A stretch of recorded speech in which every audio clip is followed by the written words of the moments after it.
Well, good afternoon, morning, evening, time zone to everyone out there. How's it going? Are you guys ready to race? Sure. Welcome to, can you guys hear me? Is everything good? That should be pretty loud. Yeah? How's that going, guys? I've got myself here. I've got Dollar Store Easy co-hosting with me today. How's it going, everybody? And we're going to be taking over for XGR as they race the year 2 anniversary race. And a pretty momentous occasion. XGR coming over to Star Citizen for the first time, putting their first official race on 2 years ago this month. And here we are from 2021 to 2023. We're ready to go ahead and get this kicked off. We got tons of racers in the chat. This is going to be an awesome crowded track today. I am excited to get this rolling for you. Thank you, Billboy. Yeah, it's a CitizenCon preview jacket. Thank you very much. We're going to be, there's going to be a special format. We've got Speedweed, the legendary Speedweed, creator of the Genesis Speedway circuit and many other racetracks, hosting today. And we've got Black Maze on camera, one of the founders of XGR, and then we've got everyone else pretty much on the track itself, minus a couple people helping out with logistics. So we do have a special format today, and I'm going to have Dollar Store Easy take that away. Go ahead and explain what's happening. All right, folks. So our races today will follow the following structure. There are going to be 8 heats, each with 3 laps each. The winner of a heat will be bumped down to 10th position for the next heat, so we can have some more passing game going on. And hopefully no one crashes, because I'm sure we're just going to zoom on by safely and not push that red line at all. That's right. The finishing of the people finishing those laps will go on to the main event. We have 3 mains of 8 laps each, and that will get us our overall standing winner. Just a quick correction: it's 8 mains with 3 laps each is what we're doing. So a lot of opportunities for people to get some points on the board. But yeah, it's going to be. I mean, that's not too different from our usual format. We like to get a lot of heats in. 3 laps is almost an eternity for the ships that are going to be flying today. We've got 300 series minus the 350R. So all of the non-racing 300 series ships on the track, which is tradition. The very first race was, I believe, the 300i only. This was the early days of XGR, and today we are just kind of going along with anything that's not the 350R in the 300 series, essentially. So yeah, it's going to be interesting. And luckily, without the 350R in the running, we won't see Canadian Maverick Day, who owns that ship. That's outright. Right. It is his baby, and he can do anything with it. He is, in fact, the only 300 series on the leaderboard at scr.gg right now for this track. How about that? Not a surprise, actually. He made a point to go around and take the 350R to as many tracks as possible. So, yeah, shout out to Canadian Maverick. Don't think he's going to be here today, but given that we're all flying 300 series ships, he's with us in spirit. So anyway, let's take a look at the camera here. So we've got our racers getting set up over on, this is Everest Harbor, the orbital station above Lorville. And the track is Lorville Outskirts, the very first mission in the time trial series that has been added to Star Citizen in 2022. Important historical facts to note, of course, many of you are familiar with this, but this is not only the first race XGR officially had in Star Citizen, but it is one of a few tracks that was added officially into the game as canon race tracks to Star Citizen, made by XGR, cementing XGR, Extreme G Racing, as an official Star Citizen entity. So momentous occasion. This track used to be known as Lorville Gateways, but has since been adopted over to Lorville Outskirts per CIG. Zamek says, do the 300 series behave differently? Yes. I mean, they have a much lower top speed than the build, quote unquote, racing ships. And they are going to be turning a little bit slower, losing a lot of speed into the pitch up turns. That said, they usually have pretty strong mains. So they're pretty good, they're as far as like forward acceleration. However, again, they suffer in atmosphere when it comes to top speed. That being said, they do have a lovely moonroof and a bed in some of them that you can sleep in, which as a fan of racing, I know we all know is number one. All right. That's, what did you say? A bedroom and a toilet, right? You didn't leave that part out. Oh, I entirely forgot about the shorelet. That's right. I mean, it's the only racing ship that you could race to the toilet with as well. Race toilet any percent in your ship. That's right. Imagine just racing to the race, parking, sleeping overnight with your prime parking spot because you came the day before, have a little breakfast, you're ready for the race. You get first pole position. Zamek says, oh, you meant between each other? Yeah, there are going to be slight variations between each other. I believe, but among the non-racing ships, the 300i, I believe, is the fastest. But if EchoBit was in chat, darn. EchoBit has a great sheet that is kept up to date with all the atmospheric speeds of the ships. I'm going to try to bring that up, and we'll go over it together if I have some time here. But yeah, so that'll be something interesting to note, depending on people's ship choices. I'm sure the more experienced veterans who really want to take this home have picked the highest atmospheric top speed ships. So I mean, we have the 300i, which is the luxury variant, the 325a, which is the assault variant, so to speak, has bigger guns than the rest, and then we've got the 315p, which is our utility variant. In the future, it will have a ship-bound tractor beam on the front. What that does to speed now, I don't know. I mean, we'll take a look at the sheet maybe, or we'll just watch it. I don't think it's going to be too much variation between them. So, yeah, so pick your poison. You want guns? You want a tractor beam? Do you want burlwood? This is what you got to choose from. That's right. All right, everyone's getting loaded up. We've got Black Maze walking into the camera ship here. Of course, Black Maze providing our external camera. We will have onboard cameras from the racers today as well. So I have lots of racers volunteering to give us their onboards. Sometimes that might be a little choppy, but that's just for realism effects. So yeah. And here's hoping none of our external cameras become internal cameras for any of the racers today. That's right. All right. In case you're wondering, this is a hangar. Gotta love those. Let's have a quick moment in the hangar. It's funny because Everest Harbor is often like the location of choice to set your spawn for this racetrack because, believe it or not, it is faster to spawn up here at Everest Harbor than it is down at Lorville to get down to the Lorville track. This being because of getting up from the hospital, taking elevators, taking trains, taking another elevator, getting your ship spawned, and then getting out is actually much, much faster here over at Everest Harbor versus Lorville proper. Infused says Splend casting today. That's right. I'm taking a break from racing and letting go. Yeah, we do have onboard sec. We do. There's actually an interesting bit of lore here. The reason why it takes so long to get anywhere in Lorville is because the air is 90% aluminum oxide and other particulates. It's actually really dangerous to live there because it's a garbage planet. That's right. So crashing is not only hazardous. If you eject, you're in trouble as well if you're not wearing your patented thank you mask that Dollar Store is showing in the webcam feed there. You know, get it from the Dollar Store easy, get it out of budget, protect yourself from Lorville's aluminum oxide atmosphere. That's right. How can you take it easy on a garbage planet if you're not taking it Dollar Store easy? That's right.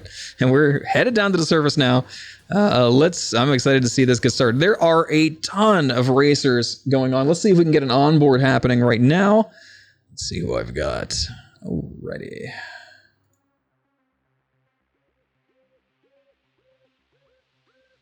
Now, luckily, we're coming into all the racers' favorite time to race here at Lorville, the pitch black of space where we can't see anything. I believe we're starting the race with the sun, so we won't have to deal with that for long. Yeah, we've got the onboard here from Silly Time. Having all the ships highlighted in green. How does that happen? That's relatively new. Have you ever seen that before?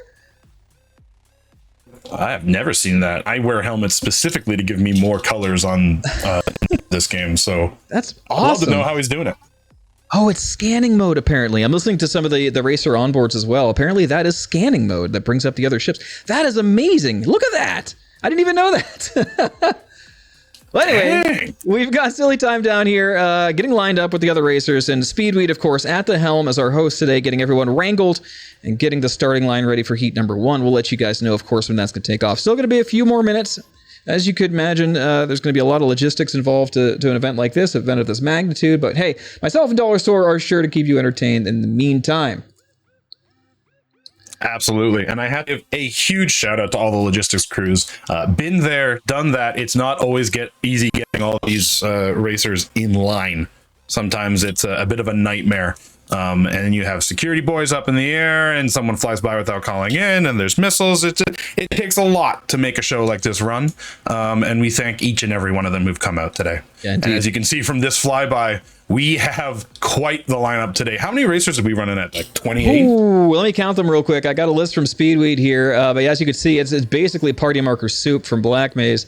We've got, let's see, 1, 2, 3, 4, 5, 6, 7, 8, 9, 10, 11, 12, 13, 14, 15, 16, 17, 18, 19, 20, 21, 22, 23, 24, 25, 26, 27, 28, 29, 30, 31, plus or minus a couple. So let's round it off and we'll say 30 racers on the track today. It is going to be absolute chaos, and I'm going to love every minute of it.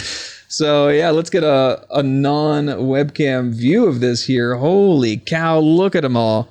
Got a lot of familiar names there. Of course, there's Speedweed, our host up top. We've got Kalastar, Lagos. I know we've got Billboy down there. Billboy lighting up the leaderboards lately in Arena Commander. XGR founder Osash's Connor Risnick, a regular around here at XGR, and many, many others. It's going to be lovely. That is quite the view looking down the line at all. I mean, I don't mean to cut myself off here. Everyone's going to crash. There's going to be so much chaos. That's what people are here for, right? How many of you in chat are here for the crashes? Be honest. It's okay. No judgment. We just need a show of hands. Yeah, there's a whole gameplay loop for this. We've got vultures and C8Rs on standby. It's the whole thing. That's right. Zach says the dark is even better with all the new random rocks and clutter they added. That's right. So between the transition from 3.18 to I believe 3.19, we did get a reset on some of the ground geometry. And this is not unusual in Star Citizen development. So there is, I believe, a big boulder on the start line now. So it's great. Shout out the boulders. That's right. That's what we need, more rocks. Indeed, indeed. But anyway, this track itself, let's go over a little bit about this track. So this is, again, the XGR gateways. I'm sorry, the Lorville gateways, now known as the Lorville outskirts. Let's see if I can find a good onboard giving us kind of a view of what's happening here. Oh, let's see. Got shark baits here. So luckily, they changed the name to Lorville Outskirts to make it easier for the player base, because this racetrack is in fact on the outskirts of Lorville. That's right. So not all the jokes are 100%, folks. You're good, dude. I'm actually kind of scrambling here to get us some content to put on the screen. We're going to look at the track itself while we're getting ready to start. We are close, so I'm going to make this quick. But let's go ahead and take a quick look. Let's see. I want to go into studio mode, content, and we're going to turn off Black Mace's feed and take a look at my feed here. So what you can see here is the SCR.GG leaderboards. And right now we've got Tint as the world record holder currently on this track. This is still called Lorville Gateways here on SCR.GG, but will soon be renamed and rehashed by XGR to go along with the CIG updates. However, the track is essentially the same, so we could run it. Here we go. Run it, we will. So here's Tint's run, and I'll give you kind of a... Wow, YouTube is not happy with me hitting the full screen button. Let's try to refresh that. So luckily right now, while you refresh that, Tint is pulling ahead on... There we go. We can see just how fast Tint is. All right, so let's do a blow by blow here. This is the Lorville outskirts. The race starts out with a chicane right off the start. It is a little bit dangerous, but not as dangerous as this first hairpin turn called the drop. You can see that he's blacking out there as he turns left into a big 180, down at the lowest part of the map, turning up into the pipes, and then coming up here for the upper half of the track going up the skyline. So you can see right away that there's a lot of elevation change. But right here in the skyway is where racers want to blow off their steam. You can see him draining that boost tank now. Get as high as you can. Try to take advantage of the really high top speed of most ships in atmosphere at that height. Then you're dipping down into the most dangerous... Oh, and it's gone. Oh, there it is. And to the most dangerous portion of the track right after a turn called brake check here on Homeward Bound. Last couple gates, and we're turning uphill back to the start finish. So it's wicked. I mean, it's a wicked course. It is billed as the easiest out of the time trial missions, and it is when you look at some of the other time trial missions. They are, very dangerous in comparison to this one, but that doesn't make this one less dangerous. It is very tough. So as you can see here, Tint with the world record time here, 2-lapper here, about 2 minutes and 3 seconds. A lot of opportunities to over-stress your G-force exposure. You can see the screen getting sort of dim and turning gray and black as he's going around some of these pull-up turns. One important thing to note is that in 3.20, the latest Star Citizen patch, they retuned the G-forces to be more harsh. So racers who aren't practiced in this might find themselves G-locking by accident around some of these hairpin turns, even on a track that is quote-unquote as simple as this one, you know? So something to consider here. So that's the track in a nutshell. We'll jump back here to scr.gg and take a look at the other world record holders, some familiar names here. Of course, we've got Tint Playing Fox, who is racing today. We've got Boltok, who's racing today. Shaq News taking a break, but Bill Boy right there at number 6. I have a feeling if he put some time to it, he could be a lot higher on the leaderboard. So that's what we're looking at here. We'll switch back to the Black Maze onboard. When it comes to blacking out and all that, the important thing to remember for most of these high performance racers is that the one drop of blood in your brain you need to operate is all you need, and everything else is extra. You need that tunnel so you can get those tightest lines you can. It's about extremes. That's right. Hello, Luigi in chat. What's going on? Our normal race director is popping in and saying hello. Are you racing today, Luigi? I can't tell with the party marker suit. There's a lot of names. Oh, I see you, Luigi 509. Are you racing or just supporting today? Connor says, this is the track that taught you how to race. Yes, for many of us it is. Yes, definitely. And there's a shot from Black Maze of beautiful Lorville at night. The new Lorville rework that came in 3.19. Absolutely fantastic. Lots of rework of the bounds of the city itself. Lots of new racetracks coming out. Some of note are Anzia Racing's Super Dragon Tofu Run. Absolutely excellent dive through all the new corridors and tunnels in Lorville itself. And then there's the Oil Rig by Billboy, another great use of Lorville's new geometry. So lots of cool, new, exciting courses here. But of course, this is the OG. This is Lorville Gateways. And naturally, for this year 2 anniversary, this is where we're at. What's up, Kayla Star and Jagoed, and welcome. Hope you guys are excited for some chaotic racing. Black Maze giving us a flyby here on the lineup. They might be a bit big, but they're sleek-looking ships. You got to give that wing silhouette the prop it's due. They are beautiful ships, and one of the originals, actually, one of the earliest series of ships added into the game. This was here even before the M50 and was the fastest ship in Star Citizen for a while back in the day. Oh no, Black Maze hits! Oh no, the cameraman is down! Our cameraman is down, hitting the gate at 25 meters per second. He is dead. Casualty on the field. To see it. We'll bring up the Discord audio real quick here. I didn't hit nothing. Oh, did Maze die? F's in chat. Hey, be careful though, because take care, dude. He's hearing himself in the echo. Be quiet now. I'll turn it off. All right. Oh, goodness gracious. The walk of shame from the hospital. It happens. It happens. We'll switch to a couple onboards in the meantime. Welcome to Lorville Hospital. It's just like every other hospital you've been to. That's right. I think my favorite part of this is your refusal to get off of his screen so we can just watch him slowly meander back in his underwear. Hey, I got a lot going on here, okay? Here's the Discord onboard, smart ass. We've got Playing Fox down there on the starting line. Comfortable position here in the back, watching the beautiful different paint jobs and colors of the 300 series. We've got a racer there on the right taking advantage of the new landing pad added by CIG for a little flatter start. Otherwise, if you're landed here in the dirt, well, you're in the dirt. You're not going to be exactly even. Your wheels might be a little off center, so it's something to keep in mind when you're taking off, is that you're not going to be perfectly straight.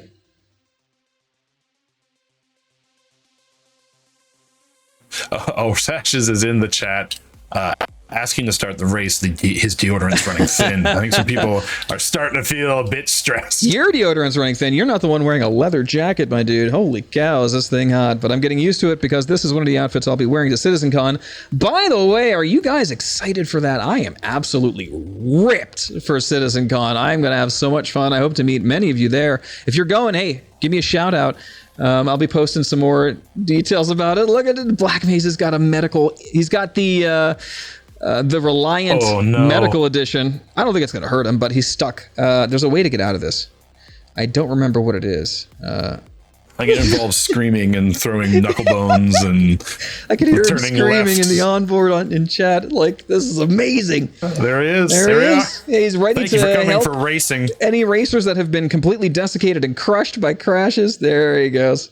He figured it out. That's what the Reliant needed. That's Reliant series has got everything but a medical bed, you know? He did rubber banded him back, dude. Another day in Star Citizen at its finest. There's a non-zero chance another ship crashes into him right now as well, just making this a perfect circle. That is true. That is true.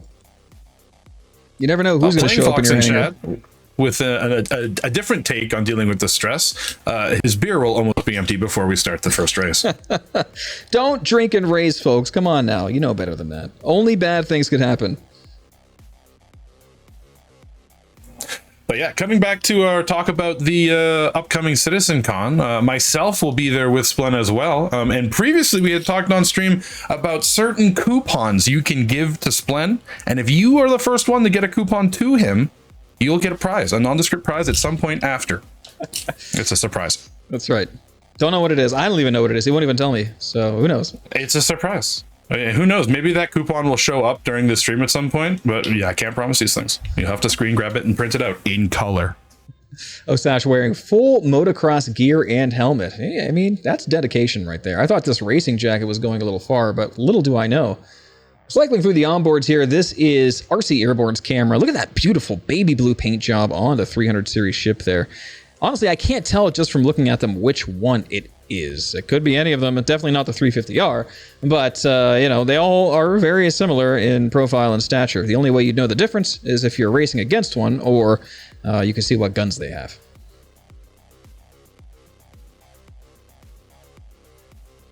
It's a lovely silhouette. I'll give him this. Like, we have heard people complain about, you know, the stats that some of these bigger race ships have, but it just look nice. They just look nice. They are beautiful. I like a Merlin as much as the next guy, but like, it's a nice looking ship. Black Maze looks to be giving it a second shot to get out of Everest Harbor here and head down for our camera, but it's all good. He's having a moment, in case you can't tell. Camera on camera action. Having a little bit of Star Citizen in the Star Citizen experience, but that's not out of the ordinary. That's why we're here. That's why we're here, to entertain you guys endlessly while we wait for things to get started. So, hell yeah. At some point, there may even be ships moving quickly in circles. At some point, we will have our short circuit race happening. So yeah, we again, should just start shout testing the ship. That's right. Reclaim here. And for those who are just joining us, this is the year 2 anniversary race at Loreville Outskirts, currently known as Loreville Gateways. And this will be an 8-heat, 3-lap race with a special twist. What is that special twist, Dollar Store Easy? When you win one of these heats, you get the divine punishment of going 10 spots back for the next heat, which means you'll be, as we like to say, in the mix. That's right. Fun times will be had by all. Uh-oh, Blacksmith, no, duck, crouch, get around it. No! You hate to see it. Oh, God, it's like hell on earth. Somebody come pick this man up, please.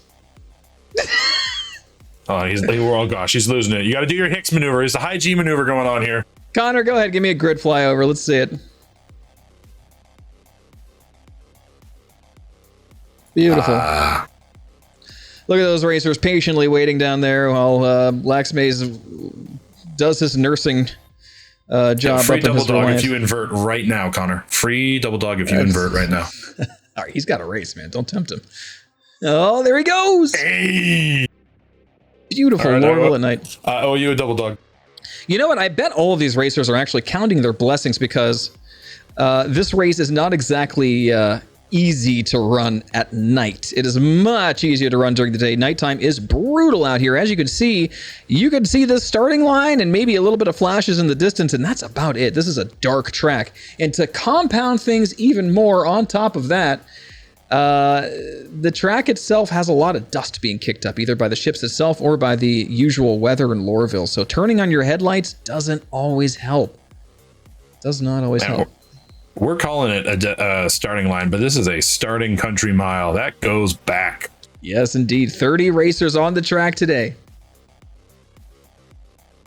And we got these jumping building geometries that'll swipe cameramen out of the air. Who knows what could happen? That's true. He was down here, but he just donked into one at 25 meters per second, and it ended his poor little Reliant Mako, the camera ship. Second Saber says, does Splendid a haircut? I did get a haircut. Thanks for noticing. I, in fact, am wearing my CitizenCon haircut, but not up. I did get a nice fade on the sides just to kind of, and I'm going to be wearing it up in a nice little spiked up pompadour for my racer persona once we get the CitizenCon. Hey guys, there's something I've been meaning to show you, but I haven't had the time yet. 1 second. I do have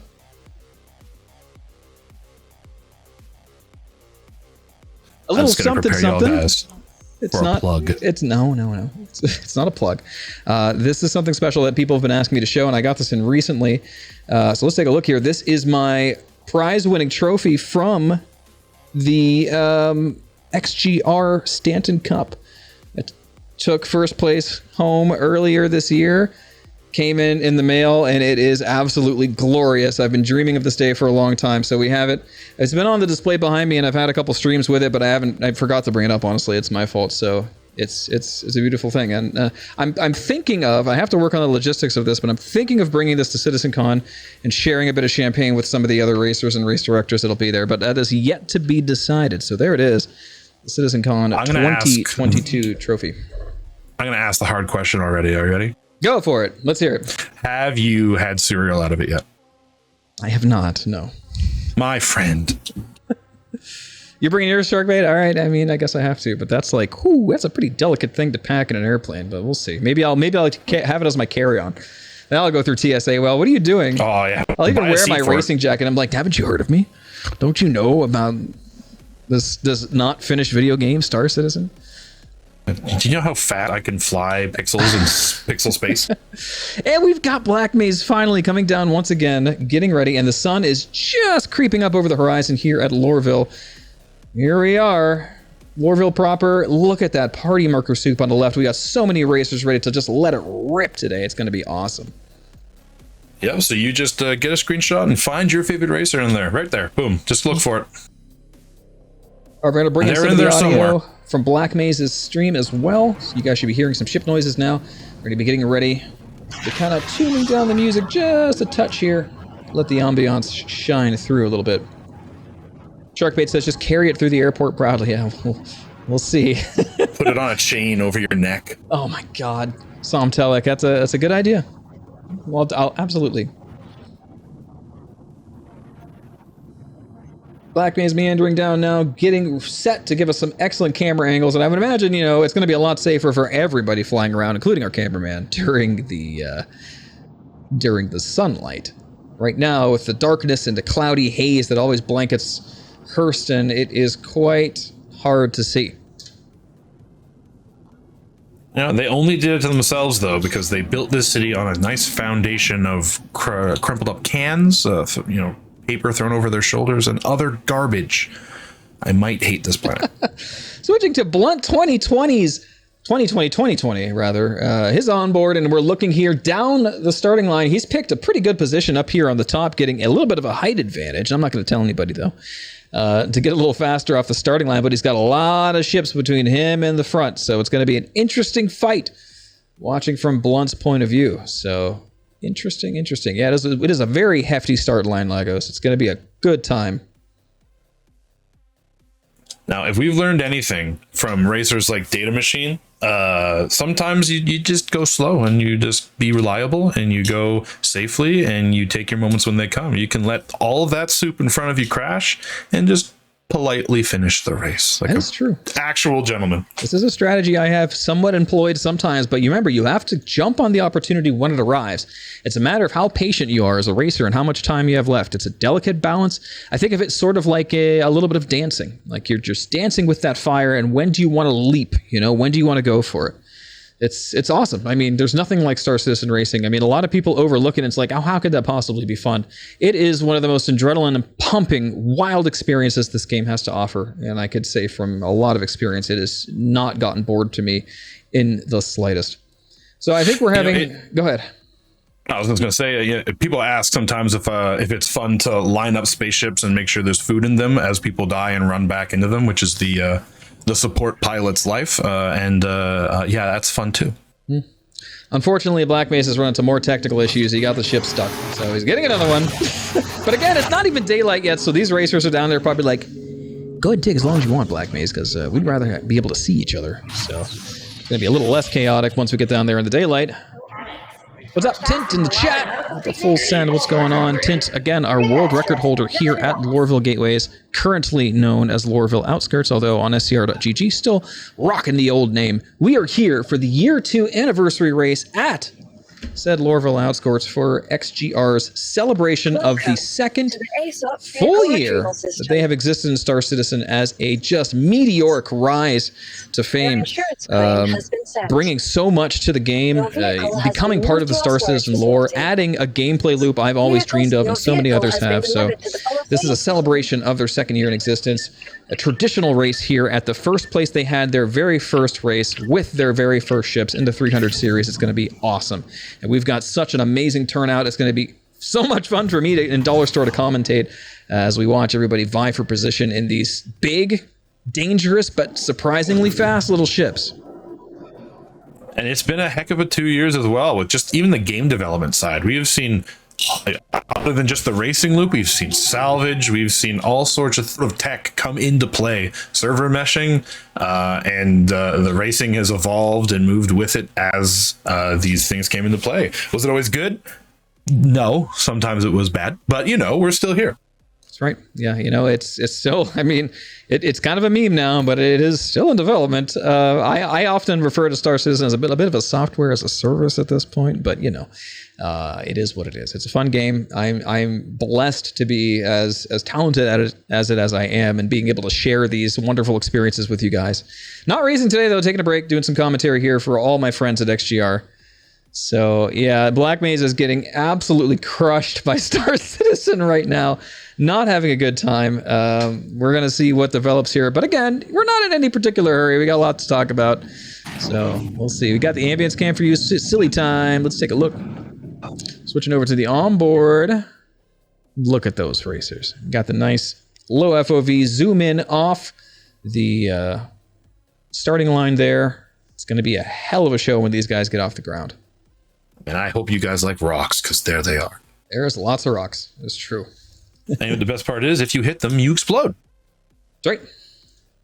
And this is another tie-in, because for some reason, racing has been the linchpin between all of the gameplay modes. You can have salvage ships come in and scrub the track clean between crashes. You can have medical come in and stop people's DNA from degrading as they crash into said mountains. You can have people in rocks come by and mine all the stuff that's in the way. It's just going to be a non-stop circle of everyone's gameplay mechanic. You have security, you have pirates. I'm sure at some point someone will show up with hot dog cart in the back of MPub selling it for the food. Who knows these things? Yeah, I mean, this is a persistent, dynamic universe. We are not in Arena Commander. We are in the living, breathing, persistent universe of Star Citizen, which right now can hold over 100 people in a server, and those people could be anywhere at any time. So while we're all enjoying ourselves here on the racetrack, it's just like being in its own separate, well, I mean, for lack of a better term, it is a universe. So it's a wonderful living, breathing thing. And, a lot of exciting developments, by the way, coming up here with the announcement for 3.21 coming out with a replication layer work and an eventual, and it seems quickly moving, change over to server meshing. So a lot of good things to look forward to at CitizenCon. And I, of course, will be there live in person and hope to see a lot of you there with me. You brought up an interesting thing there. I want to bring it back for people who don't know. You brought up Arena Commander. That's right. It is. So let's talk about that. Well, we've had a pretty significant rework in Arena Commander for 3.20 that all of us, and of course, CIG have been very, very, very much looking forward to. Big shout out, by the way, to DJ Button, who I think was in chat and might be joining us here in the voice chat in XGR. He's done an absolutely unbelievable job bringing Arena Commander most of the way back to its former glory. We've got races going on all the time. It's easy to find matchmaking. It's just a wonderful, wonderful thing. So yeah, it's great. And we've got the leaderboards partially fixed as well. So just like the old days, if you want to prove your worth on Star Citizen's leaderboards, they are where they used to be, up on the Roberts Space Industries website. So cool time to be a racer, that's for sure. And if you're into hooning and being at the bleeding edge of race development, you're going to have to be in verse anyway. You're not going to be able to do it in Arena Commander. If you want to make the next Bajini Blintz, you're going to have to go out in the verse and risk all the risk there to find the next racetrack. That's right. We've got Black Maze finally in position, hopefully this time permanently. Will we be able to start the race? Here we go. We'll see what happens. Now I'll be ready to switch over to the starting lineup announced by... yeah, it looks like Luigi's going to be doing it for us. And I hear you, Luigi. I'm ready.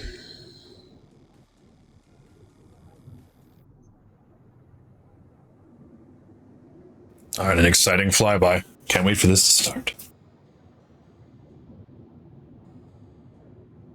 Well, we're going right now? Yep. Yes. Here we go. Heat 1 begins now.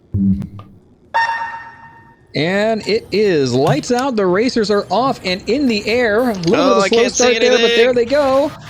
Turning off the onboard's audio as we see this absolute chaos unfolding coming through the chicane. It looks like, I can't quite tell because it's like Serenity in front. We got Kalastar coming back in third place. We got a Speedweed in crash. fourth. I think Speedweed's actually, oh, we got a crash. I couldn't see Oh, who there that they was. go. It looks like Speedweed is racing.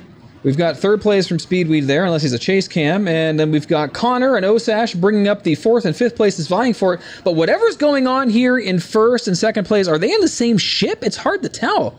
I can't even tell who that is. That might be cheating. I don't know. It's not cheating. It's just a matter of having cameras on board.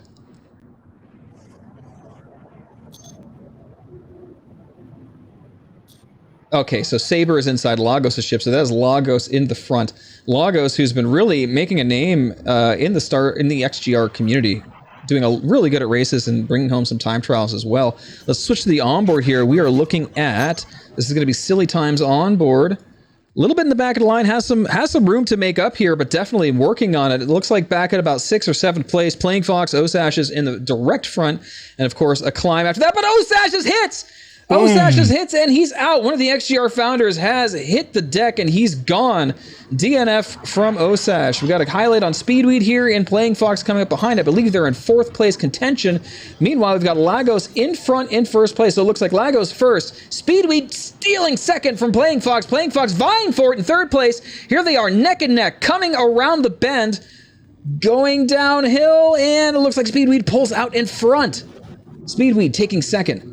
Moving around the bend here, going to the final straight called Homeward Bound in the racing vernacular.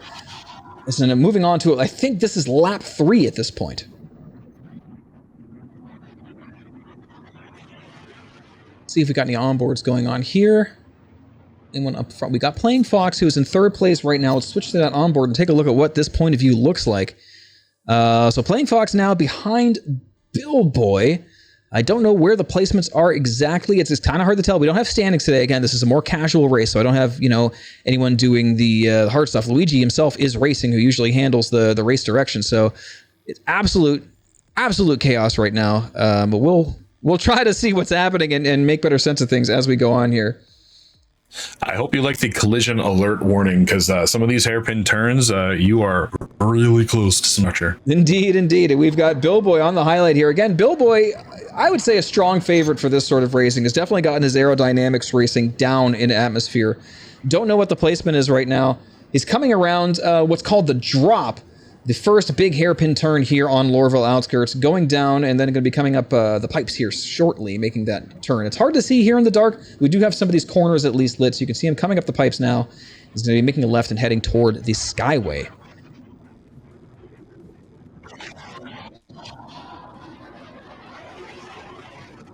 Meanwhile, we have confirmation that Kelsar Prime is out. Osash's is definitely out.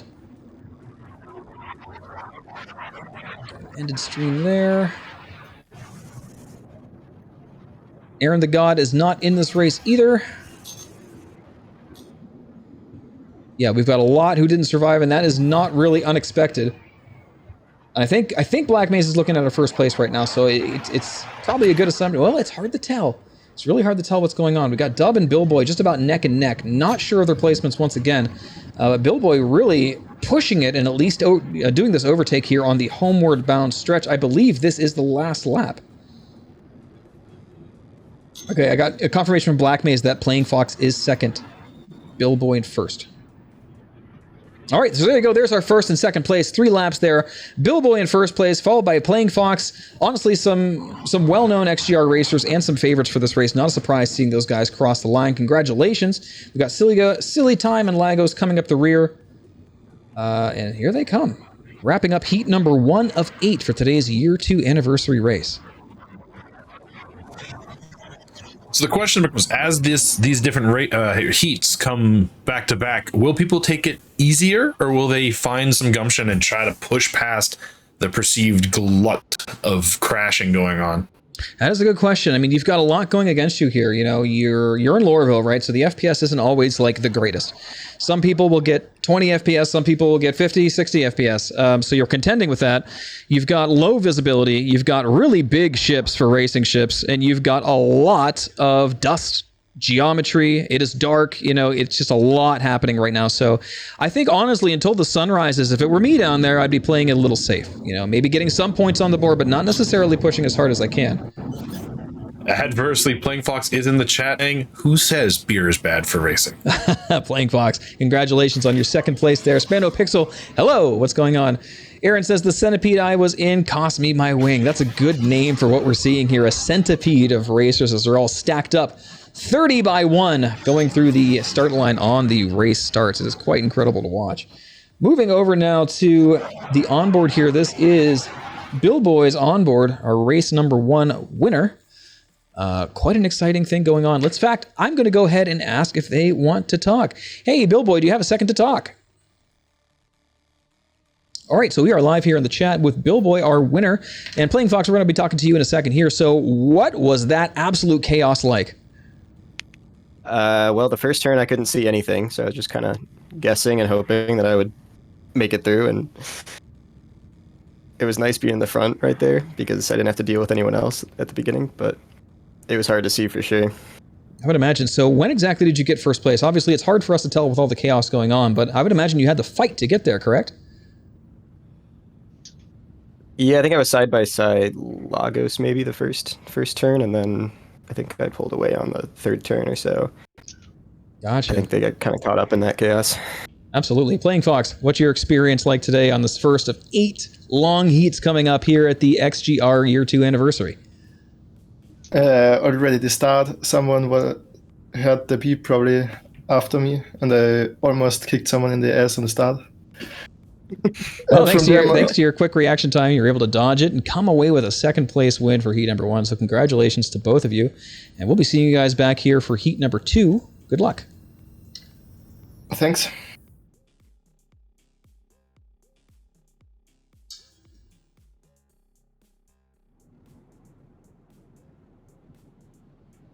So we're back here on Black Maze's feed, watching Speedweed here lined up on the racetrack here in his camera Mako, Reliant Mako, the usual camera ship of XGR.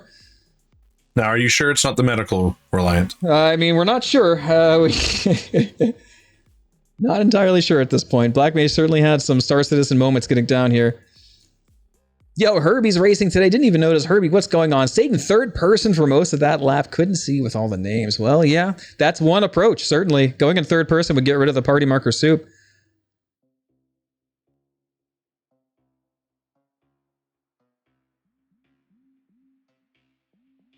We're getting ready here for heat number 2, so everyone's going to be reassembling here for a moment.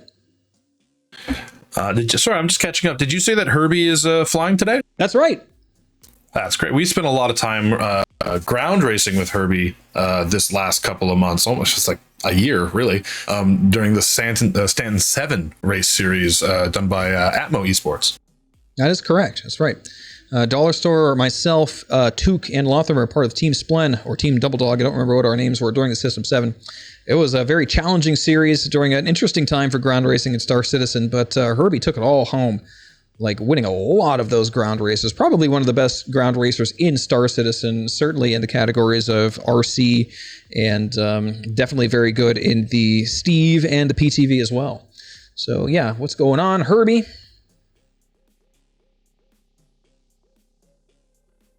We ended up spending a lot of time talking about Herbie because we ran into a Star Citizen glitch where you get sent to jail and your eyes disappear and you can't see the HUD.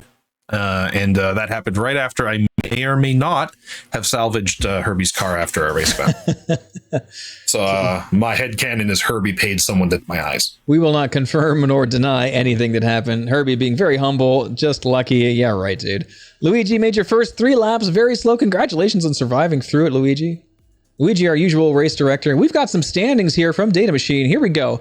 Billboy taking away first place, Playing Fox in second. Speedweed, our host for today, taking third. Lagos in fourth. Herbie in fifth. Not bad, Herbie. And Ricky Ticky in sixth, followed by Blunt in seventh. And that is our survivors. Everyone else out of our 30 racers on the track disintegrated on the course, just giving you an idea of just how dangerous this is.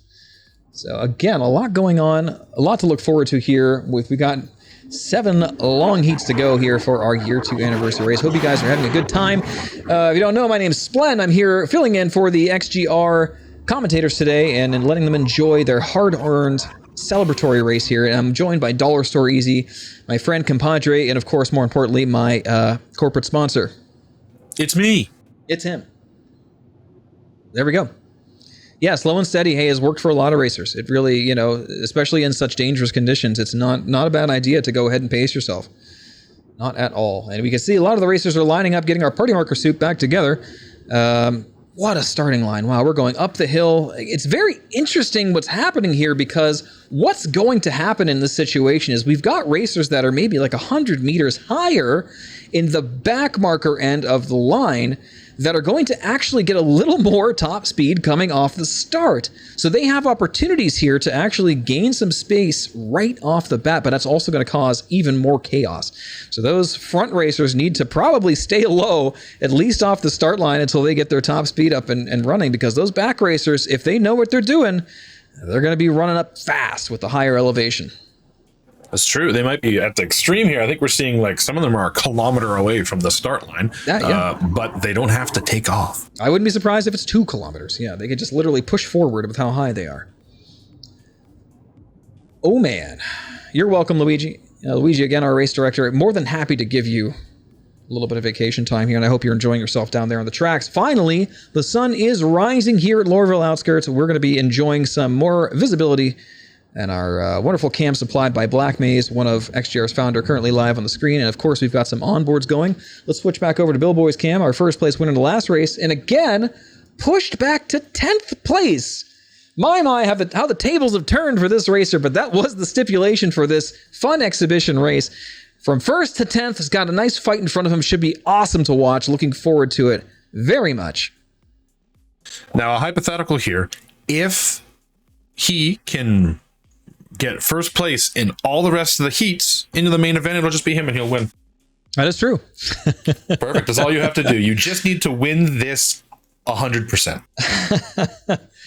It's not going to be easy. Not going to be easy. Avoiding death is going to be the absolute biggest problem out here. But also, these are not amateur racers. These are some of the best racers in the world on this track, and they know what they're doing. If you slip up in first place, you are going to get overtaken. Even if you know you're not going to have a lot of leadership economy to spend in ships that are actually this slow in comparison to some of the other racing ships. So you have to be on your toes the whole 3 laps. No real standing down once you got that first place slot. Good to see a lovely sunrise here coming up. Lovely hazy day here at Lorville, as usual. That's just what it looks like. That's right. All right, so that when you're leaving this track, there's some important things. You need to make sure that you turn left at the first pile of cans, and then there's a big pull up when you find the wood refuge, which is in space is hard to find, actually, now that I think about it. Oh, yeah. Herbie says 2 kilometers, 105 meters at the back. Pretty safe, though, as nobody to hit me here. I mean, unless somebody doesn't get off the starting line, which, by the way, sucks. You say that, but is there a cameraman nearby? You got to watch out for these things. Yeah, watch out. You got to watch out for everything. We've got a cameraman. We've got Data Machine running support. You know, we've got all kinds of things happening down there right now. So Gotta And watch out. non-zero chance some poor guy in an Aurora starting the game is like, racing contracts, I'd love to. And then they show up here and there's 45 people trying to race and he just zooms on through. There is a non-zero chance. Again, so we're in the living, breathing, persistent universe. This is not Arena Commander. There could be anyone here at any time. So it's always a wonderful, chaotic adventure here in the Star Citizen Live universe. Some poor Caterpillar owner is bored of doing cargo runs and goes, just do a quick lap of outskirts. And then you have a Caterpillar on the track. Let's go ahead and check out some of these onboards here. We'll switch over to, again, the Billboy's onboard. It's going to have an interesting position here in the back of the line, fighting up to the front. Very, very interesting situation to be in. After winning first place in the first heat, not going to be comfortable. It'll be interesting to see if any of these landed front runners decide to just kind of like barely take off and slowly move forward, letting people zoom ahead, or if they just try to kick it and get in the nose and make sure they're there. We got a point of view from Luigi a little higher up here. A little farther back on the line, taking a look at that beautiful sunrise. A very cloudy day here on Lorville. Now, you might notice the difference between cloud coverage when I switch to different racers. In your graphic settings in this game, you have the option to turn the realistic clouds on and off. So just in case you're wondering what the clouds really look like, blocking out the sun entirely, that's what you got. Performance-wise and skill-wise, maybe not as useful, but you can't argue with how pretty this skyline is, even if it's full of garbage. That is true. The volumetric clouds do look good, for sure. No arguing there. All right, getting set here, almost ready for heat number 2. And again, this is a bit of a logistical challenge, guys, so apologies for the time between heats, but like the fact that we're doing it this fast is actually a miracle with the state, Star Citizen sometimes finds itself in. We've got a lot of problems to contend with. It took our cameraman about 22 tries to get down here, just from various bugs and issues. So, it's just the way it is sometimes. I think we're ready to roll. Here we go. Excellent.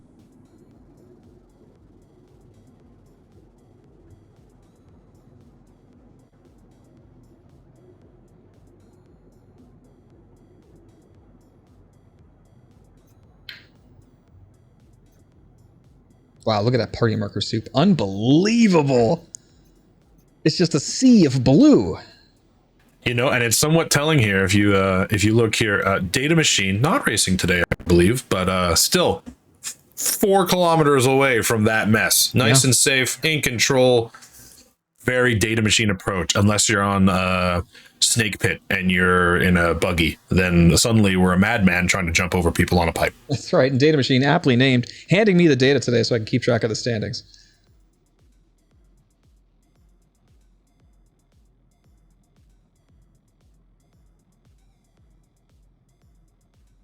I know. Black Base informed me that Data Machine's not racing. We're aware. We know.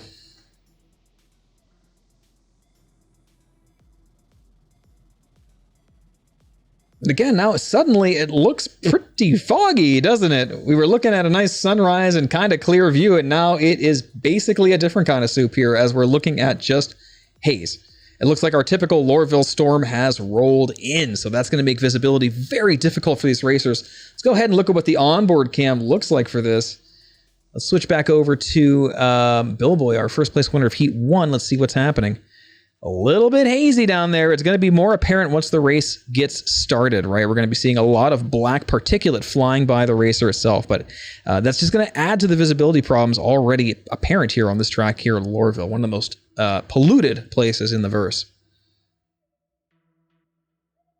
Yeah, but if you need if you have an industry need, they probably have a solution for you. That's right. In lore, Hurston Dynamics was, they like to say that they were very responsible for winning, I believe it was the first Contact War or the second Contact War, with their extreme amount of weapon production, coming out with the Cascades and other distortion and laser repeater weapons, as well as some scatter guns made specifically here. In fact, they're so protective of such gear, you could only buy those guns here at Lorville in the verse, not even available anywhere else. So, interesting little tidbit of lore there. The Hurston family itself is known for, I would imagine excessive inbreeding, but also being not very nice people.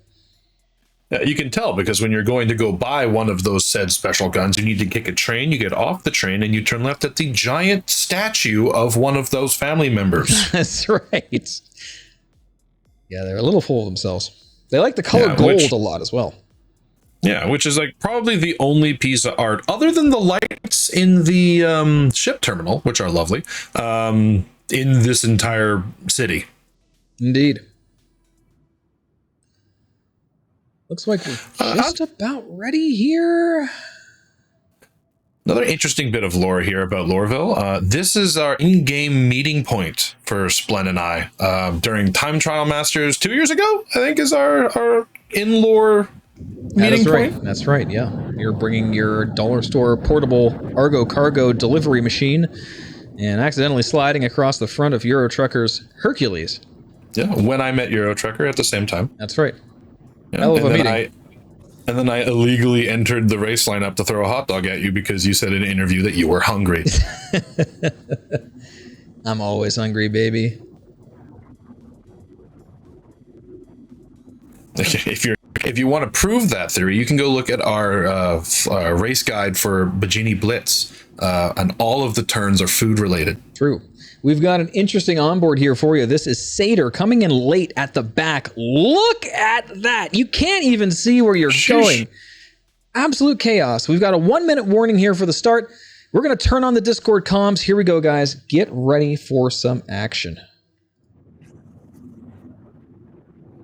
Follow the impenetrable cloud of names. Just, aim directly into the blindness. You'll be fine. Don't follow me. I'm probably going to crash.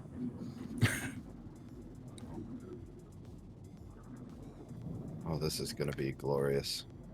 If everyone could just stand up One last my way, pass of that'd be the great. ominous architecture of the city. That's right. 30 seconds. 30 seconds. And that's our warning from Data Machine. My money is on Osasha's. Black Mace coming in with some opinions of his own. Money is on Black Mace. All right, Favoritism? Well, I'm sure they're well thought out. Are we gambling for winners or crashing here? Because I'm really confused. Here we go, guys. Also crash at the finish line.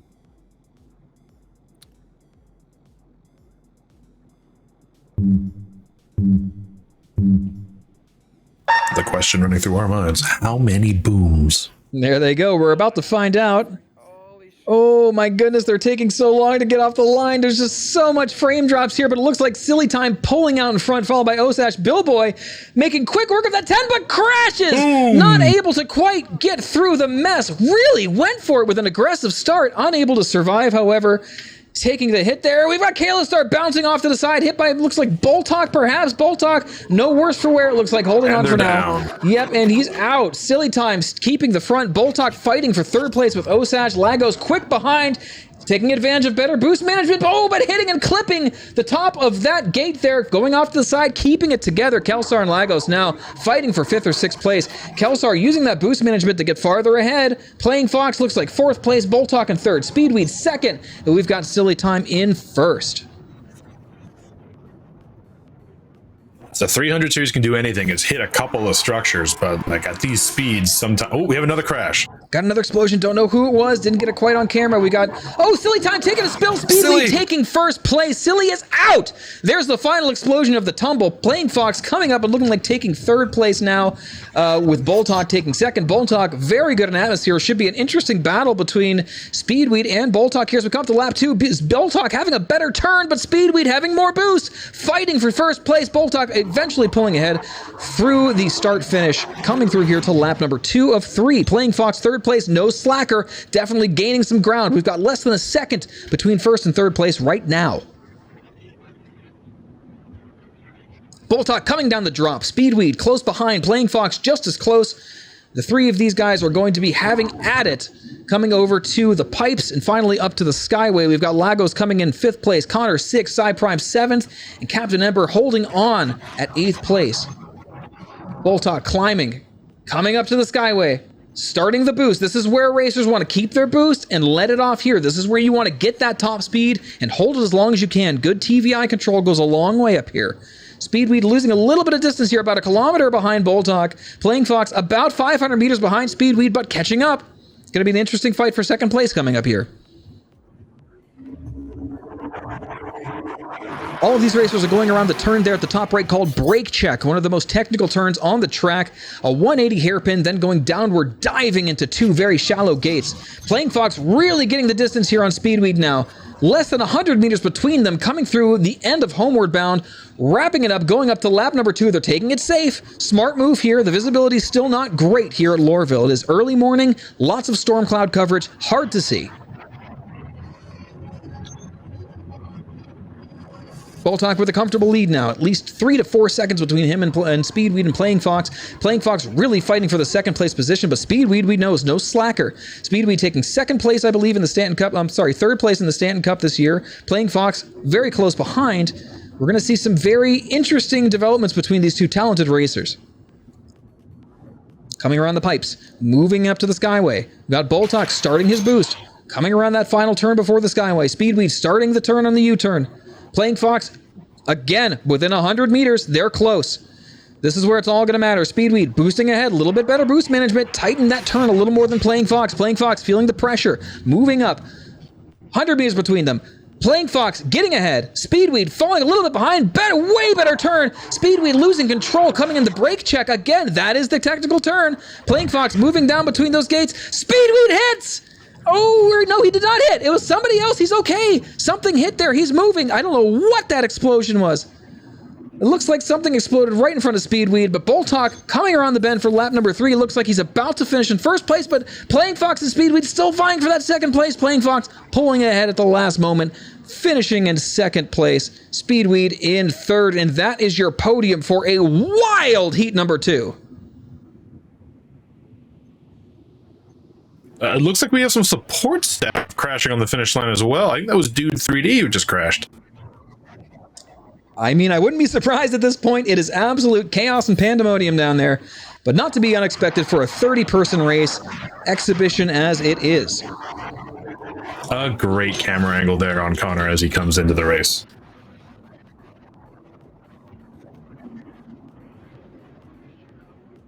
Interesting quote from Gerbo. Apparently, they survived so many explosions driving through that chicane there that their shields went down. Awesome moment to be a racer there. Always love to see it. And also, hey, a lot of times racers will strip off their shields thing, because it gives you a little weight reduction. Not a lot. It is negligible, but those extra milliseconds could matter in a tight race. However, there's a situation where shields matter, right? Less damage to your ship, less damage to your thrusters. Playing Fox is leaning into the what are shields side of that choice. So we're going to go switch over to Playing Fox's onboard here. Taking second place. We don't have an onboard from Boltok. Boltok not streaming right now, and that is absolutely fine. But taking first place in that race by a pretty well margin, finally getting ahead at the end of lap number 1. So Dub Blunt finishing up there. It looks like all of our racers are just about wrapped up here for heat number 2.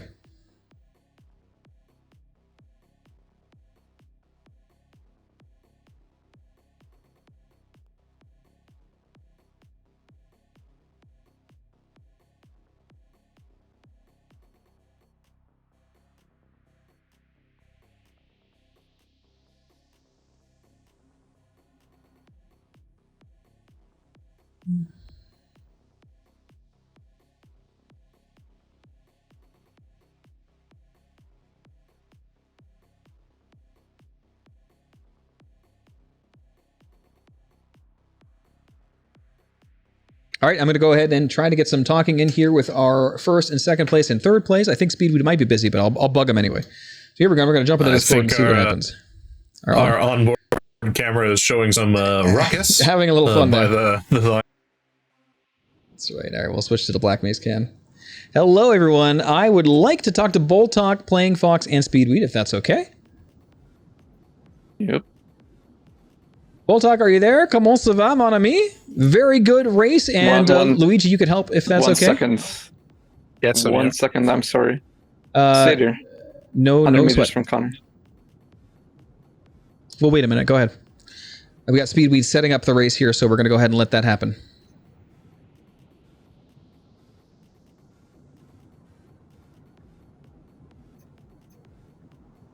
We're going to turn off the Discord chat here while Speedweed gets set up. We're getting really lined up quickly for heat number 3. I'm actually surprised, taking advantage of this daylight here at Lorville. You like to see it. Get these heats in, we get more racing in. We good, Speedweed?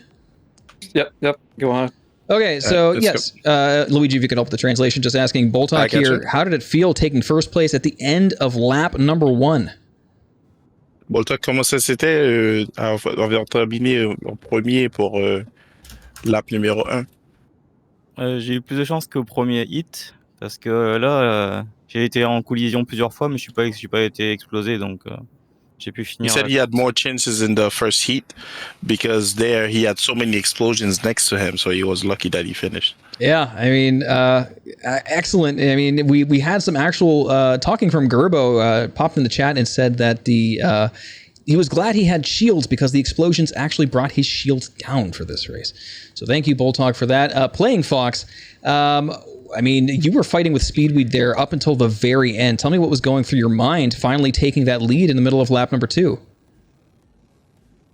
I was not first, so I don't care if we crash, so I just had fun. Oh man, not in first, so he's last. Interesting mentality there, Playing Fox. And Speedweed, of course, that was a hell of a battle. You, of course, being an XGR racing veteran, what was it like there battling in these, relatively slower ships here on this track? As usual, absolutely terrifying. I had about 3 explosions, maybe 10 meters from me, both front and behind. So, yeah, it's just good old XGR fun. Yeah, indeed. After brake check there on the end of lap 3, we saw something explode directly in front of your face, and we thought that was you for a minute. We were screaming here, but you managed to pull out of it. Absolute chaos, and we love it as usual. Thank you guys for an unbelievable heat number 2. We'll see you guys back here for heat number 3. Good luck. Thank you.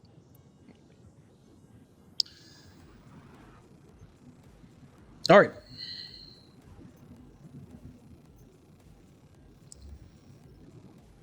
Dollar Store, how you feeling, man? This is an absolutely wonderful thing to watch. Absolutely. It's interesting seeing a lot of people we don't get to see race. That's true. As much as we'd like, right? You get these people who are huge fans of the race in this game, of racing in this game and racing in other games. And so they race and then they get their friends to race and then they run races. And then before you know it, they're not racing. They're cameramen. They're running a clock. So a little excuse for everyone to get some airtime. Yeah, and I'm happy to take over the commentary and any other jobs I can from XGR today, including streaming to their official channel.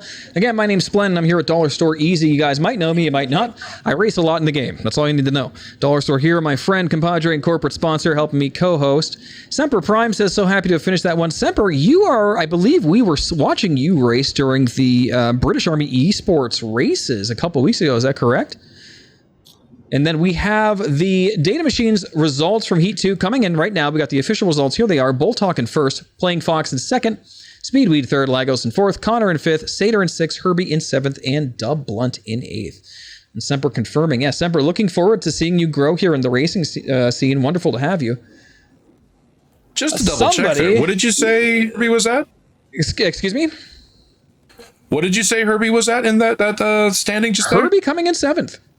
I'd like to point out Herbie was in last position at the starting line here. There's something to be said about that, having all the mess in front of you and all the time to deal with it. That's right. Herbie playing the middle of the field and surviving both heats.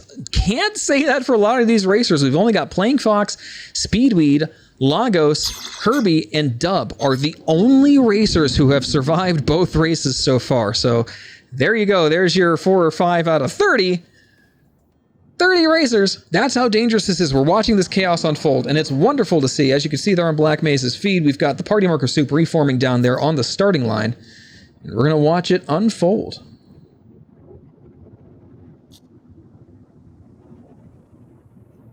Data Machine in the C8R. You'd love to see it. That's right. Excellent little versatile, quickly spawning ship, useful for support roles right now. Data Machine, of course, the machine that is providing our data, letting us know the official standings in case we missed anything. So kudos, Data Machine, and all of the rest of XGR diligently enjoying themselves and helping me as I learn the ropes here as a host. You know, it's an interesting skill set, trying to catch up with these racers as they take these turns and present it to people watching. And I think as a partnership, you and I know very little of some of the more technical things, and I just have a witty mouth. But you are racing along, trying to depict all of the things that are happening like it's an audio drama, and it's a different muscle to flex. We have to give credit to the usual commentators. This is quite the experience. I'm having a lot of fun. Yeah, I mean, you never really realize how much work this is, but again, enormous kudos to our usual commentary team of Black Maze, Osash, Sharkbait, Steve CC, and of course Luigi, our race director, all coming up here. And it takes a lot of work to put these shows together, guys. It is, all your support is very appreciated. This is a hell of an undertaking. Of course, I'm enjoying myself. I love a challenge, and as a racer myself, having been involved in a lot of these, on the front lines myself, I'm very at least familiar with what's happening. It gives me a little advantage, I would say, when it comes to commentary. I'm already used to thinking fast and being able to tell what's going on. So, and there we go with this. This is our onboard here from, I believe, Playing Fox. Look at those racers lined up, floating back there. Absolutely wild looking. All those 300 series ships getting ready for heat number 3 in the Lorville usual pallid sky. This is definitely your wallpaper shot if you're looking for one. This is a heck of a screen grab. Take your screenshots now, folks. Going back to the onboard here. We've got Black Maze getting ready for more camera work on heat number 3. The ground looks a little bit wet, but that is the usual kind of stormy situation happening. We've got a lot of racers here still with their headlights on, which may help or hurt them. It's wet from the sewage. That's what it is. It's poisonous rain.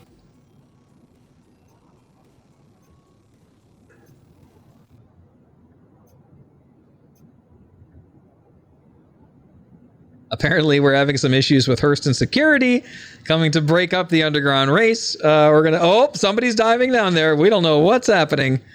We'll keep you guys posted as we figure out what's going on. But the 5-0 has arrived, apparently. Once again, this is what I love about inverse racing, which is to say in universe, not upside down. Inverse racing, you get these interesting sidelines where you have security, you have pirates, there's a rock on the road. This is where I cut my teeth in this experience. How I've met all these people in XGR, and that it's more of a support side. And not everyone is a grade A go fast team, but someone's got to get the go fast guy to the line. It's interesting to see with Arena Commander coming up that some of that might go away, but it's still here and it's a lot of fun. All right, we've got our warning. We're getting ready. 30-second warning from Data Machine, and here's an interesting onboard for you. This is the world record holder currently on this track. This is Tint's onboard here, and it looks like a 300i. Starting in the back, a little late to show up today, but we're going to see what happens here. We're switching to the Black Maze onboard, and we're going to watch this race get underway. Here we go, bringing up the Discord comms now.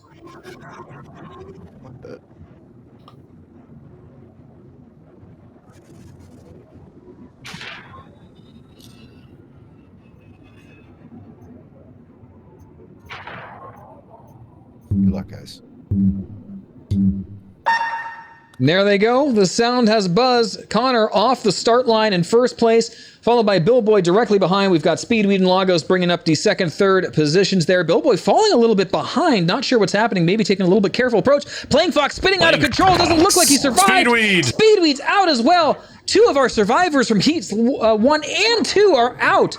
The number who have survived all the heats is dwindling fast. Connor keeping that first place position, coming around the pipes, moving up to the Skyway Bend. Boltok bolting in front of Lagos, coming into second place. Lagos trying to hold on to third. Billboy sneaking up from behind, taking third place from Lagos around this turn, but they're fighting for it. Boltok second, Connor first, less than 100 meters between them. Billboy and Lagos fighting for third and fourth. Again, very short distance between them. We're talking milliseconds. Boltok looking to take this turn tighter. Very good at that. Very skilled in atmosphere, and he does. Passing on the outside, going down past brake check, but Connor with the boost speed, taking first place back.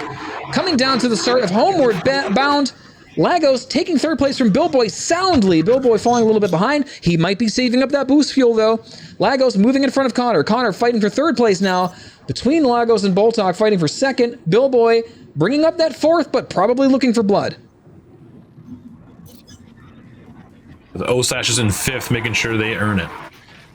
We're going to switch to the Boltok onboard we do have right now. Let's see what it looks like from the front lines. little bit choppy, but we could see a little bit what's happening here. Coming around the first turn, this is called the drop. Oh, it sounds like somebody lost something. I think it was Osash. Might have lost a part. He's probably out. And Boltok coming down here, moving up the pipes, going to the Skyway now. Switching back to the action here real quick to see where we're at. You can see Billboy about a second behind Boltok. Definitely some room to maneuver here, but Connor definitely making him fight for the second place. Here they are around the U-turn, going up to the Skyway. We'll see what happens. Connor taking a little bit low on that turn. Again, racers want to try to get some height here. You want to try to get as high as you can going through this pass, because the higher you are, the higher your top speed is going to be. Important things to remember as you're going through. It might be comfortable to stay low, especially if people are around you, and not rapidly change your position, because it does open up the risk for collision. Billboy finally pulling ahead. We got about a quarter second on Connor into that second place position. Connor hanging on to third. I know Lagos is still in the hunt. It is anybody's game at this point, but Boltok looking mighty comfortable in first place as we start lap number 3. Lagos making a move. Not quite able to cut that turn close enough to catch up to Connor. Connor having a lot of practice in this track. Almost an XGR veteran at this point, having been experienced in a lot of races. Holding on to third pretty soundly. Billboy not able to move up to that first place position. Boltok showing his experience here. Boltok quite the veteran in XGR and time trials alike. Pushing that lead. Making sure that he is the boss on this track. Coming over into the midway point of lap number 3 now. Going up the pipes. Heading up to the Skyway. Beginning that U-turn, nice tight turns there. Black Maze giving us the zoom in here as we can see him, that 90-degree turn to the left, all the way through that U-turn, managing those G-forces. We're going to switch to the onboard here and see what happens. There's Boltok checking behind him. He's using that back cam control to see who's back there. Seeing Boltok at 1.7 clicks. Coming down now to brake check. Big G-forces, you can see almost blacking out. Keeping it together though, not afraid of the pressure. Boltok having lots of experience here, beginning that final hairpin turn, going into homeward bound, now heading to the last gate, finally turning up to the end of lap 3, holding it together, switching back to Black Maze's cam to see where we're at. There's Boltok coming through the last turn, up that, I want to call that the corporate ladder, if I had to name that turn, going uphill back to the start finish. Boltok finishing up lap number 3 to take first place. We've got Billboy coming in for a comfortable second place, followed by Connor holding on to third, and Lagos bringing up the fourth, not able to overcome Connor's experience. And so that is our podium for heat number 3. And Tint coming in 5th. Tint climbing a lot of positions and using his experience to stay alive there in a very dangerous race. You see how often Boltok is looking behind him and trying to get as much information about what's around him. It's really key when you're trying to see how much risk you need to take. That's true. And it is very risky. I mean, when you're in an atmospheric race like this and you're pushing for every single millisecond, keeping your TVI in check during those straights is paramount to keeping your top speed. So that's a lot of penguins to manage on your iceberg, as my friend Whitesnake likes to say. You know, a lot going on in your mind as you're racing there takes an incredible amount of coordination and being able to really keep it together under pressure.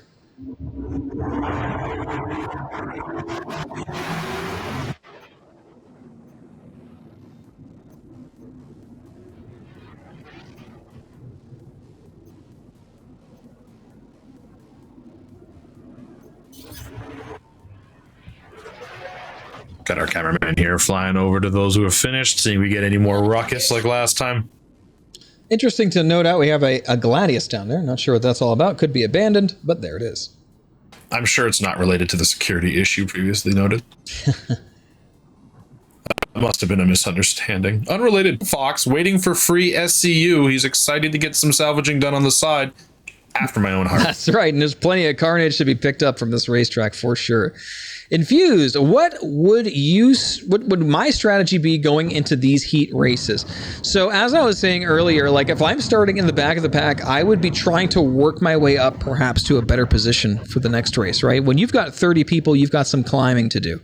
These are the kind of races, these big, chaotic, let's say for lack of a better term, these NASCAR popular type races where you got a lot of cars on the track, right? You want to try to climb and you want to do it carefully until you get to that pole position. And this is where, you know, if this were like an exhibition or a race along those lines, this is where qualifiers would really matter. I think I would be trying to survive first and foremost, trying to keep it together under pressure and taking it easy, not necessarily pushing. Maybe taking the same strategies that Connor and Billboy were there in heat number 3, not necessarily pushing for the first place, but hanging on to the points you got. Something to remember here that Boltok did not survive. I believe it was heat number 1. So not exactly absorbing all the points. Plenty of opportunities for second or third place finishers who do that often to take it all home today.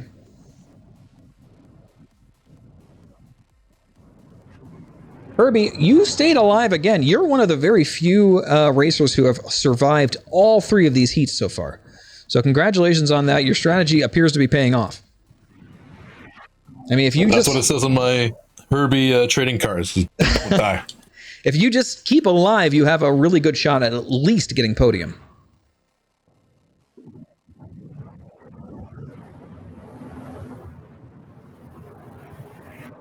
So anyway, for those just joining us, my name's Splen, and I am here with Dollar Store Easy, my compadre friend, and most importantly, my corporate sponsor. We're getting this race together for you today and commentating on behalf of XGR. I know usually I'm down there on the tracks, but I'm having a good time up here watching all this chaos unfold and giving you guys the blow-by-blow.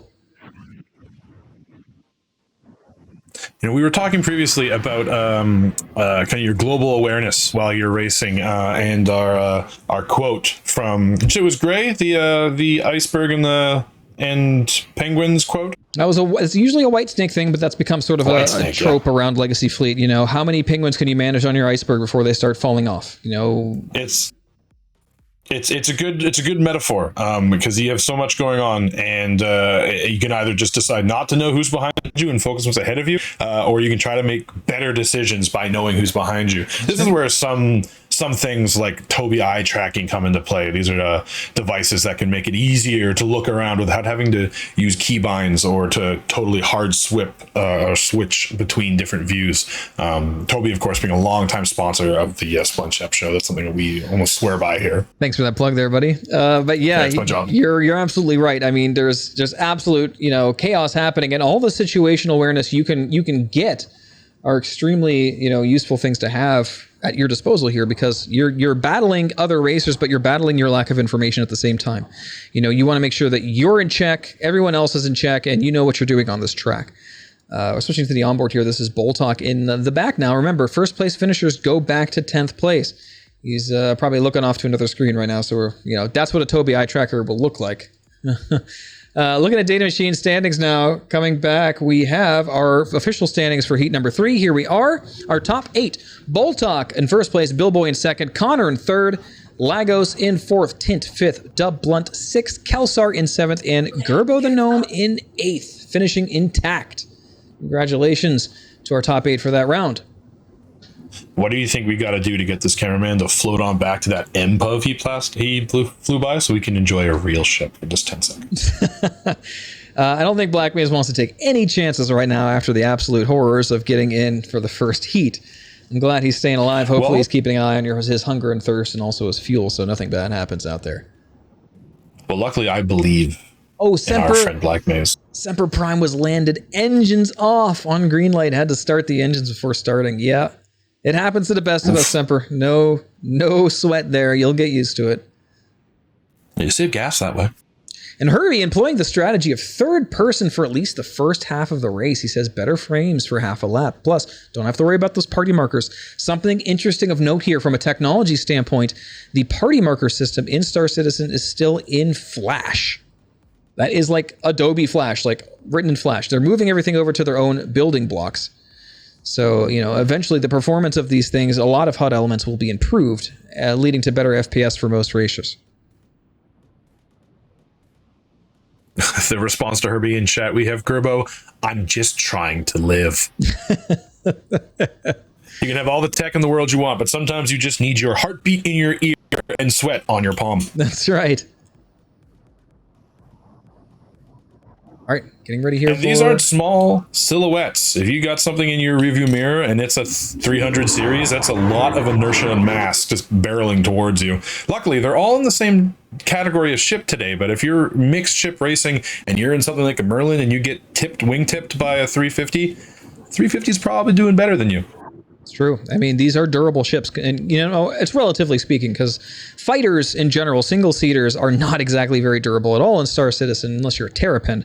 But even then, the 300 series in general does stand out as being more robust. Why? Well, a lot of it's because of detachable parts, believe it or not, but they do have higher HP, especially your fighter variant like the 325A, designed for combat, will be a little tougher when it comes to maybe going wingtip to wingtip like you talked about, or even rubbing against an obstacle. It's an interesting balancing act, because if you have a ship with extra health, you're going to be slower, it's going to be more mass and all that, and that health might not help you if you're going 150 meters per second into a piece of structure. At some point, you're just going to explode. Yeah, you're going to crumple. And Terrapin or not. One day, maybe we'll get some hand waving from CIG and get some bumper shields, as we like to call them, specifically for racing, that don't necessarily deflect bullets, but they do help you stay alive when it comes to collisions, which is pretty much the only thing most racers have to worry about in most races. I will point out that the Scarlet Apex happened earlier today, which involves distortion cannons in the race. It's a rare case where maybe bumper shields wouldn't be the best, but we're at the 1 minute warning, folks. Fastest if you're dead. We're at the 1 minute warning, so we're going to be getting ready here for our heat number 4. Black May's giving us some excellent camera shots here on the starting line as we get ready to roll here for another chaotic race. We're going to be switching to the Discord comms here right now. Camera right as you cut out. All right. I think we're on starting heat 4. I know we're all looking for it. That impulse is on the left.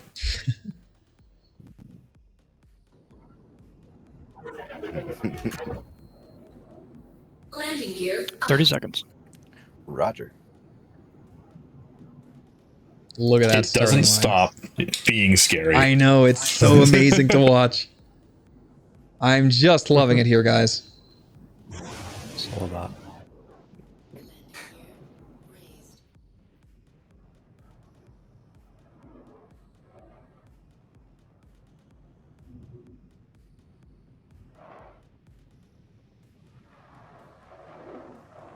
You know, it makes me remember some of the times that we run this race. Gotcha. We got a false start there, Osash, taking a hit for the team, but it's off the deck and off they go. Connor taking the front again. Excellent pole position and strategy for taking that first place right off the bat. Satyr smashing into something. We've got explosions everywhere. Not unexpected. I think Speedweed might have went down as well. We've got Connor taking the front still. Lagos in second. Playing Fox and Calistar vying for third. Playing Fox dropping back to fourth now, but I have a feeling won't be there for long. Tint weaving in between these ships. Risky. Coming up on the pipes now and moving up to the Skyway. Connor with a comfortable first place lead for now. Lagos and Playing Fox vying for second place. It's like Tint might be trying to remind them who's on the top of the leaderboards right now. That is right. Tint, certainly a veteran here at XGR and a good racer to boot. And there they are coming along the Skyway again. They want to take the high road here. They want to blow off their boost, have that boost fuel saved up for this stretch. That's paramount to this race. And it looks like Boltok might have went down as well. So our front runner from the last heat is down. Connor coming around the bend here for the homeward bound stretch, still in first place. We've got Lagos, Tint, Playing Fox. Who's going to contest him? Who's going to go for first place now? Remains to be seen, but Lagos really using the boost fuel there, having a good save, but maybe overshoots, getting really close to that wall. Taking the turn too wide, and Tint taking advantage, taking the second place from him, but Lagos boosting ahead, having a little bit of momentum from the wider turn. Wider apex means you'll have a little bit more time on the straight. You can build up that top speed. Lagos, Tint vying for second, Playing Fox third, Kelsar in fourth. Connor coming down to the dive right now. Lagos and Tint coming down together, less than 100 meters apart, but now falling back to Playing Fox. Playing Fox bumping with them. They are rubbing together. Playing Fox still trying to get past fourth place. Oh, with a belly upturn, almost hitting Lagos, but squeezing it out. They're still alive. Connor with an even more comfortable first place now as these racers try to stay alive, fighting each other for that second place position. We now have in contention Tint, Lagos, Kelsar, Playing Fox. It is chaos.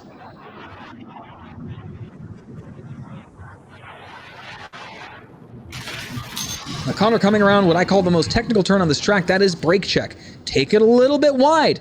That can be detrimental to his time. Tint can use this as an opportunity to catch up. As we know, Tint, time trial leader here, but Tint, taking it a little bit slow and losing his second place position. Playing Fox and Lagos swooping it up right before his eyes, but Kelsar coming in a little hot. Looks like he might have rubbed arms with Tint. Unfortunately, crashed into the pipe, and Kelsar Prime is DNF.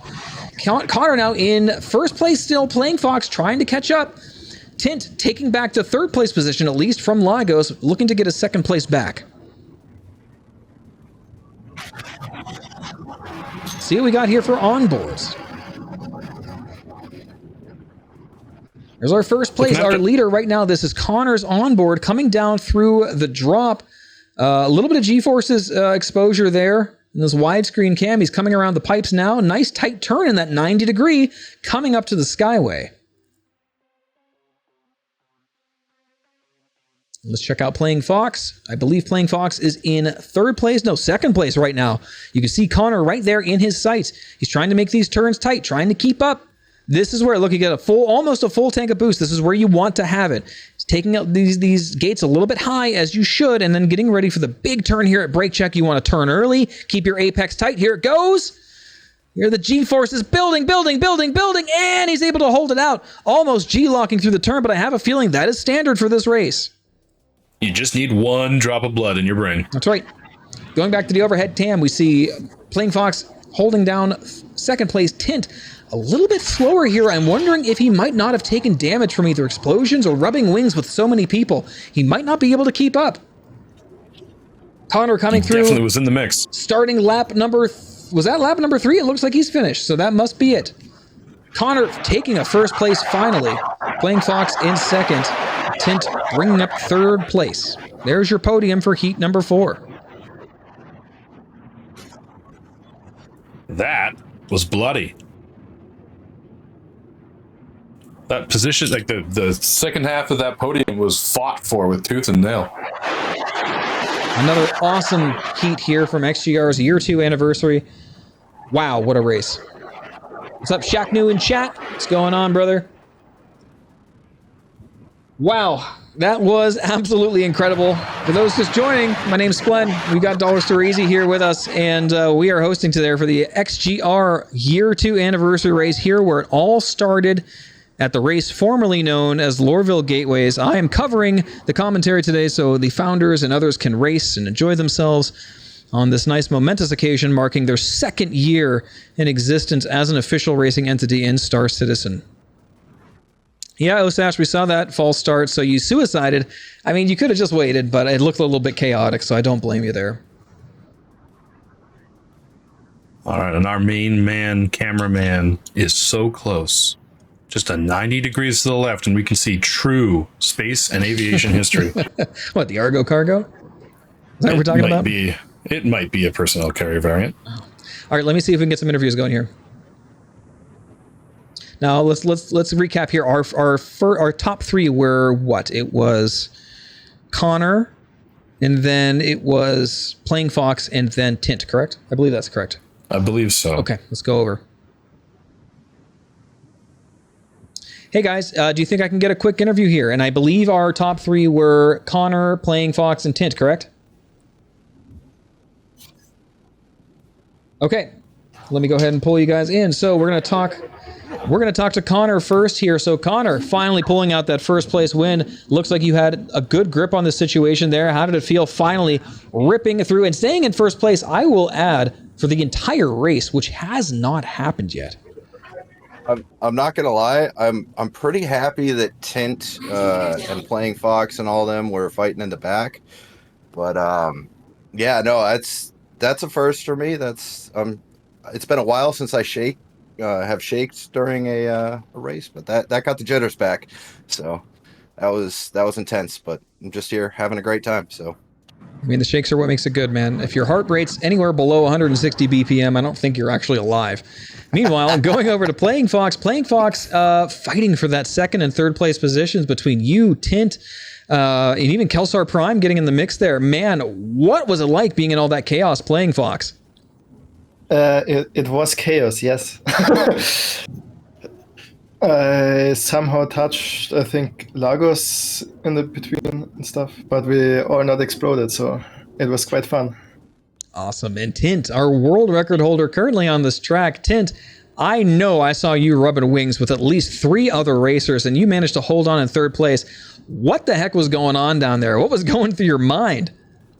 So you were probably missing some party markers because Lagos was right in the mix with us too, and Fox and I were just flying wing to wing for 2 straight laps. Yeah, it was nuts. Yeah, we were looking at that, and it looks like you might have been slowing down once you had a comfortable 3rd place. Did you take damage there, or were you just biding for time and not really fighting at that point? I took a little damage, but also I think I'm the only one of that group in the 300i, so my lines are a little different, and where the speed comes out is a little different. Interesting. Yeah. Interesting facts from a technical aspect there. Well, thank you guys very much. Congratulations on your podium for heat number 4. And we'll see you guys back for heat number 5. Thank you for the incredible, exciting racing to watch. We'll see you guys in a few. See ya. All right. So there's your podium. That's, wow. We're getting all kinds of different people to interview today. Everyone's had their shot. It's been absolutely wild. And here's our official stats from Data Machine, our top 8 for heat number 4. We've got Connor in 1st place, Playing Fox in 2nd, Tint 3rd, Lagos 4th, Dub Blunt in 5th, Herbie in 6th, Dude in 7th, and Carlito in 8th. Now I'm looking to see who has still survived. It might just be Lagos at this point. Herbie, have you survived all of them still? I know. So Lagos has survived all 4 of these heats. Who else? Herbie says yes. So we've got at least 2 survivors. No point for DNF. Crazy. Absolutely wild. Oh, we got our cameraman going for a close view. What's that? Cameraman's going for a close view of the skyline nearby while everything's set up. That's right, the brand new Laurelville skyline as of 3.19, I believe, and they did a wonderful job. It's like a brand new city. It really is. And flying through those corridors down there where the cars are and where the trains are is absolutely incredible. They did a wonderful job giving us lots of places to play in the new geometry down there. So we're going to switch to the onboard here, and I believe this is Playing Foxes. Just to kind of get a look back at the starting line as everyone's getting kind of ready here. Everyone's getting formed back up for heat number 5. So giving us a shot here of that grid. There they are, getting ready side by side, 2 by 2, ready to take off. It looks like we got Speedweed at pole position this time, followed by Osage, Cy Prime, Lagos, Luigi, Sater, and then Kai Rexy as our top 7 off the bat. We'll see what happens. And so Connor winning that, I believe, is going to be put back to 10th place. So he'll have some work to do. No pole position for you this time, Connor. It's time to earn your keep. Good luck.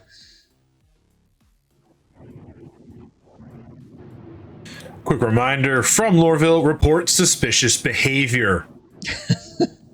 Thank you for that. And cruise lux, refuel, energize, recharge.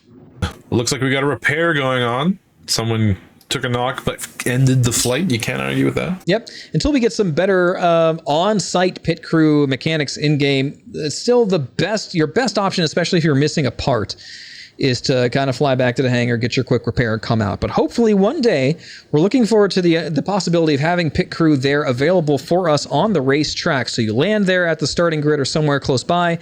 The pit crew jumps out with their salvage guns, and they fix up your ship in the tip-top shape right there, so you don't have to go anywhere, save on fuel. And even in the future, we will have ships and handheld tools designed for refueling on the spot as well. It's going to be very interesting. That's our man Lothhammer at the Dollar Store Race Services. He's waiting for that crucible to come online. That's right.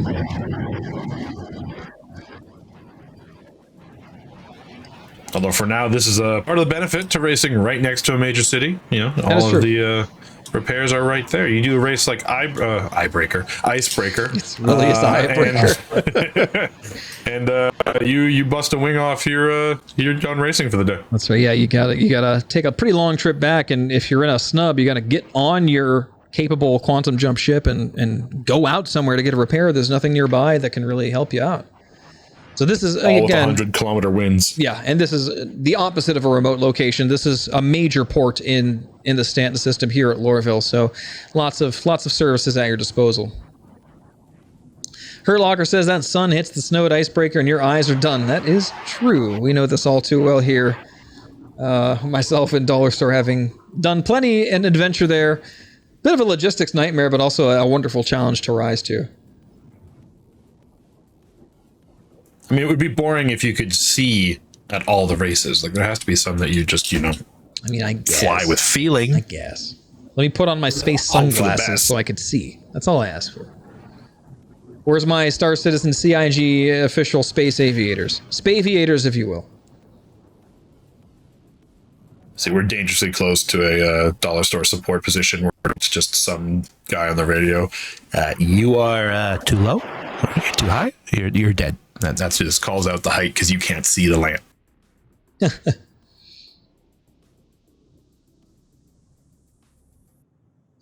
There's a 300 series ship there on the starting line that looks a little cockeyed. That might just be a glitch.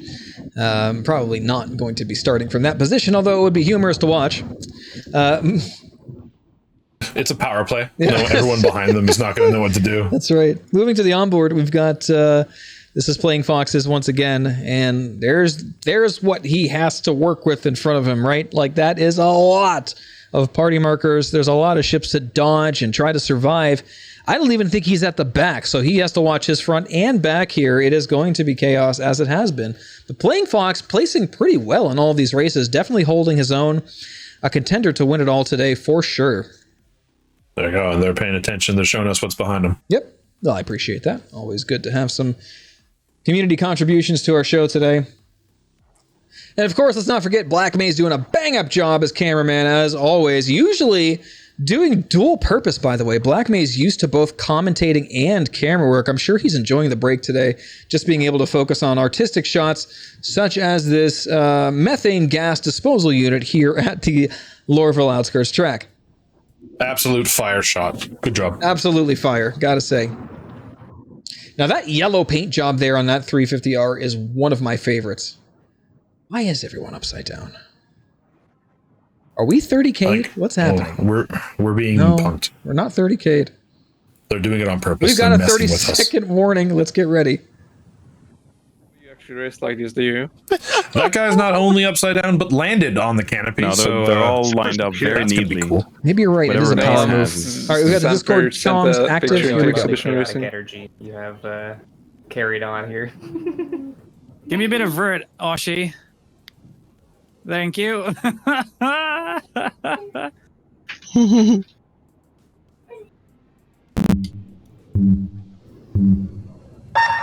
And there they go. It's lights out. They're off the deck. Speedweed taking first this time. Osash in second. We've got Lagos in third, and they're vying for these podium positions right off the bat. Cyprime having a good start, but falling behind, unfortunately. Oh, Kalistar hitting, and he's out. Ooh, looks like somebody else. Lagos is out. Satyr spinning, might be able to hold it together. We'll see what happens. But meanwhile, front contenders, we've got Speedweed in the front this time. Osash in second, and Tint taking third place once again, but looking to take that inside turn. Here he comes, and he's not able to hold together, but he and Osash are literally wingtip to wingtip here, vying for second place. Speedweed in first. Here they come around the U-turn, getting ready for the Skyway. It looks like Tint is just going to be squeezing it out here with a better boosting line in the white ship there. We know he's in his 300i, and like he said, he's got a little bit different lines to take than everybody else if they're not in a 300i. These ships are different statistically.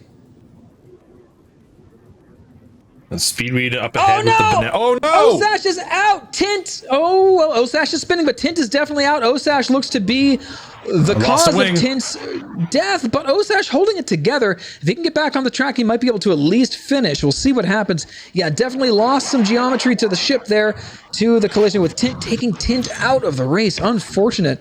Meanwhile, back at the front, we've got Speedweed in first, coming along, starting lap number 2, Playing Fox in second.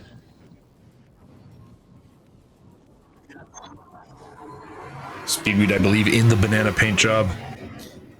Hell yeah, love that paint job. Definitely my favorite. Boltok in third now. Now we're going to see Boltok here making some moves. He's out for blood. One of the best racers in the game, certainly in atmosphere, and especially thick atmospheres like this. I wouldn't be surprised if he's going to be vying for first place before we get to lap 3. Meanwhile, Speedweed, close up here, coming up to the U-turn before the Skyway. Those 90-degree turns, taking it high, wisely using the height advantage to keep that top speed. Nice continual turn, managing the G-forces, getting on the straightaway and letting on that boost. There he goes. Meanwhile, we've got Playing Fox close behind. No sign of Boltok. Still has some ground to catch, but he, that superior TVI management, that wonderful G control, and the tightness to the turns might come in handy. It looks like he's starting to slowly gain ground. Meanwhile, Playing Fox turning. This is the last turn before the homeward bend. And yes, we've got Boltok definitely coming up, but we've got a collision. Playing Fox is out. Boltok hits as well. He's out. Too. Speedweed is by himself with a massive lead now. There he is. Oh, he might be damaged. He certainly looks slow. Maybe he's just letting his heart rate slow down, honestly. Coming and starting at lap number 3 now, Speedweed with a clear lead. All he has to do is hold it together. Looks like he's mostly intact. Can't speak for whatever components or thrusters might have been damaged from all that chaos.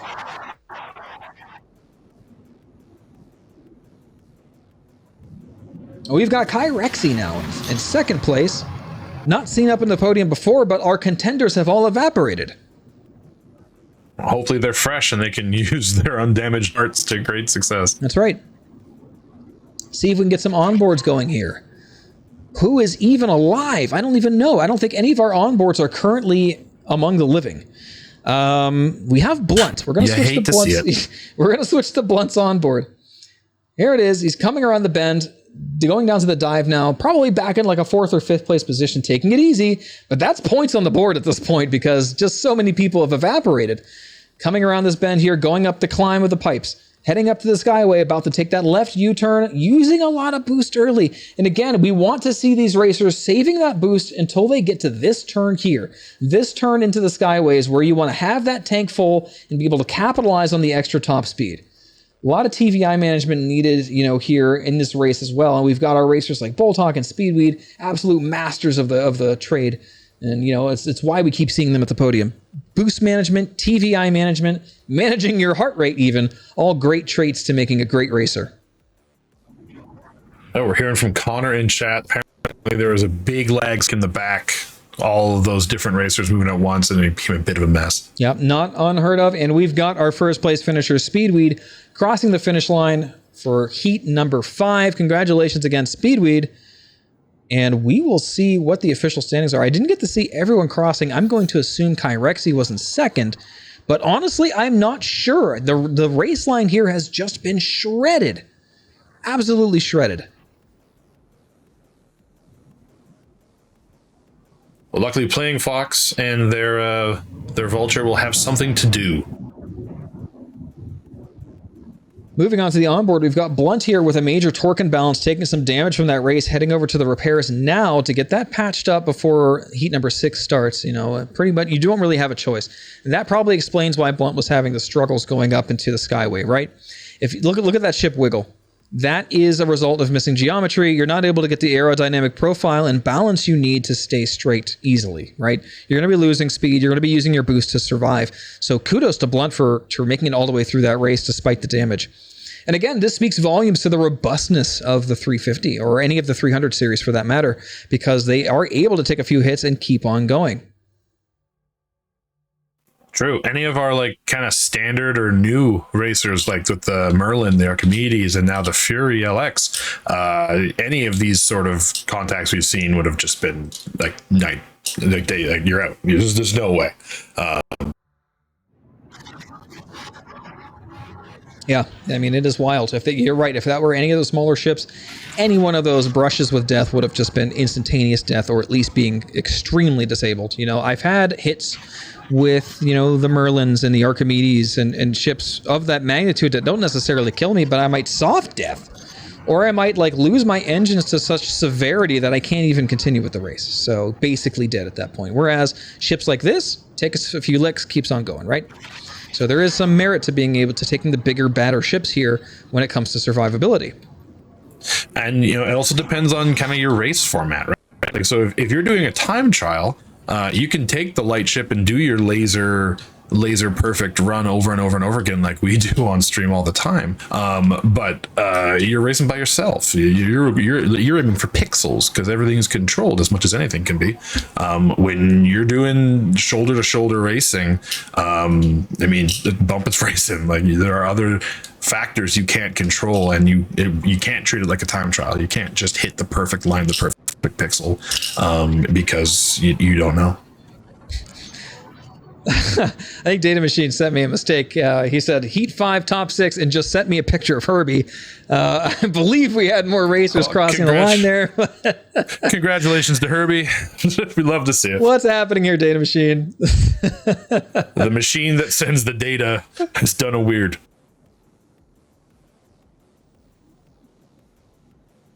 23, we have a confirmation, I believe, from Aaron, our resident time tracker responsible for a lot of good timing data for Star Citizen, letting us know that we have 23 minutes of daylight left. So it is going to be getting dark here soon, but we are more than halfway through. We're going to be close.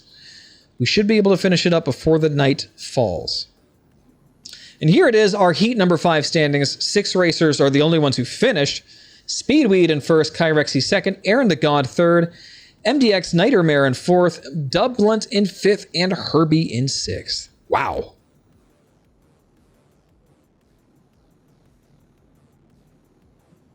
You know, interesting little bit of a lore-based thing I'm going to put forward here. I think Aaron the God's day job when he's not racing in the verse, he's a meteorologist. Maybe. That's why he knows the time and the weather, always. Maybe the god in question is actually Zeus, controls the weather. Who knows? Who knows? Yes, you did, Herbie. Herbie, one of our only survivors of every single race at this point. Yeah, Herbie, I'm going to make a t-shirt, and it's just that chat. Herbie53, I finished the heat. That is the Herbie way of racing. And it might actually pay off at this point because there's been so many DNFs that this consistent level of points might be what leads to the victory. Step 1, don't die. That's true. That was the first part of not dying. And let's see if I can squeeze in a quick interview here real quick. Hey, can I squeeze in a quick interview with you guys? Is that okay? Yes, sure. Yes. Sure. All right, number 1, Speedweed. Wow. I mean, the chaos just keeps getting more severe. Surviving explosion after explosion, coming through the first place this time. What was going through your head there in lap number 2 when all hell broke loose around the final 180 turn? The final? Well, the final for that lap. The final 180. You mean after brake check? Yes, yeah. The one after brake check where Fox exploded. Yes, that's the one. Yeah. Fox exploded basically like 40 meters above my head on the struts. I shat my pants. And I just kept on pushing it. Before that, I don't know. I just pushed the gas on the start line, and it was pretty chill then. But I was hearing people saying that there's a massacre in the back, but I heard none of that. So. Yeah, I'm sure all you could hear was the blood in your ears at that point. But hey, not to worry about your brown pants, because as we know here at XGR, pants are for second place. Certainly you're not wearing any. Meanwhile, Kyrexy, are you there? Yeah, I'm here. Kyrexy taking second place. Congratulations, hitting the podium. I mean, obviously there's a lot of explosions happening in front of you, but you kept your cool. I mean, it seems like you're growing on this track. Tell me what it feels like finally climbing the ladder here. Yeah, I'm definitely a new racer, so just learning the ropes, figuring out very quickly that it's really hard to survive in these things. So just trying to be safe throughout that whole course, and lots of explosions all around me on that one. Well, it's paying off. You got some points on the board, so congratulations. And last but not least, certainly Aaron the God, one of our best ground racers in the game, definitely a top contender in PTV and RC racing alike, taking third place there. So again, a lot of chaos happening in your front view, and I'm sure you had some things behind you and some chaos going around. Here you are in the 300 series ships on this track. What's it feel like getting on the podium? First, thank you for the compliments, Fernand. And I just sat back, enjoyed the fireworks in front and behind me. My shields did take a bit of a hit in the first lap, but luckily I had them, so I survived, and just brought it home for a cozy third place. All right, and it's fascinating hearing all these stories of the shield saving people. Unbelievable from a racing standpoint to even have such components. As we know, weight reduction is key. But anyway, it seems to be paying off for everybody here. We'll see you guys for heat number 6. Good luck. And again, thank you for the wonderful, wonderful show. Hold on. What the fuck is a shield? And here we are. So, wow. So we've got the onboard here. This is Blunt's stream. We've got a 3-minute warning here, so we're going to take this opportunity to take a quick break. I'm going to run the commercials, and we will be right back. Don't go anywhere.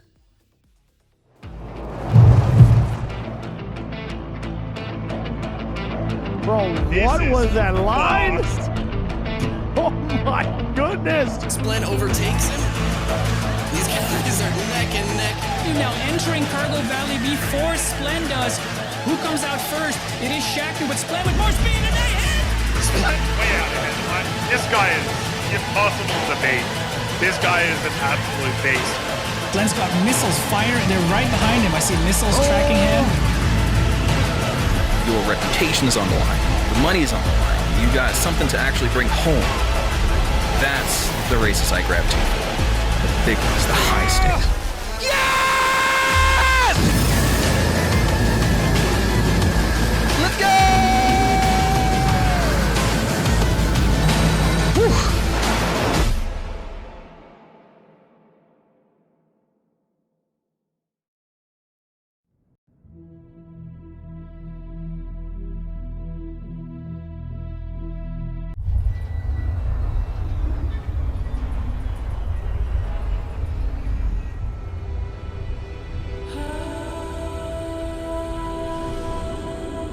Ever since I was a kid, I've wanted to go fast. It's not about just a hairpin or two. It's really about that sequence and finding the potential of the thing I'm controlling. Being in the cockpit, you start to forget what your body's doing. You become one with the machine. Racing in general, I think it's kind of becoming an art. Got split decisions to make. You got to be fast.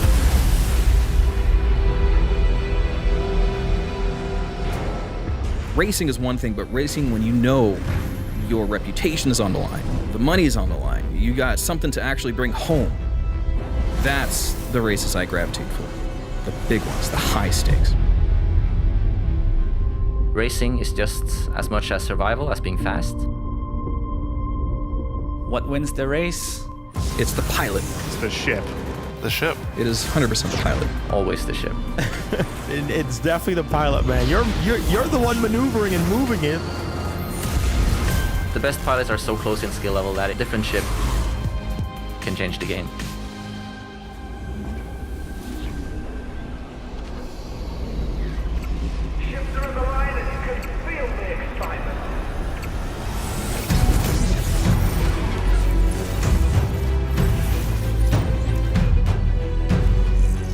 Only from Mirai.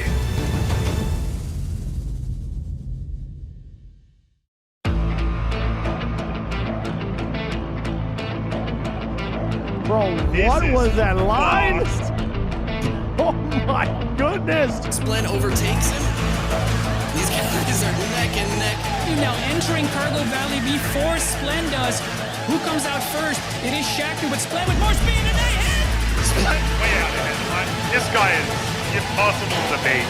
This guy is an absolute beast. Splen's got missiles firing. They're right behind him. I see missiles tracking him. Your reputation is on the line. All right, folks, we are back here. Getting set and ready for heat number 6. I think we are going to go immediately to a 30-second warning, and we're going to get started. For those just joining, my name's Splend. We've got Dollar Store Easy with us here. Let's immediately switch to the Discord comms and get this started. Here we go. Let's do it. Fireworks.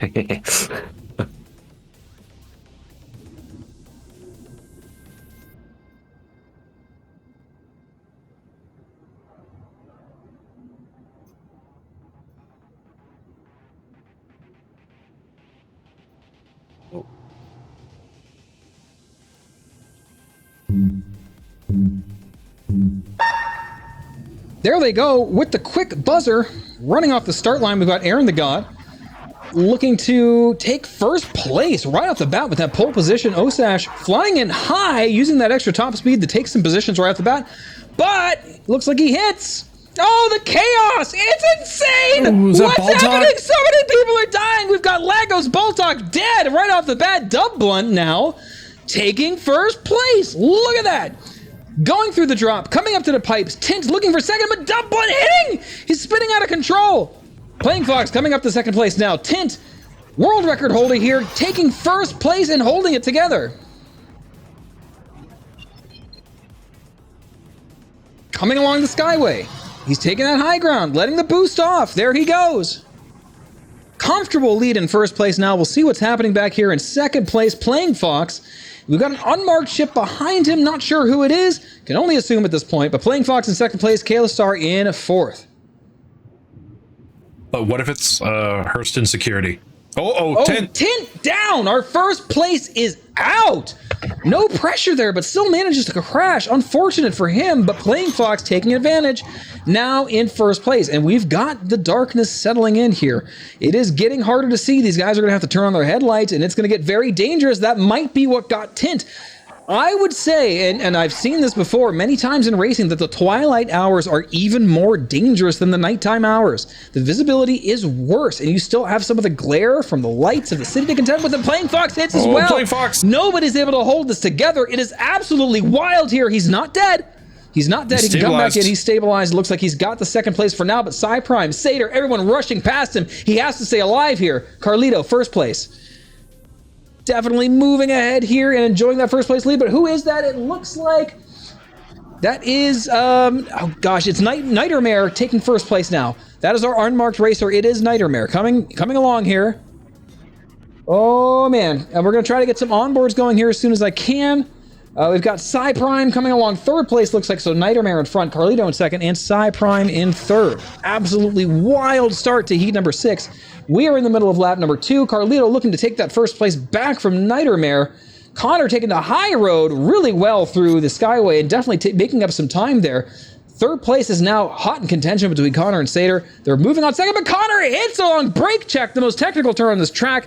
It has claimed another victim. Satyr now taking the third place position. We've got Carlito in second and Nightmare in first. There's definitely some blood in the sand for this track. Absolutely, and I don't think I have a single living onboard to show you. Nightmare still in the front. Carlito in second. We're going to stay here on Black Maze's cam. Let's get rid of the overlay here and get the full scene in. Absolutely insane right now. Satyr boosting ahead of Carlito and taking second place. Satyr, a veteran for sure, using that better boost management to take that second place spot. And now it's just Nightmare is the only thing in front of him. Here we go. Coming along the drop. Nightmare definitely extending the lead a bit there. Excellent boost management. Must have had a wonderful turn. Satyr still keeping a lead in front of Carlito, but Carlito still trying to fight back into second place, taking advantage of a slower turn by Satyr there, coming down to the drop. Meanwhile, Nightmare in front, getting up to this 180, ready for the Skyway. Satyr covering a lot of ground. Satyr is hungry for that first place position, has gone through so many placements today. Now is coming along the Skyway here. It's the midway point of lap 3. It's now or never if he wants those points. Here they go. Taking the higher ground, using the boost here, closing the distance, 100 meters, 50 meters, he's in front. Satyr taking the first place spot, Nightmare dropping back to second, Satyr taking the high ground, but Nightmare, the better line going through. Did Satyr black out? Where is he? There he is, he's in second. They are close, coming along the final turn here, starting homeward bound. Nightmare with a wider turn, but Satyr with a slower braking turn. This could be it. He really has to make a move here if there's going to be any, but I don't know if it's going to happen. Nightmare now coming along the final turn to the climb. I like to call this the corporate ladder. Last turn of lap number 3, holding it together. It looks like he's got this in the bag. And there he goes across the finish line. Congratulations to Nightmare and Satyr coming in second place, getting his first podium finish of the day. What a wild heat. And Satyr missing a wing as well. Incredible. That might explain that turn we saw. That would absolutely explain that wider turn. You are not wrong.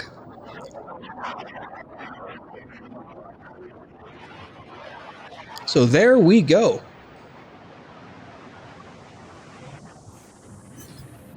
And I apologize, it is Nightmare, not Nightmare, but I got some errant data machine data where it said Nightmare on the scoreboard, so I've been calling him Nightmare, but it is Nightmare. MDX Nightmare. So we'll be talking to them hopefully after this race, but we got to make it quick, so I'm going to try to sneak in now. Here we go. Hey, I'm going to try to sneak in here quick, guys. So we have time with the very limited daylight we have. I just want to talk to Nightmare holding it together there for first place. Congratulations on that finish. Absolutely wild heat. And obviously you had Satyr breathing down your neck. Tell me about your strategies you used to stay on top. Using it on straights. I saw him, like, we were battling, I think, on the second or third lap. So I had to push it a little bit harder than I would like to. But, you know, it was good overall race.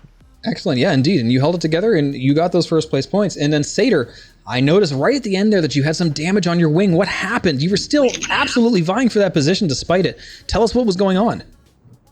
Actually, I have no idea what position I was in. I just remember blowing past explosions and then just focusing on my race. At the last turn there, I think I clipped a wing, and then it was just about trying to keep it under control and hoping that was lap 3 and not lap 2.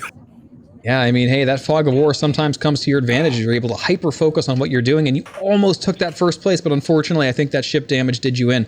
Good effort nonetheless. And who was our third place finisher? I need to actually, because it was so crazy, I wasn't able to catch and see who it was.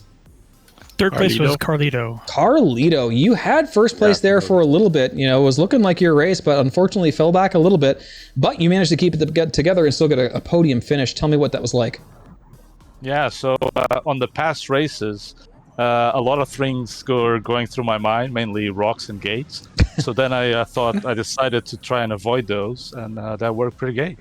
Hey, yeah, imagine avoiding the obstacles and keeping it together allows you to finish on the podium. Well, congratulations, all three of you. Wild race. I think that was the most exciting so far. Wonderful to see. And all the carnage was unfortunate, but I have to say it was kind of entertaining. But we'll see you guys here for heat number 7. Good luck, guys, and see you in a few. Wow. Carlito hamming it up in the interview and in the plane in front of our cameraman. It's always good when you can have fun despite all the pressure, because I have to tell you, I guarantee you these racers have a lot going through their minds as well as their heart ventricles right now. You know, it is still, even for as long as I've been doing this, it's not unusual for me to have 120, 130, 150 BPM, you know, when I'm racing.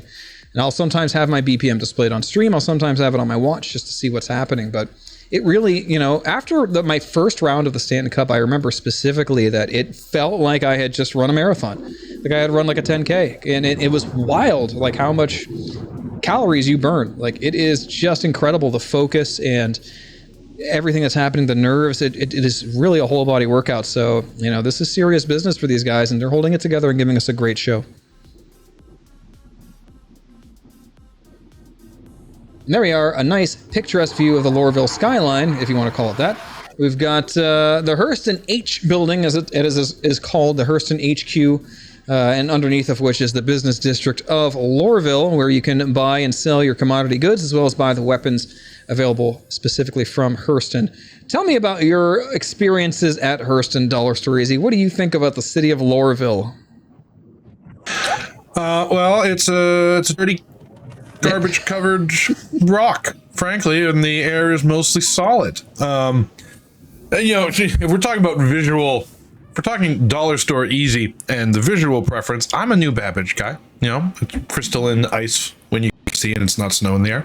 If we're talking in lore, Dollar Store of the Dollar Store EX actually grew up in Lorville, and used to work for Kelto before they no longer worked for Kelto, when the management and Dollar Store had a disagreement, and that led directly to screeching across the top of Euro Truckers, Hercules, and throwing a hot dog at your windshield. It was all meant to be.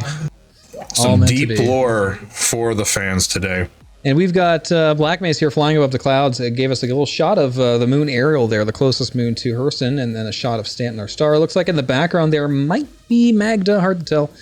And a beautiful view of the volumetric cloud technology CIG has put together for us here. So yeah, there it is. There, that looks to be aerial. A couple good trading posts on that moon for sure. You've got HCMS Bezdek, and the other one is called Laszlo or something. But anyway, get some good stuff there traditionally. So a popular trading route between Lorville and that moon. Economy booming here at Lorville, despite the pollution, of course, and now the racing scene here booming today on the 2nd year anniversary of XGR's official first race start in Star Citizen. So here we are. For those just joining, my name's Splen. We got Dollar Store here with us as my corporate sponsor, compadre, and emotional support animal.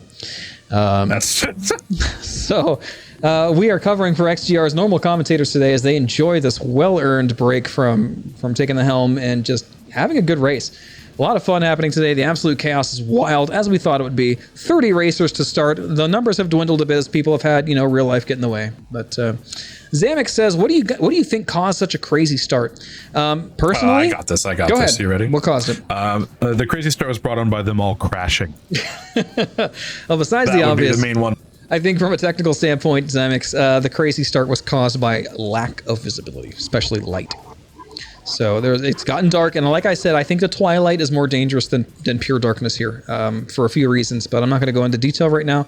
So it's when that sun dips below a mountain or something, right when that race started, nobody was ready for it. Suddenly you can't see anything except for party markers, and it becomes hell. And I believe that is what happened there at at the start of Heat 6. So we'll see what happens here at Heat 7. Hopefully they've adjusted, and we should be getting ready here, hopefully soon, so they can take advantage of the little daylight they have left. Oh, we got something on scene here. What's happening? Is that an MSR? No, it looks like an Ares, Inferno, or an Ion. But again, we are in, that might be security, but at the same time, we're inside an armistice zone. So there's nothing that could really... Small reminder, when a size 13 ballistic gun is pointed at you, do as they tell you and pull over. True. And here are, I don't know if I said this already, the official Heat 6 results from Data Machine. We've got Nightmare in first, Satyr in second, Carlito third, Dude 3D bringing up fourth, Speedweed in fifth, staying alive, taking fifth place, Herbie in sixth, and Psy Prime 7. Congratulations, Herbie, on being the sole survivor of every single heat so far. Keeping it together. Can he do it for 2 more? We will find out shortly. Once again, Herbie 5-3 at 3:59 p.m. I finished that heat. We've got Blunt here in the back of the line showing the starting grid on our onboard camera. As you can see, things are getting dark. It is not going to be easy to see. Just looking down into the track, which is that area there on the left. I mean, it's dark. You cannot really make out the geometry. You can see a few flashing lights. You can see some fire towers in the air, but there's not a lot going on. Okay, stand by.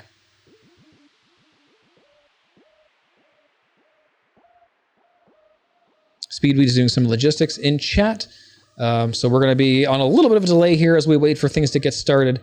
In the meantime, we'll enjoy what's happening and take a look at our cameraman. We've got, now look at the difference in light, from the perspective of somebody looking downward at the ground. It is dark. It is not going to be easy for these guys to see. I mean, some racers take advantage of being able to use things like reshade. I certainly have not shied from that in the past. Just turning on your headlights, cranking your gamma, and hoping for the best. And a lot of muscle memory really goes a long way on a track like this. And any track, to be honest, when it gets dark. It's that contrast that kills you. It's so bright in one moment, and then the next moment you're in a dip, and it's just nighttime. You gotta go back and forth. It's frustrating. Look at this. See? Look at the difference. That's right.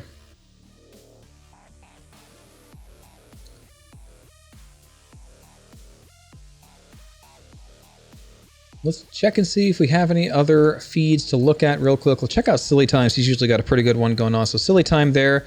Notice the lack of G-suit happening. Just bare hands on the wheel sometimes. You just got to let it hang. You know what I'm saying? I hate that I know what you're saying. Yeah. We got about a minute and a half until the heat start here. So not too much longer to go here. Hopefully they get some daylight to go with this second to last heat. What else we got going on here? We got Starflame here with the night vision on. So this is an example of what the reshade would look like. A little bit of black and white, but able to see higher contrast, which is helpful at night, right? So lack of color, also, higher contrast. A flight suit. Also a flight suit. No. And some armor to boot. Who knows? Maybe it's holding their insides in a little better.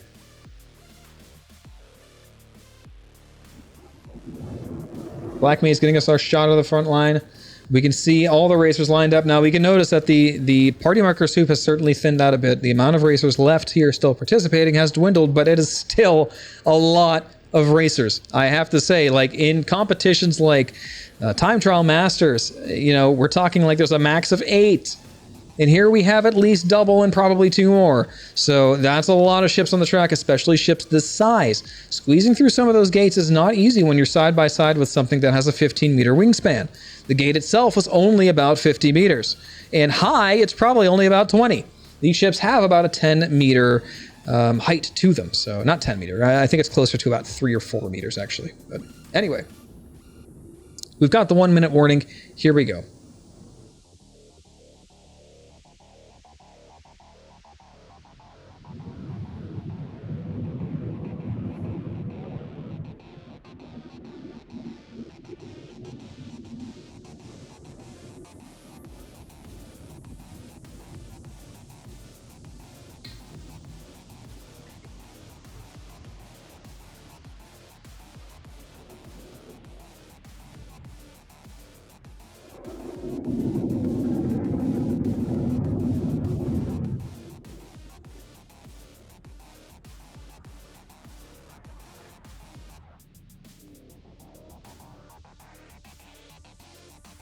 Here we go.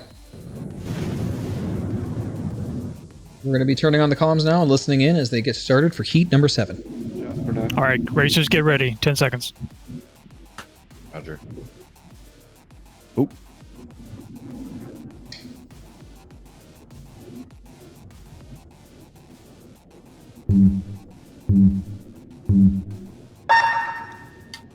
There they go, off the deck, in the air. Kyrexy in front, taking advantage of that pole position. We've got Nightmare starting in second, but falling quickly back to 5th place. Satyr jumping ahead, using that aerial advantage of being in the back to get some higher top speed, but we've got chaos happening right off the bat. Looks like we've got crashes left, right, at least 4 explosions gone. Kyrexy still keeping it together in front. Osash is in second. Carlito in third once again. What will happen in this race? We've got brand new contenders up front. None of those familiar names. No Boltok, no Billboy. Billboy, who has actually backed out for the rest of these races. So we're not going to be seeing any more of him, but we got Carlito coming up third and trying to close the gap between himself and Osash.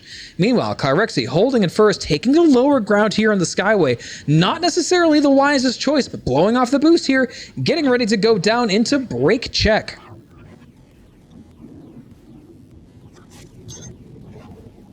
I think we have someone behind Carlito there unmarked. It might be Nightmare. Yeah, Nightmare might be there unmarked. Oh, Carlito taking a tumble. Oh, Carlito. We're going to see what happens. Osash is trying to take first place from Kyrexy. Both of these guys not exactly pushing their hardest, but Osash definitely with the better boost management here. A little bit tighter turn, taking first place. Kyrexy, with that boost backed up, though, able to make the distance back up. So these two, 50 meters apart, not quite able to keep it together, though, as Kyrexy starts falling behind in the second place. Osash is keeping first, starting lap number 2.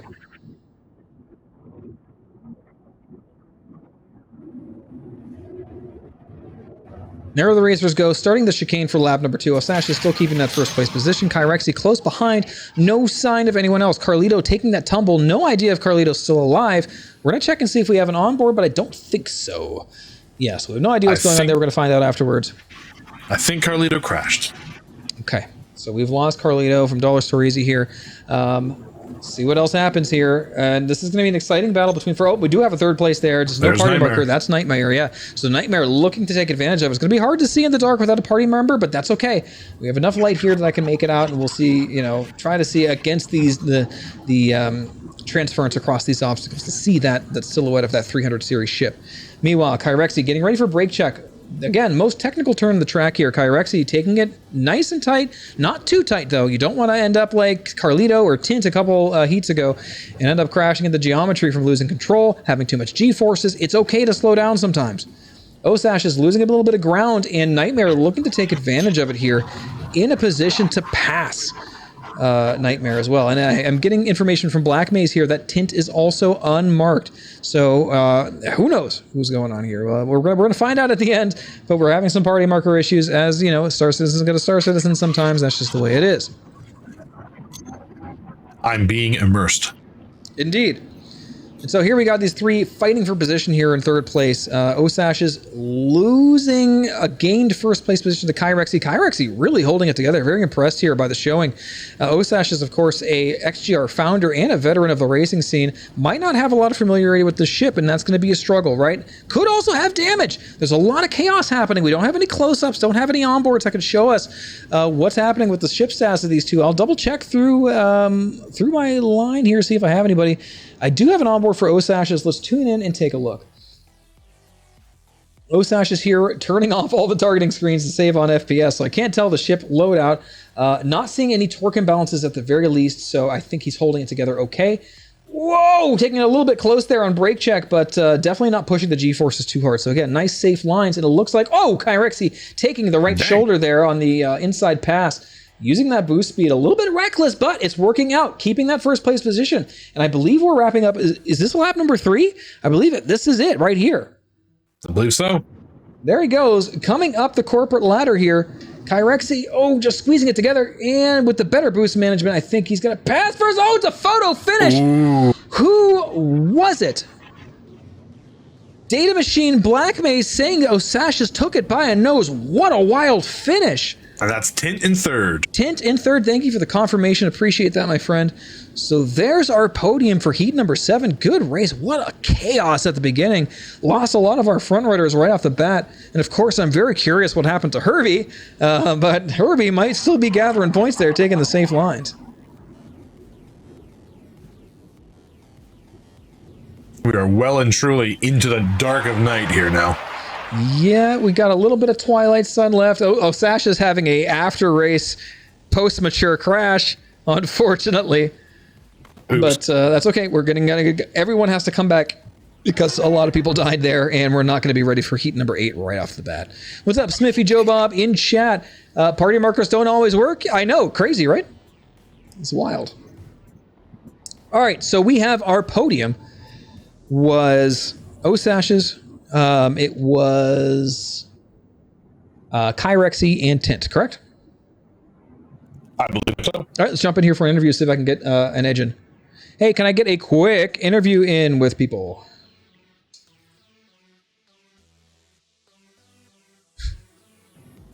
All right, so I'm jumping in here after heat number 7. We're going to talk to our first place winner by a nose at the end. A truly photo finish from Osash's.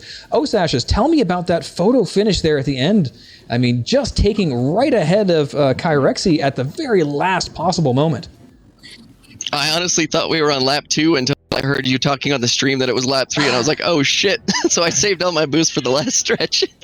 Yeah, I'm going to be perfectly honest with you. That might have been lap 2. I don't know. But hey, we're just going to call it lap 3. Okay, Black Maze confirming it was the final lap. So yeah, I mean, heat of the moment, blood in your ears, understandable fog of war. We don't have Luigi telling us leaders on final lap. So there's no way for us to know. Honestly, we're completely helpless and hopeless without him. So, but anyway, awesome race between the two of you guys fighting Osash's and Kyrexy. Kyrexy, by the way, wonderful showing today, really climbing the ladder there and coming up. So, keeping that first place position, I saw you coming back and forth. Osash is sometimes taking it, but you having that boosting on the straights and catching up. What was your strategy there for keeping it as long as you did? Honestly, for most of the race, it was just trying to be as clean as possible. And then towards the end, I started trying to push it just a little bit too much and kind of paid for it on one turn. I think that's where he caught me. Excellent approach there. That's the Buddhist approach, focusing on the purity of the self. Good job, keeping it together. And hey, you got podium once again, so congratulations. And last but not least, I believe that was Tint. We didn't have a party marker, but Tint, that was you in third place, correct? Yep. So there's our world record holder once again finishing on the podium, and obviously a lot of chaos at the beginning. You were pretty close behind them watching this battle unfold. What did that look like to you? And did you stay back just because it was so chaotic in front of you? No, it is really, I think, partly a ship difference. It's that little bit of extra maneuvering thrust that they get in the turns where I can catch up really in a big way on the straight, and then they start losing me again. Interesting. Well, hey, you held it together for another podium finish despite any ship differences there. Your experience is showing off, so well done. Congratulations to the three of you, and we are all, of course, ready here for the 8th and final heat, and we'll see you guys in a few. Good luck. All right, so here we go. Yeah. We have enough. unknown threat, or an unannounced threat here. Herbie needs water. Herbie, did we confirm that Herbie made it through that? We're going to see the results here from Data Machine. We've got Osash taking off here after the post-mature crash. But here's our official results from heat number 7. Indeed, Herbie lived. Osash is in first, Kyrexy second, Tint third, Starmite in fourth, Herbie in fifth, and Mad Cat coming in sixth place. Wow. I mean, I'm glad we're getting a nice full complement of winners after each round. I should say survivors after each heat. It's been back and forth on this podium. I'm excited to see who's going to have the most points at the end. If we're even scoring it, honestly, I don't know. I didn't really ask, but considering this is sort of a fun exhibition race. But anyway, you can see there as Osash is getting ready on the onboard cam, coming back down to the Lorville Outskirts, formerly known as Lorville Gateways. Hello there, my name's Splen. You guys might know me. I'm a fast guy in Star Citizen, and here with me is my corporate sponsor, Dollar Store Easy. And we are co-hosting today on behalf of XGR. This is their year 2 anniversary. This is the second full year they are celebrating of having been in Star Citizen as an entity, officially racing since 2021. Since then, they have gone to incredible places, becoming part of the Star Citizen official lore, and their community-created racetracks becoming cemented in Star Citizen as physical entities, racing missions, and points of interest. So it's been a wild ride watching this unfold. It's wonderful to see these guys finally kicking back and celebrating today as I sit here and have the time of my life commentating these absolutely wild matches. I'm not even mad I'm not racing today because this has just been such a pleasure to watch. Then we'd explode, probably. We would immediately explode, yeah. I mean, I don't even know. 30 people on the track, that's a challenge even for me. That's just I would just be holding it together and maybe looking for opportunities, but survival would be the biggest challenge here today, as we've seen so far. 30 people in 300 series ships, so lots of metal in the air and not a lot of space for anyone. So it's like watching an air balloon race to some degree, but they're surprisingly quick on the boost. Certainly they have big engines in the back, not unlike the racing variant of this series, the 350R, which by the way is not allowed. These are only 300 series ships, which is tradition from the very first race. In the first race, the ship class was limited to a 300i only back in 2021, and for the anniversary race, I believe it was the same, and this year they're opening it up to the other 300 series ships, but not the 350R, as it is much faster being the racing variant. So these are much closer together. It makes for interesting races, much more tactical decisions having to be made at the lower speeds. Look at that mess. Look at that tree of people trying to go through a very small gate. That's right. This is Osash's onboard in the back this time, having finished in first place, taking the back position. As we said, that is the twist to today's event, is that the first place finisher will be starting, I believe it was 10th place at first. Not sure if that's still the case, but they are starting behind, meaning no pole position for you, buddy. You got to earn your spot once again. A little extra fun. I'm all for the idea, frankly. And we've got Playing Fox there, who's been doing pretty well today, and a bunch of other racers. Hey, Sharkbait's on the line. Not sure if he's been here the whole time, but Sharkbait, I believe, was our second place finisher in the Stanton Cup. Truly a great racer. So let's see what happens. Let's see if what our Black Maze taking the camera today instead of commentating. Usually he does both.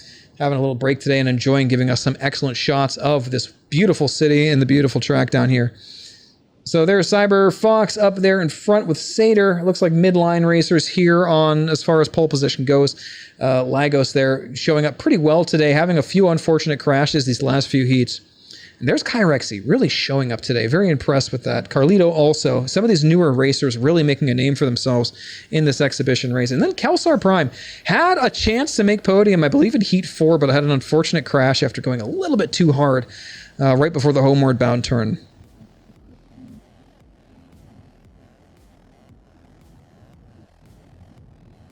Hey, all for chaos, no big deal. This is kind of an underground race, so, things happen. Welcome. Hope you're enjoying the show.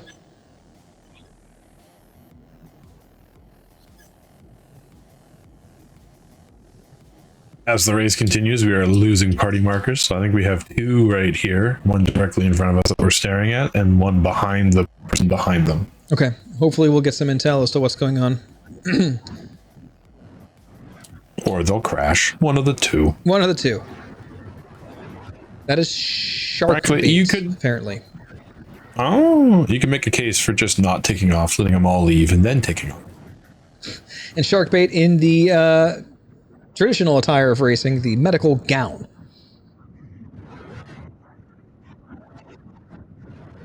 A little known fact, every single professional racer in the Star Citizen verse has horrible degenerative diseases to their DNA from being respawned over and over again. Some people just randomly change body features. It's almost like they sat at a character select screen and said, say when, and then that's how their character was made. I don't know anybody who does that, honestly. It sounds kind of wild. But anyway, yeah, that is in Star Citizen lore. If you get regenerated too many times, you're not necessarily going to come back with all your parts intact. So that leads to things like bionics and stuff that we're going to see hopefully in the future of the game. But for now, die at will and come back with your wonderful beacon suit or your medical gown and race to your heart's content.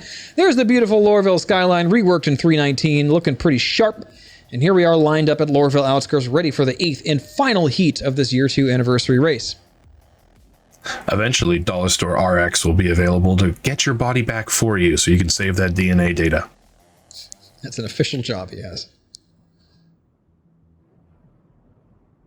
Look at that starting grid. Man, still a lot of ships. Again, like we had 30 earlier today. The numbers have dwindled a bit, but it is nothing to sneeze at here, seeing a dozen or two 300 series ships ready to let it all loose here for this nighttime final bout here at Lorville Outskirts.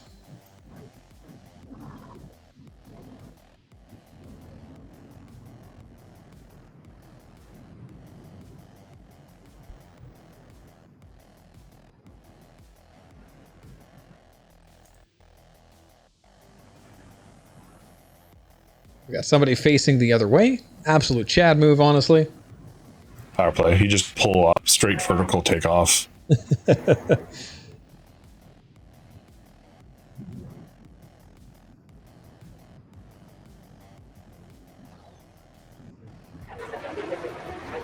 These are the anime superstar moments we're all waiting for. That guy's got tofu in the cup holder. He's found the new way to get this giant yacht of a race car going.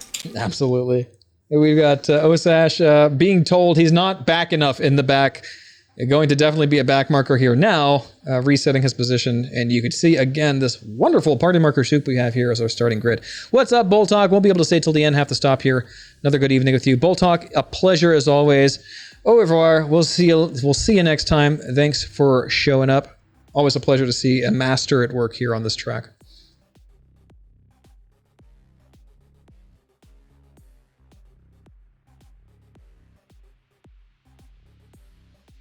Oh, our onboard camera operator's neck is exploding. This happens.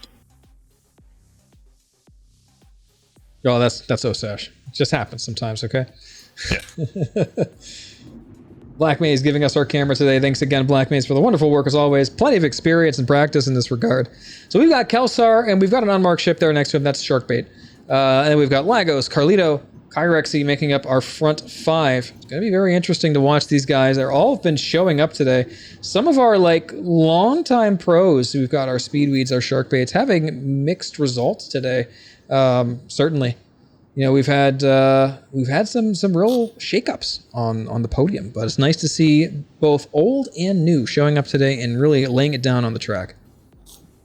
Exhibitions are great for that, you know? There's a little less stress and a little less kind of at the line. You just come and you just do and learn, you know? True, but like I said in that Fury video, those high stakes races are really where it's at, man. Nothing gets your heart going like that. It really makes you feel alive, honestly. For true.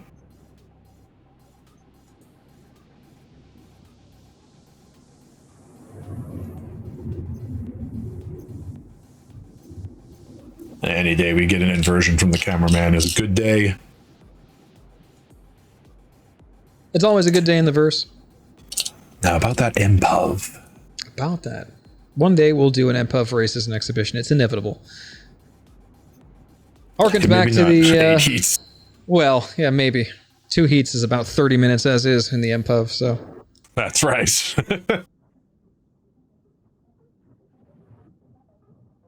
All right, looks like we got about 5 minutes to start here. just getting all the logistics ready for our 8th and final heat here. So let's talk a little bit about what's happening in Star Citizen and elsewhere. So obviously next week, we've got some big things coming up. Actually, 2 weeks to the day. We've got CitizenCon, the first in-person CitizenCon in 3 years. This is CitizenCon 2023. I myself am going. Dollar Store will be joining me. I'm excited to meet all of you. It's going to be wild. Well, obviously, we've had a lot of surprise updates from Star Citizen itself. We're going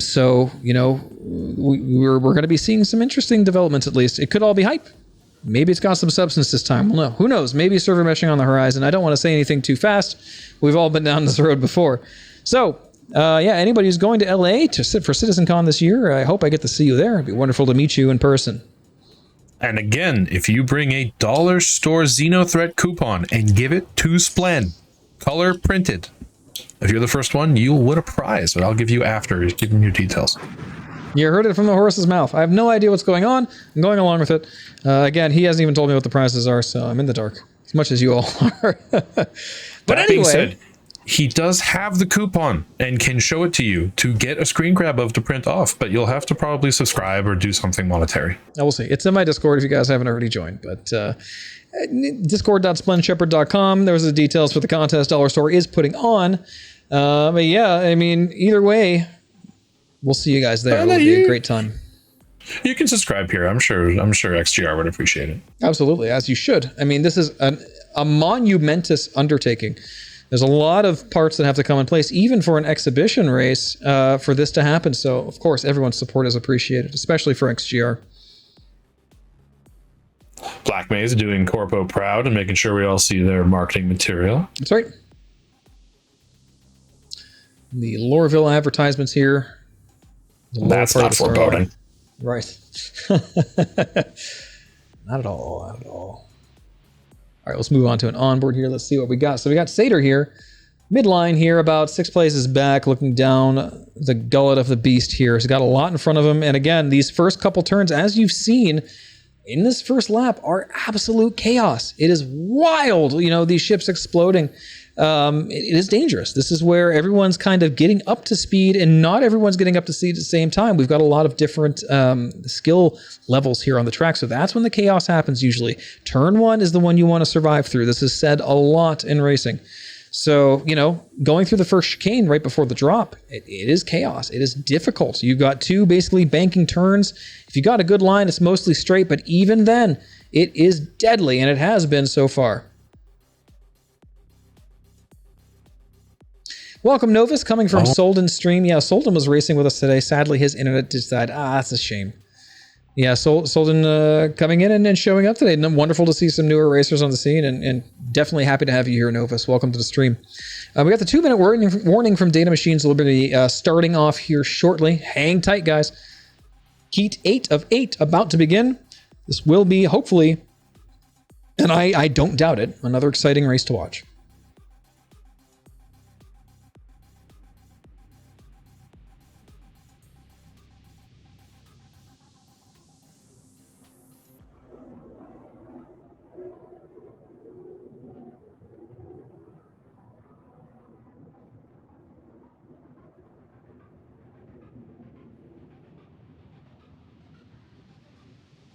One minute left, guys.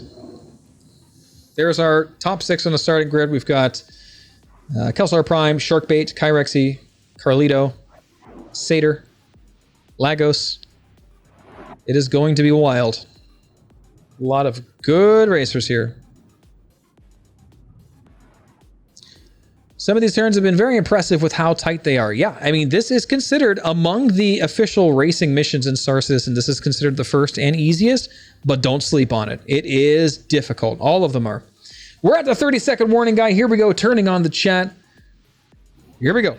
Missing party marker is Sharkbait. Yep, missing party marker Sharkbait confirmed by Black Maze. I think that is the only one. We'll see what happens. Right, race. Was that on stream? Yes. Sure was. Why am I fucking where I am? Oh, that's great. Here we go. And they're off the deck there for heat 8 of 8, taking off. And it looks like we've got Sharkbait hanging on to a narrow first place lead. Oh, getting real close to Kelsar, though. Kelsar taking that inside line, and Sharkbait is out.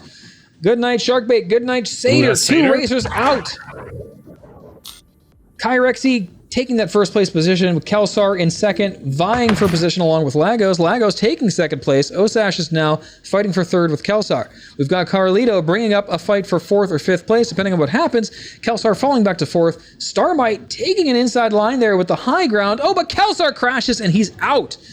DNF for Kelsar. We've got Starmite taking that fourth place position. Kyrexy, again, taking that first place. Looking good today. Lagos, wouldn't be surprised if Lagos is trying to eat that first place position sooner rather than later. Definitely a talented racer there. Kyrexy, a little newer on the scene, has a lot to lose right now, is going to be fighting for his life. Let's watch it unfold.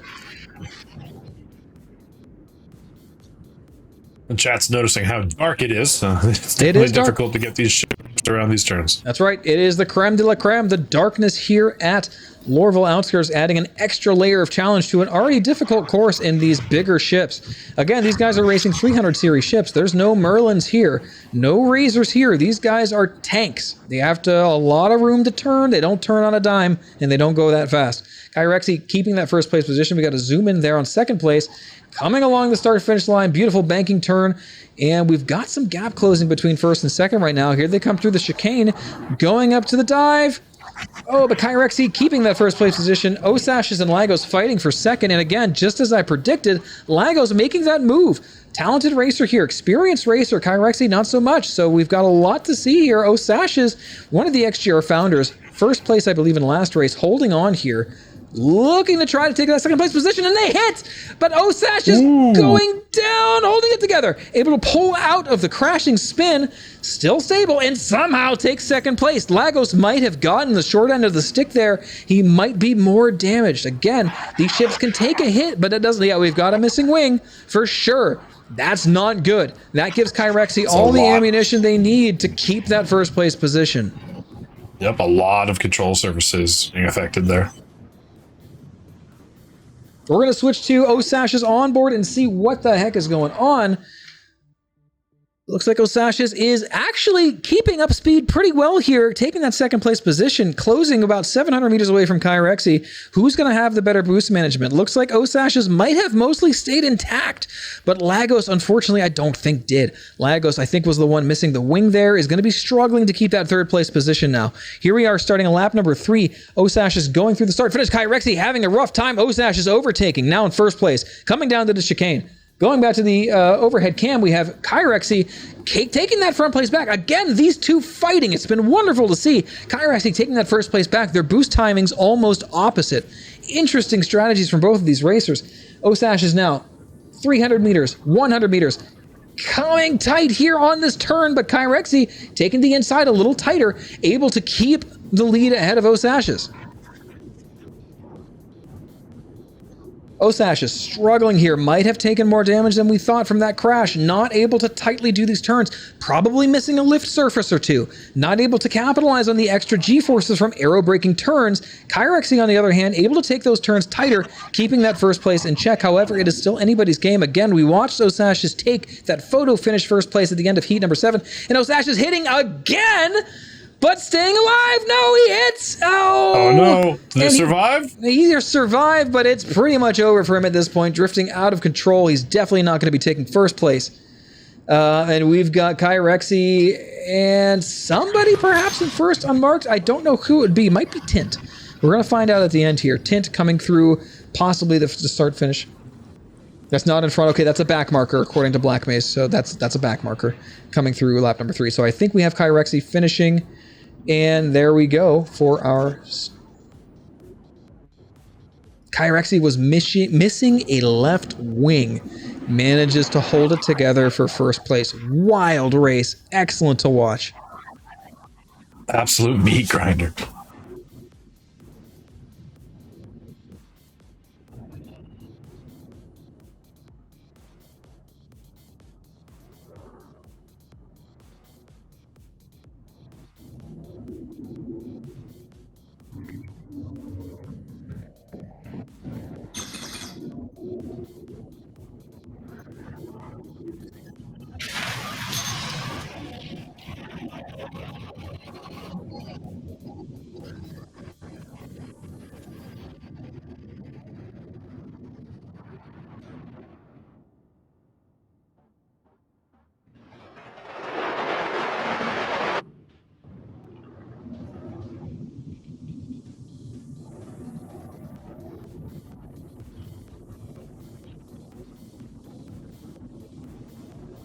Okay, so after this 8th and final heat, we're moving on to the main events after this. We're going to be taking a short break here to allow Daylight to come back for a fair shot. So we'll see you guys back here in about 20 to 30 minutes. We're going to come back early, myself and Dollar Store, to do some talking. So we're going to put on the commercials. We'll see you guys at about 10 to 15. Don't go anywhere. Hell of a race. Actually, before I go, let's do some quick talking. Hey, can I get a quick interview in before we break?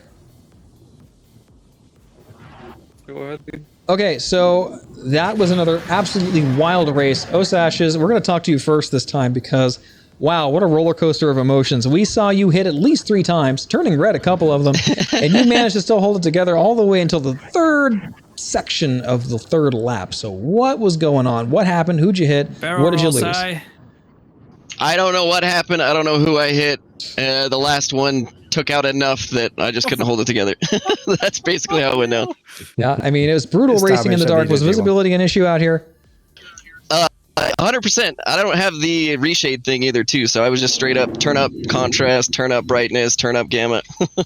Gotcha. And Kyrexy coming in first place. Man, beating some of the XGR vets out here and missing a wing on top of it. That is a Cinderella story if I've ever heard one. What was going through your head crossing that finish line?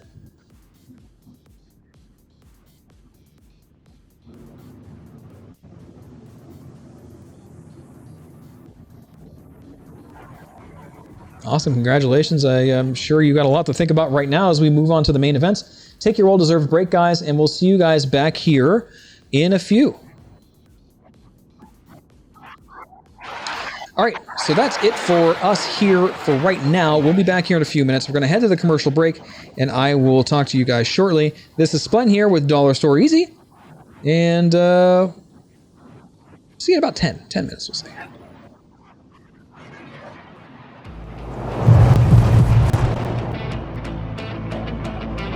Bro, what was that line? Oh my goodness! Splen overtakes him. These guys are neck and neck. Now entering Cargo Valley before Splen does. Who comes out first? It is Shackner with Splen with more speed, and they hit! Splen way out ahead. This guy is impossible to beat. This guy is an absolute beast. Splen's got missiles firing. They're right behind him. I see missiles tracking him. Your reputation is on the line. The money is on the line. You got something to actually bring home. That's the races I grabbed to. The big ones, the high stakes. Yes! Let's go!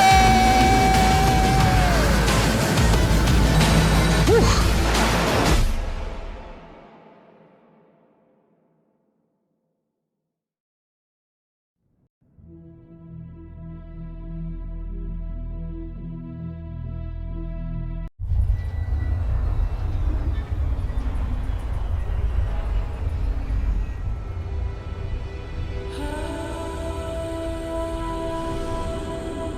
Ever since I was a kid, I've wanted to go fast. It's not about just a hairpin or two. It's really about that sequence and finding the potential of the thing I'm controlling. Being in the cockpit, you start to forget what your body's doing. You become one with the machine. Racing in general, I think it's kind of becoming an art. Got split decisions to make. You gotta be fast.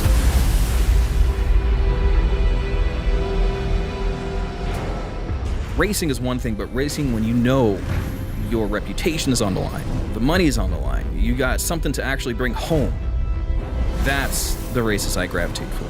The big ones, the high stakes. Racing is just as much as survival as being fast. What wins the race? It's the pilot. It's the ship. The ship. It is 100% the pilot. Always the ship. It's definitely the pilot, man. You're the one maneuvering and moving it. The best pilots are so close in skill level that a different ship can change the game.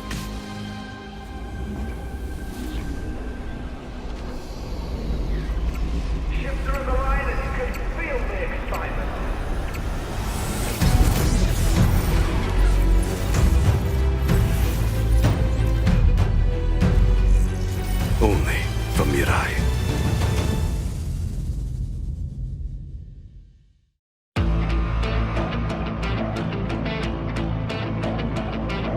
Bro, what was that line? Oh my goodness! Splen overtakes him. These guys are neck and neck. Now entering Cargo Valley before Splen does. Who comes out first? It is Shackner with Splen with more speed and they hit! Splen way out ahead. This guy is impossible to beat. This guy is an absolute beast. Splen's got missiles firing. They're right behind him. I see missiles tracking him. Your reputation is on the line. The money is on the line. You got something to actually bring home. That's the races I gravitate for. The big ones, the high stakes.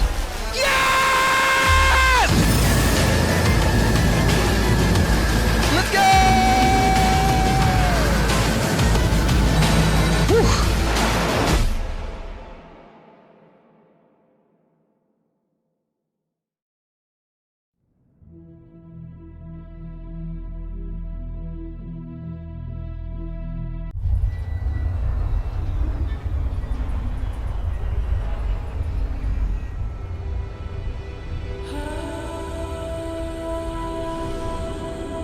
Ever since I was a kid, I've wanted to go fast. It's not about just a hairpin or two. It's really about that sequence and finding the potential of the thing I'm controlling.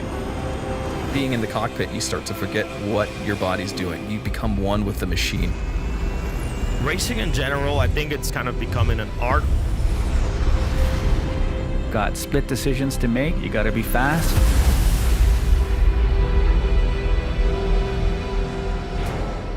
Racing is one thing, but racing when you know your reputation is on the line, the money is on the line, you got something to actually bring home. That's the races I gravitate for. The big ones, the high stakes. Racing is just as much as survival as being fast. What wins the race? It's the pilot. It's the ship. The ship. It is 100% the pilot. Always the ship. It's definitely the pilot, man. You're the one maneuvering and moving it. The best pilots are so close in skill level that a different ship can change the game.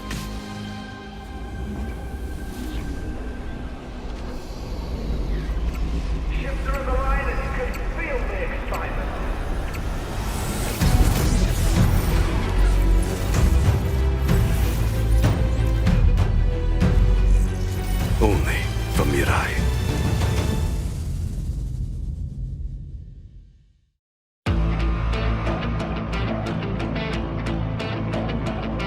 Bro, what was that line? Oh my goodness! Splen overtakes him. These guys are neck and neck. Now entering Cargo Valley before Splen does.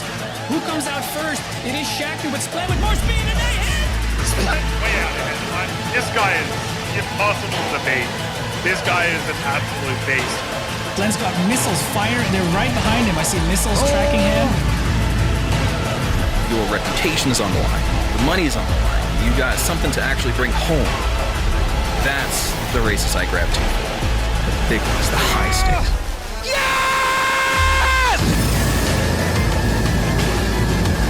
Let's go!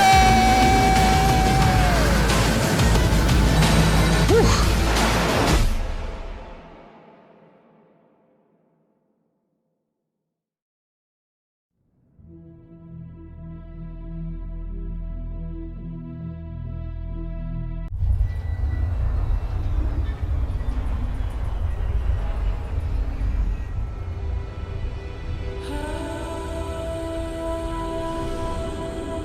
Ever since I was a kid, I've wanted to go fast. It's not about just a hairpin or two. It's really about that sequence and finding the potential of the thing I'm controlling. Being in the cockpit, you start to forget what your body's doing. You become one with the machine. Racing in general, I think it's kind of becoming an art. Got split decisions to make. You gotta be fast.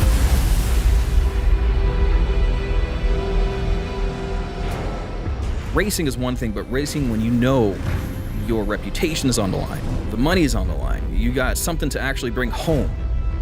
That's the races I gravitate for. The big ones, the high stakes. Racing is just as much as survival as being fast. What wins the race? It's the pilot. It's the ship. The ship. It is 100% the pilot. Always the ship. It's definitely the pilot, man. You're the one maneuvering and moving it. The best pilots are so close in skill level that a different ship can change the game.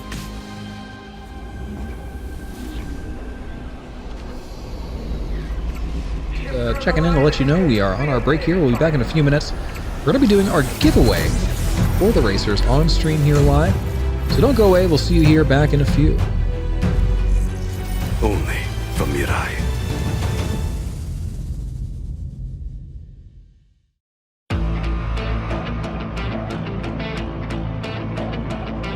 Bro, what was that line?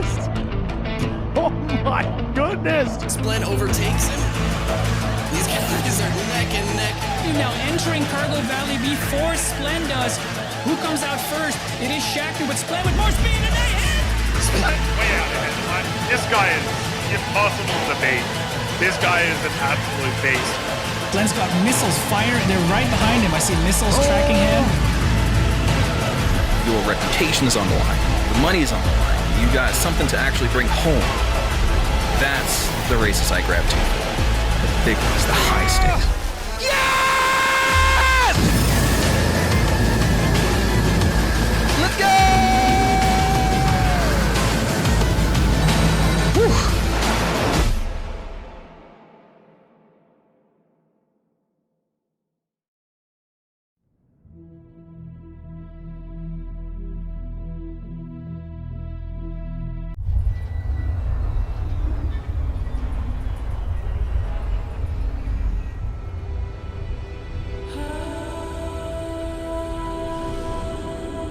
Ever since I was a kid, I've wanted to go fast. It's not about just a hairpin or two. It's really about that sequence and finding the potential of the thing I'm controlling. Being in the cockpit, you start to forget what your body's doing. You become one with the machine. Racing in general, I think it's kind of becoming an art. Got split decisions to make. You got to be fast.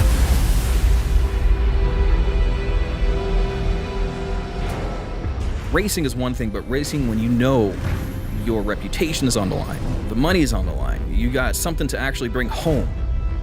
That's the races I gravitate for. The big ones, the high stakes. Racing is just as much as survival as being fast. What wins the race? It's the pilot. It's the ship. The ship. It is 100% the pilot. Always the ship. It's definitely the pilot, man. You're the one maneuvering and moving it. The best pilots are so close in skill level that a different ship can change the game.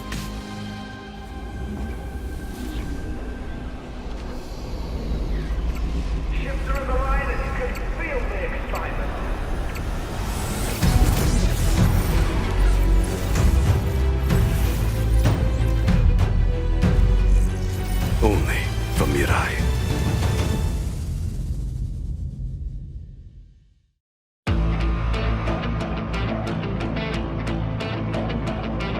Bro, what was that line? Oh my goodness! Splen overtakes him.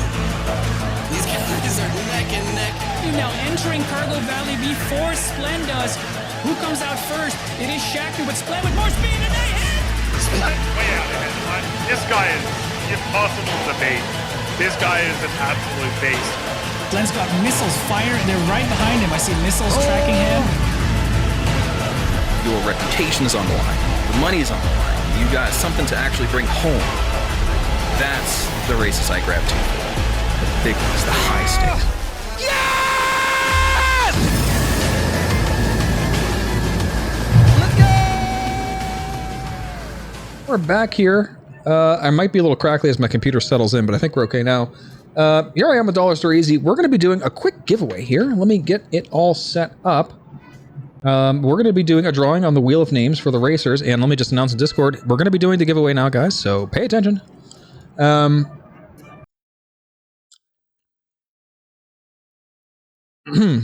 Yes, I'm streaming it in Discord as well. All right, so here we go. This is all of our racers participating today, and go ahead and Speedweed remind us all what the giveaway is for.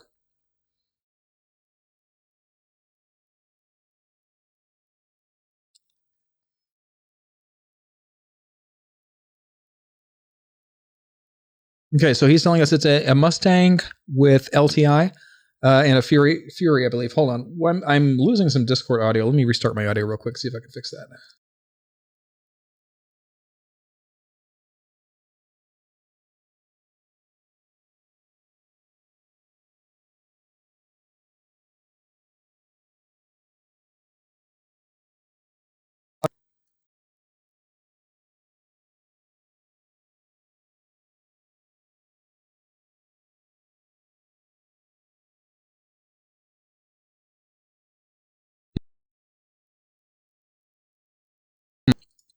Stream just.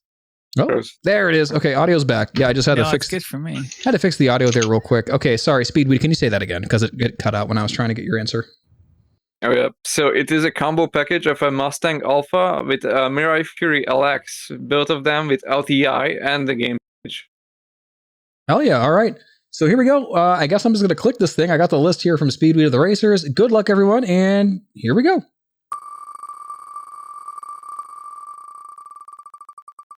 And our winner is Lauz. L-A-U-Z-E, Lauz.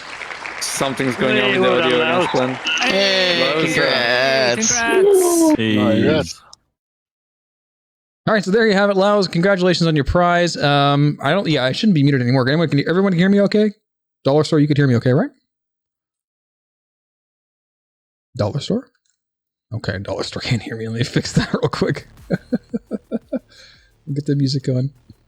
Yeah, everyone can hear me on stream, but I gotta get Dollar Store hooked back in here. Back in the mix. Dollar Store, can you hear me? Not seeing the mic light up in mumbled, so you know. All right, well. Yeah, Dollar Store unfortunately left out. All right, we're going to switch back to our onboard camera. We're getting ready here to start main event number one. Channel and disconnected. Oh, there he goes. I think he might have lost his internet. Oh no, Dollar Store. Dollar Store, my co-host. DSEZ connected and entered channel. Hey, buddy. There's our feed from Black Maze. Enjoying a nice little homemade dinner there at Everest Harbor, our staging point for this race. So we'll see what happens there. With the other racers getting ready, and we're waiting for daylight here in-game. See if we have any other onboards here while Dollar Store gets the stuff figured out. I will also try to reconnect just in case, because this could be finicky. Yep, let's just restart.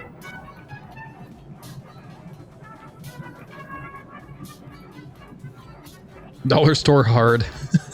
I'm going to tell him that.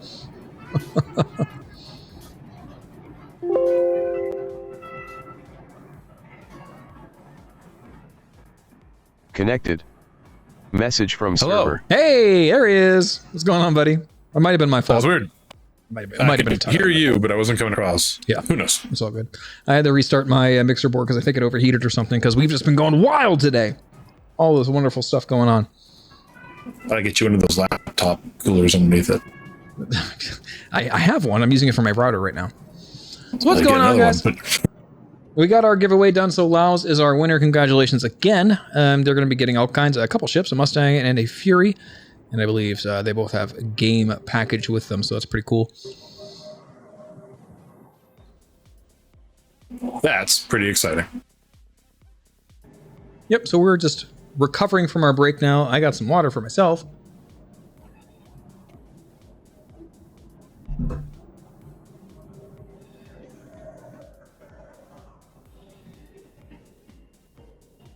See what kind of onboards we have going on as well. We just missed out on a Black Maze cafeteria cam. That was pretty good. Oh, yeah? Yeah, a quick look at the nachos and the drinks available. That's right. Yeah, we got a lot of medical gowns happening there over at Everest Harbor. A standard racer attire, as we know. That should actually be a reward for finishing like a quest line. Is you get a special gown. It's got like a racing badge on it. That would be great. There should be a medical gown for each line of work in Star Citizen, honestly. Yeah, I've restarted the broadcast for you so you could watch it there just to see if that fixes any of my lag. Gotcha. All right. So, again, we are just waiting for daylight here to get started for the 3 main events. We have 3 main event races coming up, and they are 8 laps each. Big boys. These are going to be some serious tests of endurance. So it's going to be very exciting to see some of these top placing racers go head to head once more for the grand finale of today's year 2 anniversary race here at Lorville Outskirts. So welcome everybody, new and old, to the stream. My name's Splen. We have Dollar Store Easy here, and I am filling in for the commentators today so they can enjoy their well-earned day off.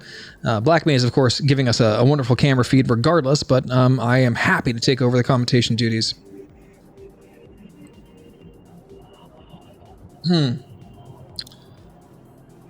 Let's see what we have here. Let's check out. We got Osashes down there at the track here on the onboard, patiently waiting for all the action to begin. Comfortable in what looks like a 300i, perhaps? Hard to tell. I actually can't tell the difference from the cockpit. What is the difference? Do you know, Dollar Store? In the cockpit? No. One of them has wood grain because it's the luxury version. I guess that makes sense, right? I think you could change those out, though. They have a whole customization suite you could do on the website in order to, customize your 300 series ship the way you want it. The fact that I can't change the entire interior to be fine mahogany just makes me believe less in Origin as a ship works. Gray says there is none. As in any difference between the cockpits? I'd believe it. I believe it. Sad. We've got Black Maze getting ready, back in the pilot seat up there in the Reliant Mako camera ship, heading back down to Lorville to get ready for the main events. Well, while you're waiting, if you need to, you flash the coupon and give these poor Chads a chance to grab it from the stream. Sure. We got some time. Let's take a look. Do your part. Keep Stanton safe. Open in browser. There you go. All right, we'll flip this on real quick. I'm still kind of new at this whole setup, so we'll do that. So there it is. It is. That is the Dollar Store EX coupon. Do your part to keep Stanton safe. Xenothreat Community Outreach Program. Redeem this ad at Jericho Station with at least one requested supply for free Oxy pens. Obviously, we can't give out real Oxy pens at the CitizenCon. That is explicitly prohibited. But if you bring this coupon and find us at CitizenCon, you'll get something. I don't know what. The first one of you who gives a color copy one of these 2 Splen sweaty little hands and your shipping address and information so we can actually send you a thing, will get a thing. There you have it. It's a secret. It's part of the excitement. If you don't trust that it's a safe thing to do, then do not give the coupon. I understand you're not hurting my feelings. It is not 5 free Oxy pens. Black Maze now heading down, taking the slow boat down to Lorville from space, giving us that beautiful view of the sun cresting the curvature of Hurston coming up. So, it will be daylight here very shortly down at the track itself, and we'll be able to get started.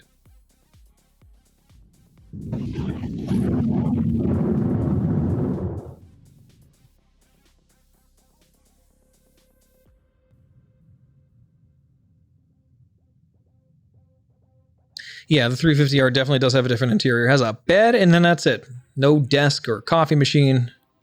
You can sleep. That's all you need. You could race, and you could use the facilities. And it has the moonroof. Yeah, they do. They all have the moonroof, as far as I know, I think. Yeah, but it's cool, and so we should talk about it. Well, what's better than laying in your bed looking up at the stars while you're among the stars? Stars everywhere. I'll tell you, because we've done this. It's laying in the bed looking at the stars while Splen is racing it, because that view is far more exhilarating when it's that close to things at that speed. True. It's quite the camera angle. Not to mention all the blood rushing to your head because of the forward G's becoming positive upward G's, eyes up G's, if you will, for you. Yeah, it's not a crash bed either. Like you're getting pushed back and you're bouncing around the whole thing. Hell yeah.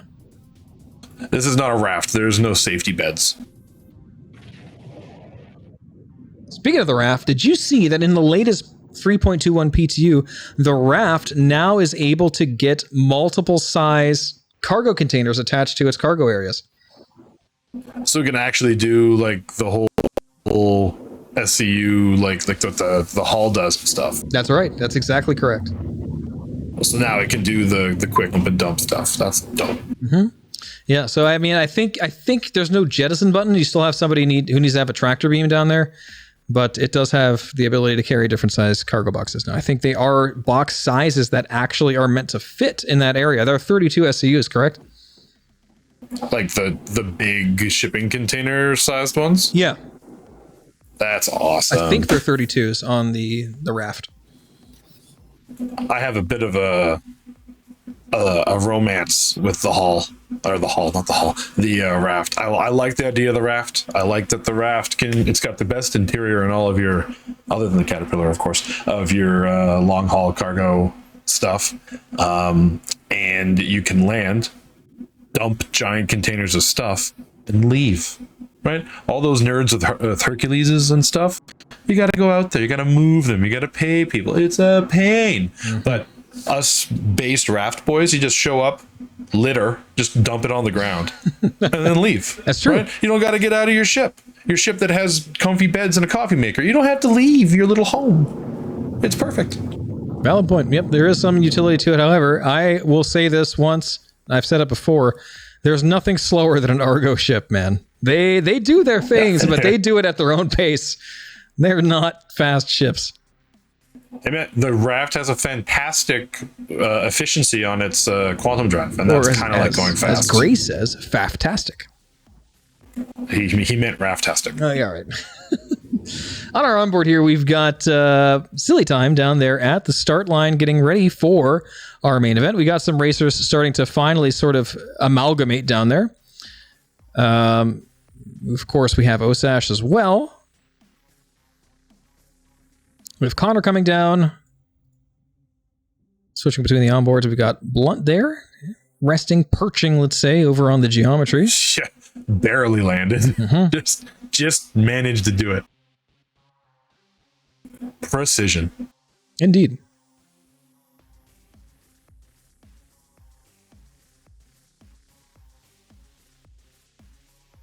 See what we got here. I think we have some standings for the main event coming this way.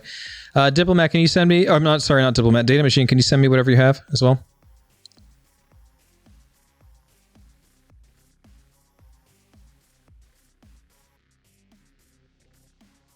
Okay, we're getting a total together from Data Machine. It's a lot of work. There's a lot of racers, obviously, a lot of points to calculate.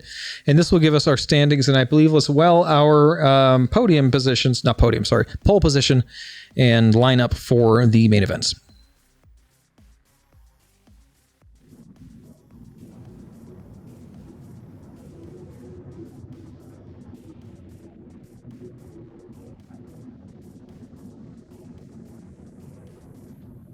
See you later, Semper. Thanks for tuning in and thanks for joining us. Connor says the raft has the best interior in the game. That's a hot take if I've ever heard one. A funny way of saying Caterpillar. Yeah, like it's a really good interior, but the Caterpillar is perfect. It's the best ship in the game. Come at me. Like, you have 2 gas burners, and it's the only ship that runs off of 2 huge diesel generators. It's great. That's true. It's got a point. It's also 2 ships in 1 when they get to it.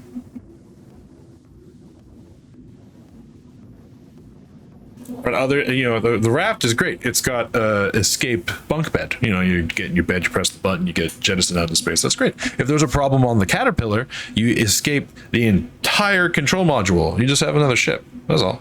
That's great. That is cool. I cannot wait for that to be implemented. That's going to be so fun. Hey, Herbie, you still watching out there? I don't think we talked about this. Did you finish intact in heat number 8? Or did you just die of thirst? Yes. Wow. Herbie, our only racer out of all of those racers who managed to live, 8% water, lived through every single heat. absolutely amazing. Herbie getting my badge of honor for the day. Congratulations there. That is wild. The question is, will Herbie continue to race undrinking and do this entire race without any supplemental? No shot. Just finish the race, crawl out gasping for water. No, Herbie would be dead in the middle of the first main.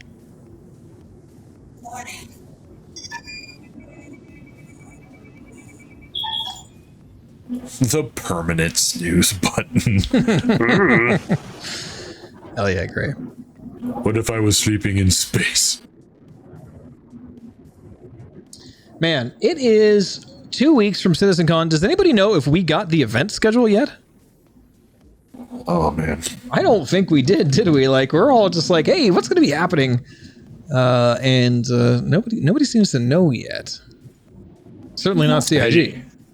Do you think Black Maze will go fly into that turbine? No. That one exactly. Nope, no, he's shaking his head. I wouldn't do that either. It's not a good idea.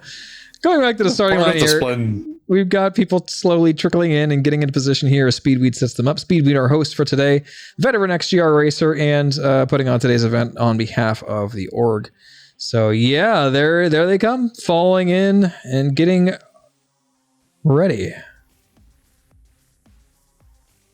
Part of the joy of the Splend Shep show is like the devil and angel on your shoulder kind of play that we sometimes do off the people. It's good stuff. You're a devious little corporate sponsor. I will give you that. No, I think outside the box. Sometimes you gotta do the Dunlow Derby, and the easiest way to land is to invert, do a giant like scorpion tail, and land at 80,000 Gs. Sometimes that's the best way to do it. Yep. Indeed. Hey, someone exploded, by the way. That never happens. I don't know what you're talking about.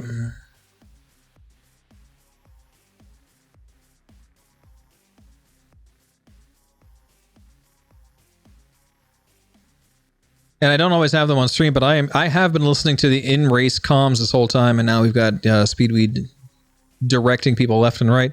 A regular Luigi in training, if you ask me. Shout out to Luigi.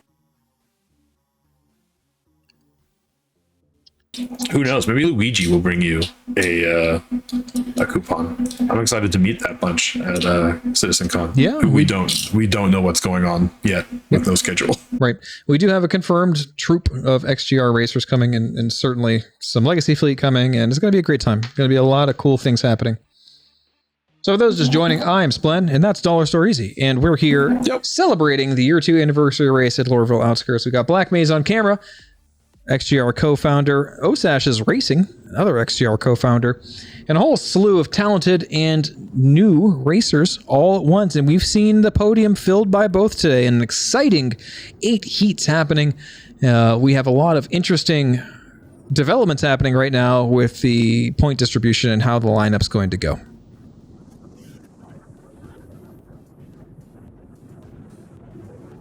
Sunlight is just cresting the horizon here at Hurston. Go ahead. One day we're going to have like a Le Mans style where all the ships are lined up on the left and they're on the right. They run across the mining, yard that's there, and they get in their ship and they take off. Mm-hmm. A Le Mans start, huh? Yeah, it's is that what it's called? Am I saying it wrong? The race series where they... I mean, no, that's actually a thing. They race bad cars, I believe. Yeah. See, this is where we get to see the real difference in the personnel here, because I know very little about most racing things. Mm-hmm. Right. I remember when we started doing Crux Cup stuff with EchoBit and them over there, and they're talking about the F1 rules for bigger ships and respecting their race lines, and that just blew my mind. I was like, what do you mean? I just bump his racing. And they're like, no, you lose points. And I'm like, what's the point? I thought just the first one over the line. So it's interesting, this little adventure learning about the Go Fast game. Mm-hmm. Yeah, I mean, there's a lot of strategy in racing. It's not just go fast, turn left, or whatever. I mean, you need to know what you're doing. Did you know? This is something I learned yesterday studying for all the commentary we'd be doing today. Did you know that the race announcer in Arena Commander is none other than David Croft, an actual and longtime racing announcer for actual F1 racing. And a very famous one at that. Yeah, I had no idea. So CIG had, or I guess Chris Roberts at the time, because this was a long time ago. That was one of the first voice lines in the game, was the Arena Commander announcer. So very fascinating. It's kind of cool. I thought that voice sounded familiar when I was listening to the F1 commentary, and I looked it up, and yeah, that is David Croft as the Murray Cup racing announcer. Pretty wild. Nice. So is he like in-game like lore? Is he like, you know, Phineas Murray? Oh, I'm sure. Yeah, he probably has some other name in game, obviously, but his 900 year descendant. I don't know.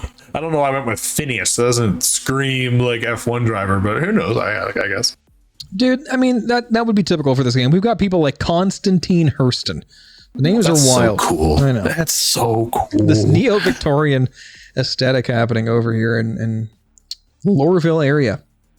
I'm Constantine Hurston, and can't own guns here or I'll arrest you. Black May showing us our lineup starting, and there's that familiar party marker soup happening. We've got our nice familiar grid there in the front, the people who place the best, and our front runners, I suppose.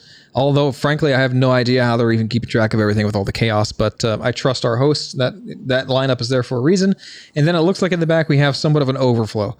So those who maybe didn't get as many points lining up farther back, you can see there's a lot of spread on the line here with our top 8, I'm assuming. And then we've got everyone else in the overflow in the back are going to be fighting for positions. But again, this is going to be anyone's game. We've seen the chaos, panic, and disorder that's been caused by this track, day or night. 8 laps or 3 laps, it's not going to matter. It's going to be chaos. It's going to be amazing to watch. And as we end, we so began. Reliant Core is still there. That's right. Don't try to get in it. You'll get stuck in a medical screen. The made-up medical device that appears in the game. What's up, Calistar? Sparrow Pixel says, nice realism, Chris Roberts. Now give me a CitizenCon itinerary. True. Oh, man. It is she a bit sour about that. I mean, yeah, definitely. I've been hearing nothing but that for the last who knows how long, but she's right, you know. That's the thing. Sparrow Pixel is the real-world logistic controller and for many things. And that spreadsheet can't exist without an itinerary from the big boss man himself. So we've a lot of teeth gnashing going on in the private Splend Show discords. Just to make sure, it's been a few hours since we started, and I certainly didn't look today. Let's check and see if the Pocket Guide has been updated. No. No, it has not. There is no event schedule. Damn. What if it's just a day-long meet and greet? You're like, just show up. We're hosting a space. There's no events. All right, it looks like we've got an official countdown here. We got about 5 minutes to go before race start here. The sun is rising, and as you guys saw in the onboards and in Black Maze's camera, we'll switch back to the onboard here to see it again without the clouds. There's the sun. And like I've said before, guys, twilights are more dangerous than day or night. I mean, that is where it is the most brutal. You've got long shadows coming in and basically like blocking any sort of contrast that might mark some of the obstacles in the turns. This is why we saw so many people crashing at about heat 6, I believe it was, when the sun was really starting to kind of set. And it got just low enough in the horizon that everyone just lost their visibility all at once. And we had like 5 to 7 people immediately die on the first chicane. So visibility is key here, and Speedweed, being fair, is going to let the sun rise a little bit longer before we get started here, but we are close, so hang in there. Okay, yes, we're going to go ahead and take a look at the lineup here, and I got it from Data Machine. So here, no way. Well, I'll be damned. Who's in front? Oh, is that really the truth? Is Herbie really in front? Reliable points, baby.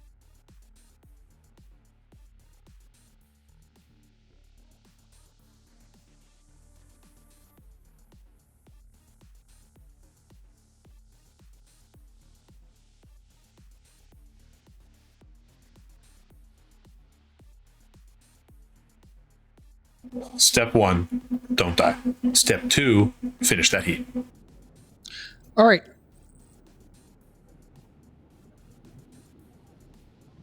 All right, go ahead, Black Maze. We've got our lineup here coming up. And so starting off in first place, we've got Connor, followed by Playing Fox. We've got Speedweed, missing a party marker for fourth. I'm assuming that's Nightmare. Very good, Nightmare. Fifth place, we've got Osashes. Sixth place, we've got Kyrexy. And that is our top 6. Anyone else I should know about back here? Okay, and the rest is overflow. So there's your top 6, guys. There's our finishers of our heats and or point totals. So yeah, good luck, guys, and we'll be watching from here. Looking forward to see how you guys do in this amazing 8-lap heat. Main event, rather.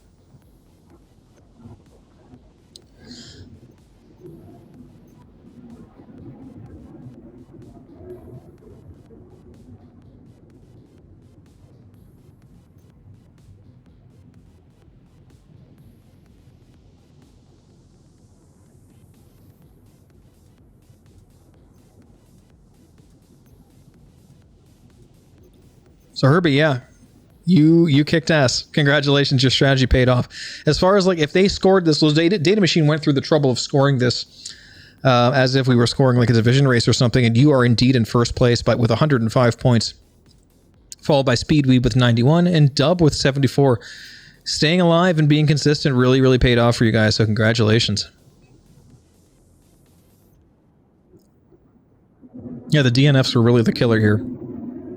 I mean, you can't drive a ground vehicle on the ice flats of New Babbage in the last patch without being careful. That's right. It's just a skill set they learn. Patience really pays off.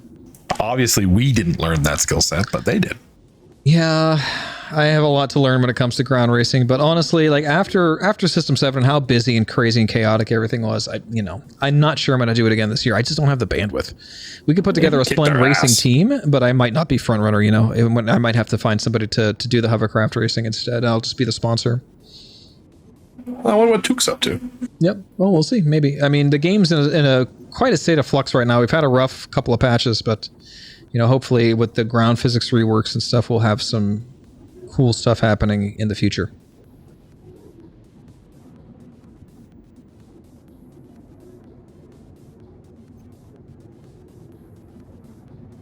We almost need like a question period just while we wait for this race to finish up. A question period? Yeah. Like a QA? Open the floor to questions, yeah. Well, sure. I mean, anyone in chat can ask me any questions at any time. We're a wealth of knowledge about the racing scene in Star Citizen. I've been doing it since the very beginning, quite literally, and Dollar Store has seen it all at this point, so...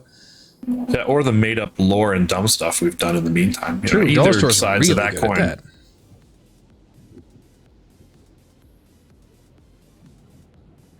that. Sometimes requested. We are at the 30-second warning. Here we go. All set here to start off main event number 1. We're going to be turning on the onboard comms to hear the start. So here we go. Okay, good. Yeah. There's also Apollo Suite that's 1,400 meters out. He's here. He's in the Discord. Cool. About 10 seconds, guys.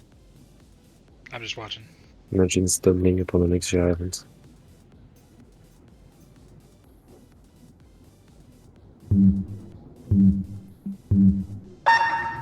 And there they go.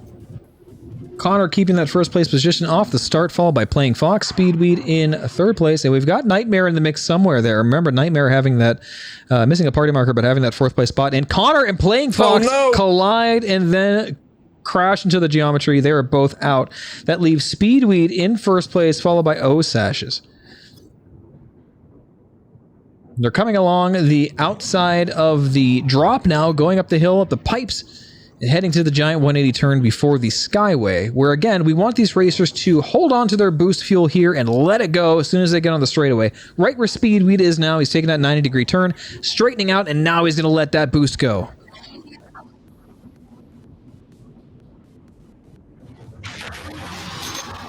And here's the onboard from Osashes in second place behind Speedweed. You can see Speedweed is vying for that second place spot, and they got real close there. It looks like they might have hit, but no! He's gone. Osashes is out, and we caught it here live on the onboard.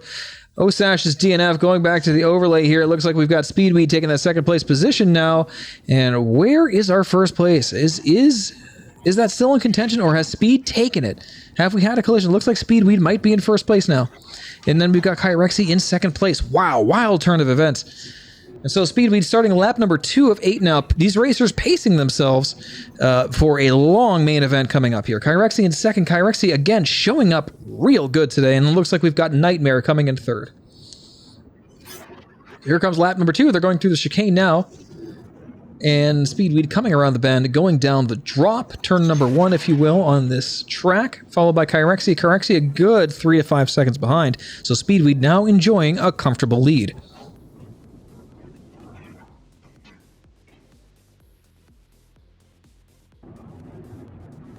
Speedweed on the climb. Going up to the 180 before the Skyway. Getting ready to boost across that Skyway and make up that top speed. Here he goes. A little bit low on the Skyway here, but again, has plenty of leadership economy to spend. Not going to make any false moves here or any sudden movements that might cause disaster. These ships aren't exactly classed as racers, so, you know, you have to plan your moves a little more carefully here. Taking it pretty slow around brake check, in fact, and then leisurely making his way down into the 2 tight gates here. One of the most technical portions of this track. Doing it effortlessly, though. Making his right turn around the stretch here for the homeward bound bend. Looks like somebody has bounced off the pipes there. Not sure what that was all about. It looks like Kyrexy has once again lost a wing and bounced into the pipes and now is kicked back to third place with Nightmare taking second here in the middle of lap number 2. So we've got some changes up. We're going to be seeing what happens here as Speedweed crosses the lap to start lap number 3. Looks like Nightmare's crossing now. Nightmare starting lap number 3. And Kyrexy limping behind in third place.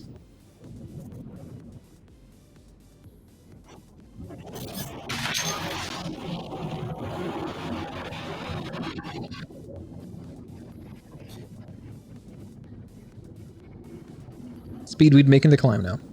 Lots of room to spare. Taking the 180 turn here up into the Skyway, getting ready to use that boost, and you can see the ship accelerating here, shooting across that big open space. This is the largest straightaway on the track. I believe it spans about 12 kilometers, if my memory serves me correctly, 12 to 15 kilometers. And then Speedweed taking a nice high road, easy, safe, wide turn around brake check and down into the lower gates. Making his right turn into homeward bound, and that looks like, is that Kyrexy in front there? Like, I saw a broken wing and a white ship. Not sure what the status is of Kyrexy. Is Kyrexy able to squeeze ahead now with that broken wing adding a little extra or a little less mass? Not sure.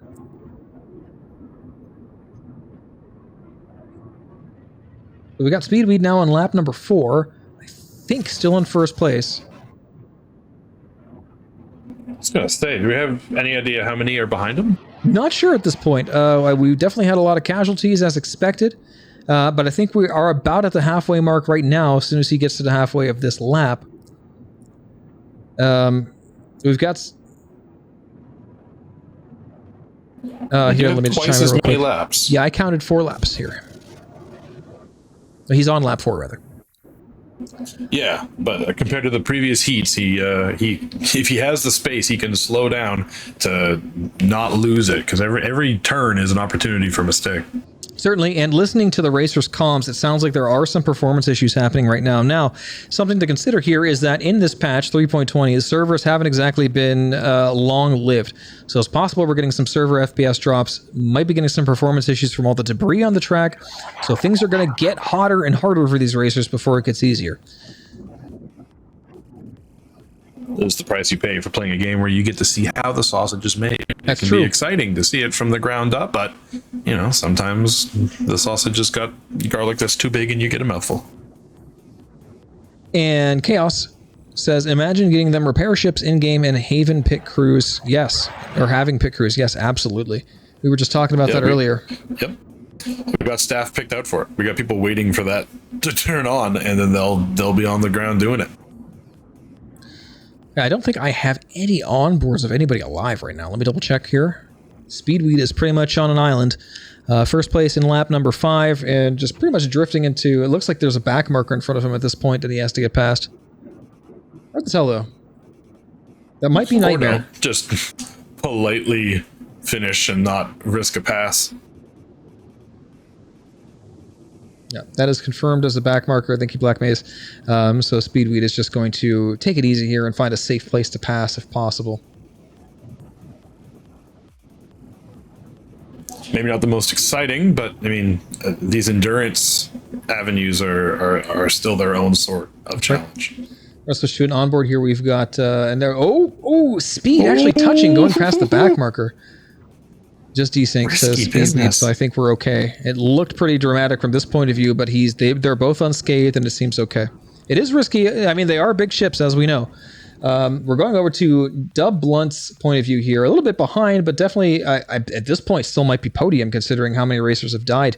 You can see there's Nightmare's party marker. Nightmare's still alive. So these racers are still in contention for a spot on the podium to get some points. Taking this turn here, this is brake check. Very technical, especially for these newer racers. Definitely a difficult turn to master.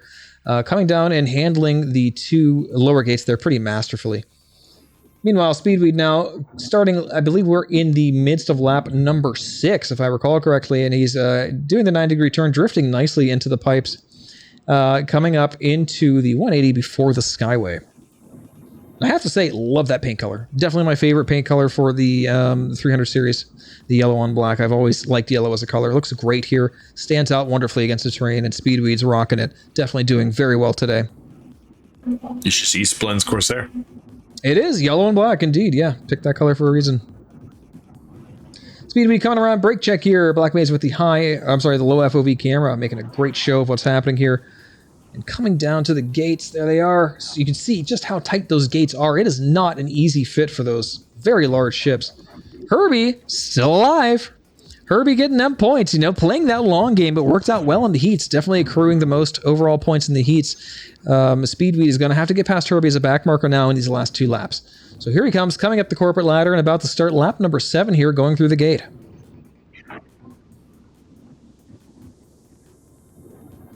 And there he goes through that dangerous chicane. Honestly, this chicane here after the start-finish line is pretty much a rite of passage for new racers. And I think it's wonderful that CIG picked this race to be the first race in the time trial Wildstar Racing mission loop. Because that shows you right there the mechanics needed to master the rest of the racetracks. You got a 90-degree pitch into both of those turns in the more powerful racing ships.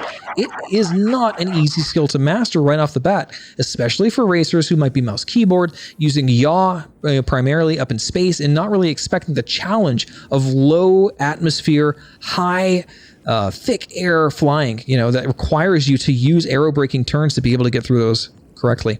And Speedweed boosting past the back marker there, getting quite clear, far and away now, taking advantage of the straightaway there on the Skyway, coming along brake check now. We are midway through lap 7 for our front runner, and we're going to go ahead and wait for the final results to see who's going to be making up the rest of the podium. But generally speaking, we've got a lot of space between these racers now, and they're playing it pretty safe. Herbie, the master of such, not dying a single time, the only racer to not die at all during our heats earlier today. Kelsar, nice to see Kelsar still alive. Kelsar had some bad luck during one of the heats and almost finished on the podium. But unfortunately went a little bit wide on, I believe it was heat number 4.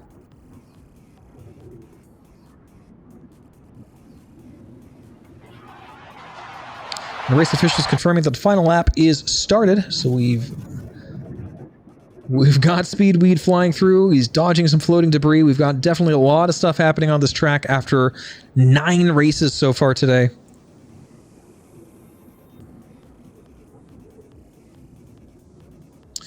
Kelsar is a back marker, but is missing a wing, so just trying to keep it together and survive the race. So, smart to take it slow here.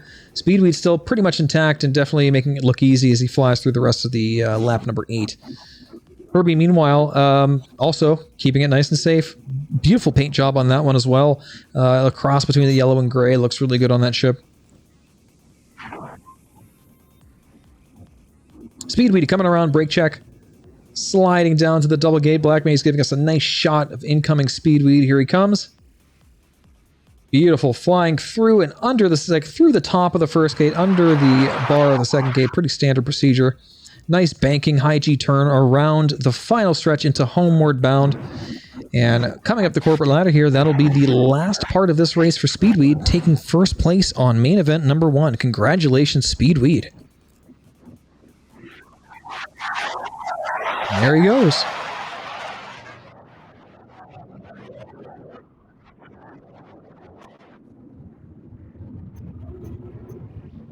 And that's what 8 laps look like. Indeed.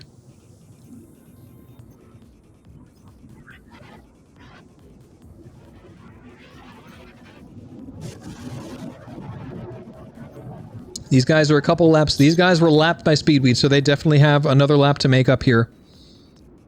So really, it looks like it might be second place contention between Herbie and Kelsar.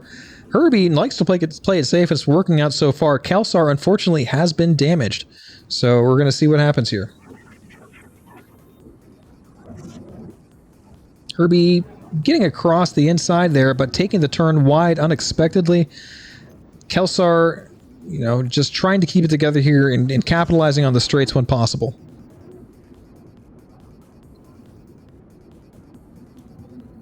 And I got confirmation from Black Maze that Nightmare crossed the line, and we got a second place for Nightmare. So there's a great finish for him. Now we're looking at what's going to happen here for third place. Looks like Dub is in third place, and we're going to have Kelsar or Herbie taking fourth place, depending on how this plays out. So taking brake check, Kelsar having to take it, unfortunately, wide because of the missing ship geometry. Herbie making it look pretty darn easy, flying down through those with an intact ship. Kelsar limping behind, going to have to settle for fifth place on this one, unfortunately, but should be happy to be able to finish.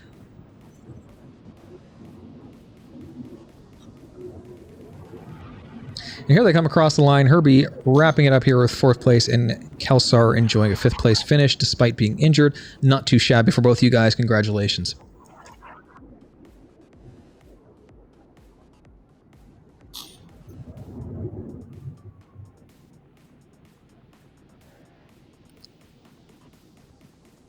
All right, we're going to jump into the Discord here, and we're going to try to get a quick interview going before main event number 2.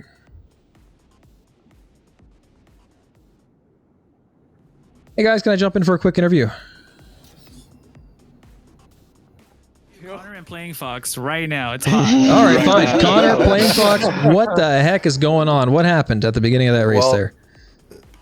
Playing Fox is living up to his name and being a hunter, and decided that, well, he's trying to do fast lines, and we collided. It is what it is. We were both doing the same thing, and we ended up in the same spot, you know? Yeah, we all know how brutal that first chicane is. It's claimed many, many, many ships. I've seen them over the years. So, you know, it happens. Oh, yeah. You guys are obviously both very talented racers, and, you know, the collisions happen, but you've made way for some other people to come up and shine on the podium today. However, it's not over. Yeah. 2 more main events left. Yep. Maybe adjust your lines, be a little more safe, and let's see what happens here in main event number 2. Meanwhile, we have Speedweed, our host for today, finishing across the line first. Definitely had some close calls there, and I remember you talking a bit about the performance and some debris on the track. So what does this track actually look like from a first-person view after 9 whole races have taken place? I mean, to be totally honest, it doesn't look too different, and I think the wreckage that I was experiencing is just visual, but, you know, I would rather not test if that's true right now. There is a bunch of wreckage and light effects floating around from all the crashes from today, so it is really, really sketchy. And overtaking people is even sketchier, though. Oh, I have been lapping, I think, 2-3 people over there. Yes, and sir. I almost got us killed. And that's one of the overtakes. Yeah, we saw that close call going past that back marker there, but you managed to pull it off, just showing that experience coming to light. Only the strongest... I did actually have a collision or a splash damage from someone in the beginning, so I have been running this whole thing with a damaged map somewhere. Oh, interesting. So you had a torque imbalance. Wow. Yeah. And I think I will have to run the next one the same because I can't repair. Ooh, okay. Well, we'll be looking forward to seeing what you're able to pull off. But hey, we're going to see if your experience in this track pays off. So great showing. Kelsar, nice to see you finish across the line. And Herbie, of course, absolutely nailing it today, staying alive for 9 tracks in a row. Nobody else has even come close. We'll see you guys here for main event number 2. Good luck. And, you know, don't blow up too much, but we do enjoy watching it. Rip.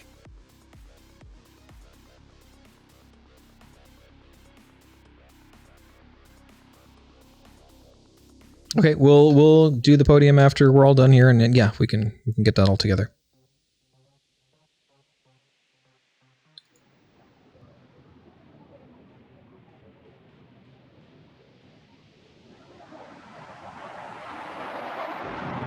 All right, so just getting confirmation now from Data Machine. Our race number 1 winners. We have Speedweed in first place, Nightmare in second, Dub in third, Herbie in fourth, and Kelsar in fifth. So well done, guys, keeping it together. I don't think anyone there actually came out of that unscathed entirely. Like, that was a pretty brutal race. A lot of blood left on the track, but hey, these guys are serious business. They've managed to finish, and we got a whole podium filled and then some. Looks like our podium... Black Maze and company have found our podium, and it is 3 replace me balls. Unfortunately. Nice. I hope they have collision.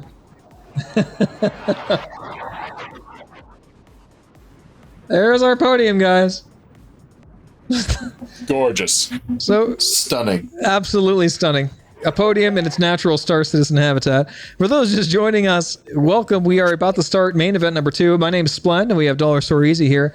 We are hosting for the year 2 anniversary race for XGR here at Lorville Outskirts, and man, has it been an absolute pleasure.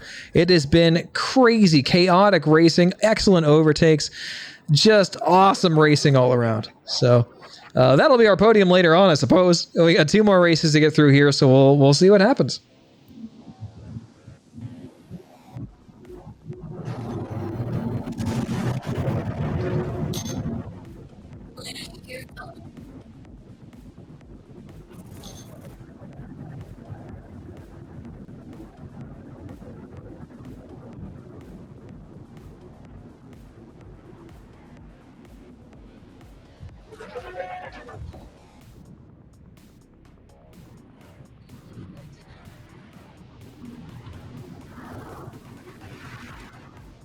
Ooh, look at that. Half a ship sitting there. Yeah. Not exactly nominal. Unfortunate casualty. Budding little repairman. Your gameplay loop will be in there soon. Damn. That's good salvage, though. I mean, not really. The repairman has a lot of guns. You never know who you'll find out in the scrapyard. True. Uh-oh.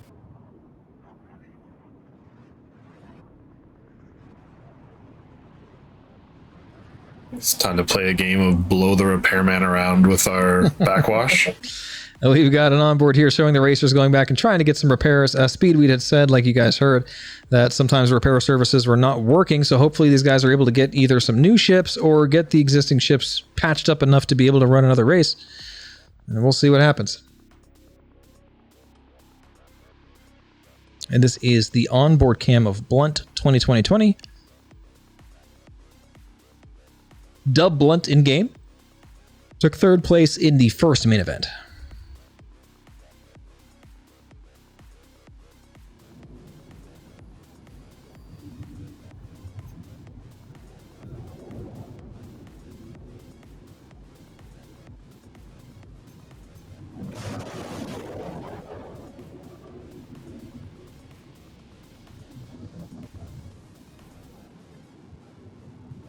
This is why delivering that hot dog was so dangerous. It was this exact stretch, and it was only slightly less dangerous. It is a pretty treacherous start-finish line compared to some of the other tracks, for sure. I mean, Lorville is not exactly known for clean, smooth geometry. It is hostile. We've got these rock piles, we've got debris piles, we've got, changes in elevation, sheer cliffs. It's a pretty messed up place. The lore for this is basically that they did so much weapon testing here that they completely destroyed the plant's ecosystem. So there's no balance of anything. There's no vegetation holding the ground together. It just gets blown around by the harsh storms and causes these very dramatic looks, like a big rocky, sandy desert wasteland filled with pollution. Very pleasant place to be.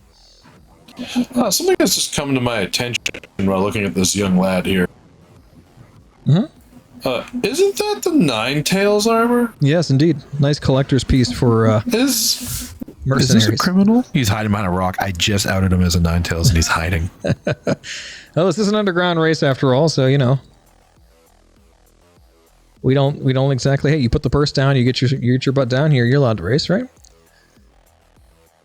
We see our starting line starting to form. This is Sharkbait's screen here. This is the onboard. Sharkbait, our second place winner of the Stanton Cup, brought home a trophy of his own and will be hopefully showing up at CitizenCon. And there we've got some formations finally happening. Now, Sharkbait here with the volumetric clouds on, you could see what that does to the sky. You know, so the people who don't have it on, it looks like a generally clear sky, but here it is a foggy, hazy, cloudy, awful day, which is pretty standard for Lorville.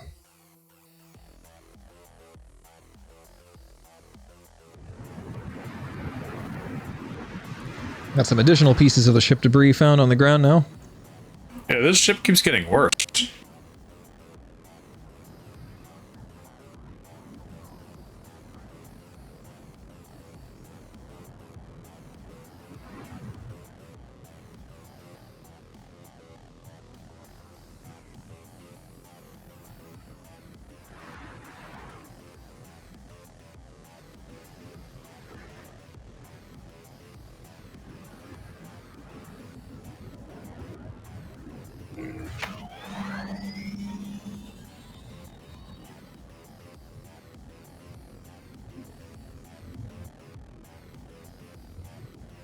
Harkening back to the first days of XGR and how this all came to be, this race was specifically run with 300 eyes in the first iteration. And again, this was the first XGR official race, was the Lorville Gateways, as it was called at the time.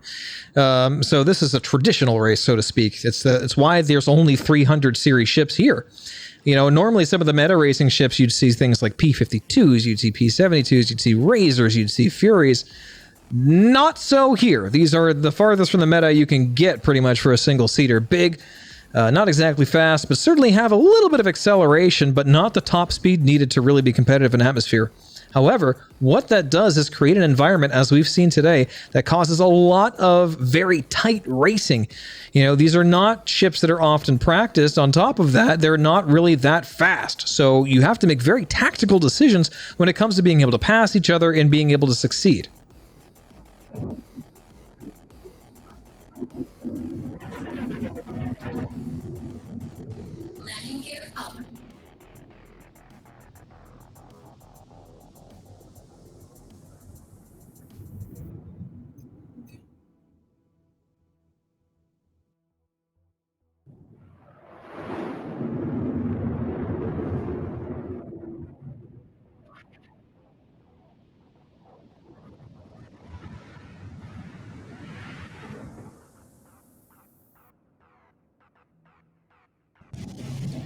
It's a shot of Osash's checking out our cameraman. There goes that Reliant Mako. Black Maze swinging it around down there as usual.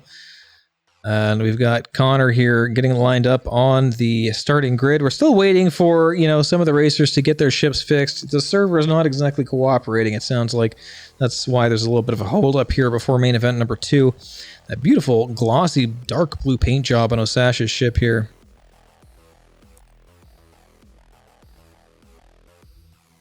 Let's see how long it stays that shiny.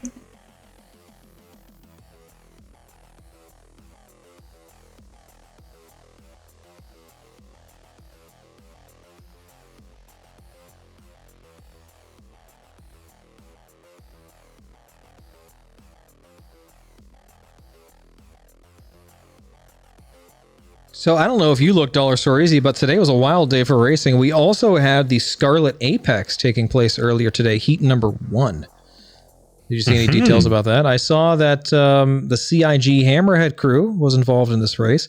We had our XGR's very own Bill Boy playing Fox was in the race, and they were flying Furies. And they were, you know, trying to go for speed.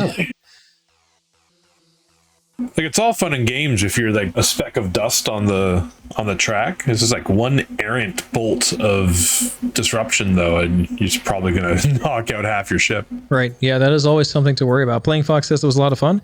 Hey, what's up, Malk? The Hammerhead battle race was freaking wild. Yeah, Scarlet Apex is a great time. A lot of fun. And myself and Dollar Store will be participating after CitizenCon the week after. That is October 28th is when our heat number 3, will be taking place. We'll be, I guess, reprising our Hurricane fight. See if we could take top in our division and move on to the finals. Oh, yeah.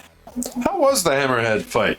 We had hypothesized that it would just turn into like just shooting at each other and not actually knocking anyone out because everyone wouldn't have like target for long enough and the size of and the health of the ship. Like, how did it actually turn out? Now, from what little bit of I was able to watch of it this morning, I saw this much. Something I didn't consider is that the Hammerhead's guns are too big to be distortion cannons or lasers.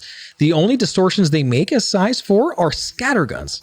So basically, the Hammerhead turns into a giant flak boat shooting so flak you literally at ships. have to just race and like leverage broadsides so that you can get essentially multiple guns on. It was more like a bear swatting flies, right? You if anything got too close, they're scatter guns. Like, it's easy to hit things with it. So I was watching Hurricanes fight after it, and like from keeping their distance and just pretty much like laying volleys into it. I don't know if they ever got through the giant 2 size 3 shields on the Hammerhead itself. That said, this was mixed. We are going to, it was mixed. We are at a 30-second warning, so let's get the onboard audio going and let's get ready for main event number 2.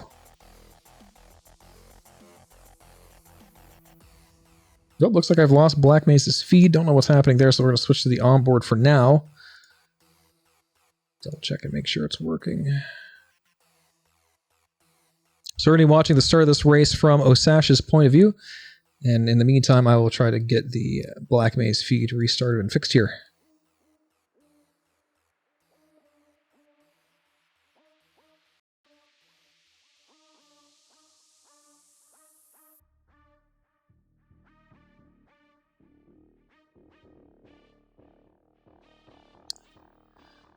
Refresh cache of current page.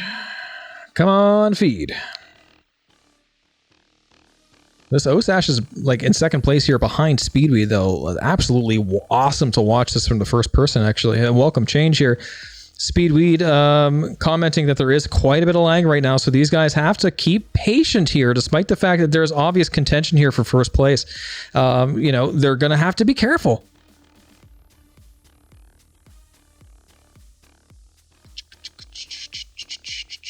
There it is. We got our feedback from Black Mace. We can go back to our onboard now. Oh, no! Oh, no! Osash is out! We watch it happen from his point of view. How terrifying! And he's out. We've got our view here. It looks like Speedweed, Lagos, Osash's. They're all dead. It's chaos. Panic. They're dead. Playing Fox now taking the first place position, followed by Kyrexy, Connor Riznik, and Sater. Playing Fox has started his lap. Lap number 2 for these guys now, and our front runners from the last race have evaporated. Did we not get from a ship cam? Sater hits. He's out. 4th place position is now open. Kyrexy's out. Oh my goodness, crashing on the dive. Might have been damage from that chaos that happened after the brake check, though. Connor holding it together. Looks like he's all in one piece. We have Connor and Playing Fox for sure. I don't know who else is left, honestly. Let me check the onboards.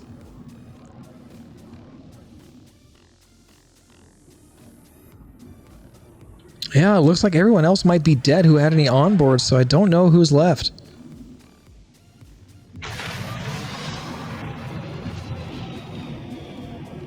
So I do have an onboard for Playing Fox. So I think, looking at the onboard, I think Aaron the God might be left. Herbie's probably left, let's be honest.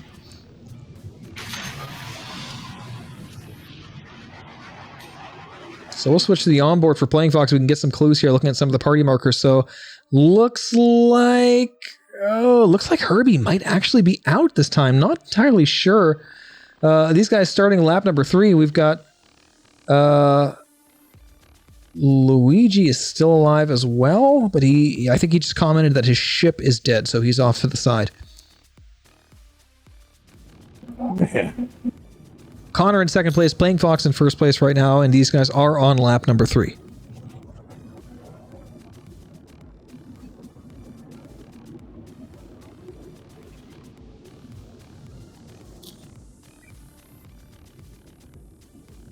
Playing Fox has a lot of leadership economy to spend here, and he is taking it easy, coming up to the Skyway, blasting across now at full speed with that boost.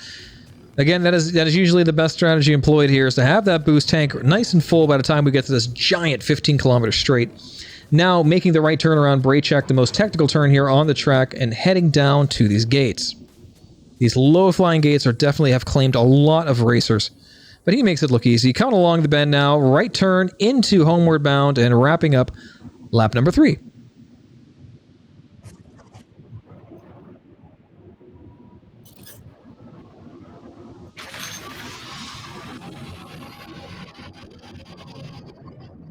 Connor, keeping the second place position. Not really making any moves right now. Not entirely sure his ship is fully intact, however. Might have some engine damage after all that chaos happening on lap number 1. But still getting points on the podium as long as he keeps it together. These two racers have a wide open track here. Looks like Tint is alive. Looks like Herbie is alive. I can tell you that much just from looking at the camera. Looks like Sharkbait is also alive. So we do have some racers on the track still. I think Sharkbait is struggling, though. He might be disabled and might be DNF at this point. Yeah, looks like he's off on the ground. But Herbie, unsurprisingly, is alive along with Tint, one of our veterans. So it looks like that third place position might be up for grabs. Probably Tint's right now. Playing Fox coming around the brake check. Here he comes down through the tubes. We'll switch to the onboard to watch him come around this bend here, and it's... Ooh, look at him go. Starting the homeward bound stretch there. Getting ready to start up. I believe this would be lap number 4. We're wrapping up lap number 4, sorry.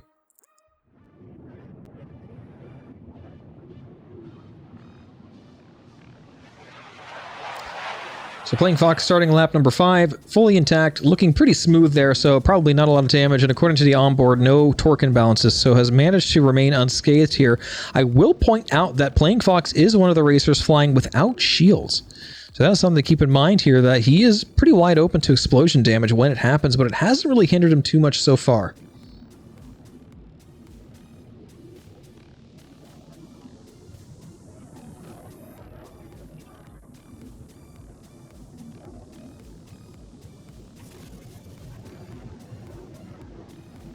So that means we have an onboard for Playing Fox, and that's it. Everyone else who would have been had an onboard is dead.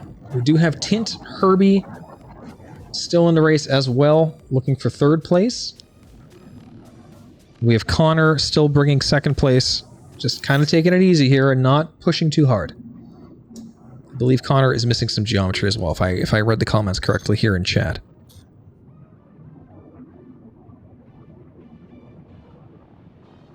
That would be Tint's 300i, white and beautiful, coming through to Skyway there, blasting off all of that boost fuel.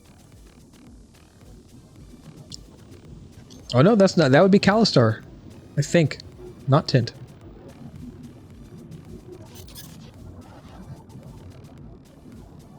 So we have Playing Fox on lap number 6, going through the chicane, getting ready for the first turn, the drop, as it is called. Here comes Black Maze with a nice zoomed-in shot on the crane. There he goes, dropping down through into that new rock tunnel created by CIG for this track specifically. Effortless switch over 180 degrees to the pitch right turn, coming up the hill. We call that section under pressure, being under all those pipes there. Coming along the bend here to the Skyway, keeping it high and laying on the boost. Here we go. And from the sounds of it, it sounds like Connor is definitely fighting his ship for that second place position. Playing Fox, meanwhile, coming up here on a back marker. It is the one and only Herbie. Staying alive and gathering points the best way he knows how. Don't die. It looks like Calistar has passed Connor for second place. Connor, again, limping through the rest of this race here, trying to hold on to whatever he's got. Playing Fox approaching that back marker, but not making the move yet. We'll see what happens. Calistar, alive, also missing a wing. A lot of brutality happening in this race, as expected.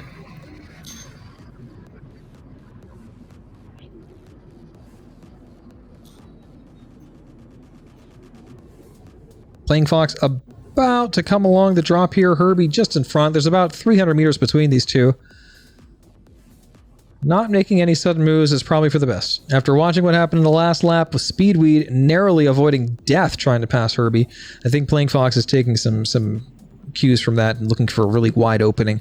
Looks like taking the high ground here is the wise move, making it past Herbie, and then making the right turn, and then the left turn all the way up here into the Skyway.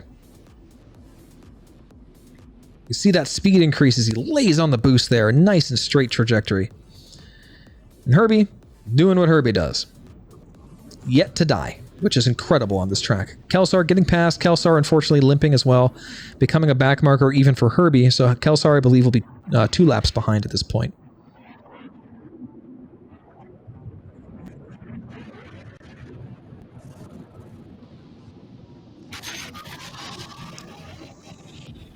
Yep, Playing Fox coming up until lap number 8.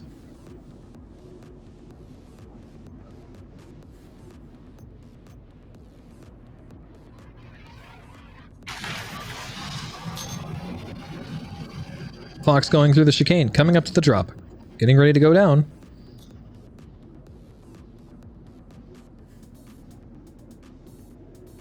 And there he goes. Again, a little more of a leisurely pace here and rightfully earned. At this point, you know, it's pretty much smooth sailing. No visible damage to the ship.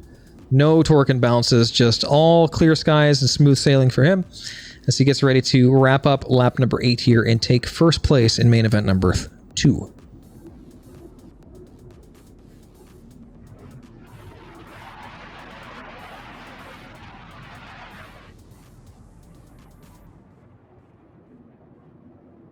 And we knew it would be a meat grinder, but that like 6 drop at the beginning with all those front runners. Incredible. I mean, it's always awe-inspiring to see. Yeah, the brake check here was the big killer. And, you know, as I commented earlier today, brake check is the most technical part of this race. It is brutal. You've got that high G 90-degree, 180-degree turn going down directly into 2 tight tunnels. You essentially have 2 gates that have been buried mostly in the ground. So you've got small openings to go through, and this is not a small ship. And there Playing Fox goes, finishing up first place, main event number 2. Congratulations, Playing Fox. Expect to see a second place, probably Herbie here, which is actually monumental for Herbie. I think we have Tint on the track somewhere, and then that'll probably be our third place if he's not too damaged, and then we've got Kelsar and then Connor. We'll see the final standings, though, because everyone's a few laps behind, so it'll be a little bit for everyone to wrap up. We'll see what happens.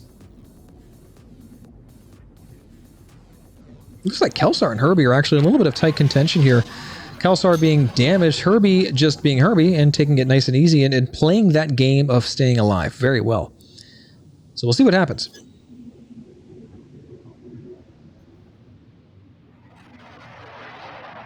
Got about 500 meters between them. Connor being warned that he's a back marker and to move off to the side. He is struggling to keep the ship under control, probably taking the worst of the damage out of everyone else. Kelsar now climbing up the hill, getting ready to go across the Skyway. This is the most elevated part of the map and the place where you're going to get your top speed. That's why you want to save your boost here. You want to capitalize on the fact that this is where you're going to get your least amount of air resistance.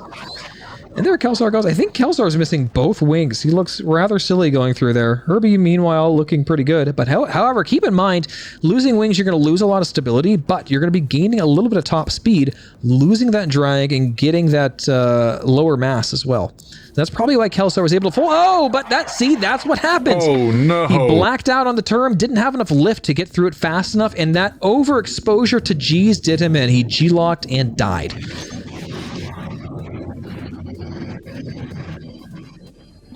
Just say that so like matter-of-factly. He G-locked and died. Well, I mean, there's Connor flipping through the start-finish line there. Definitely struggling to keep anything intact with that missing back wing.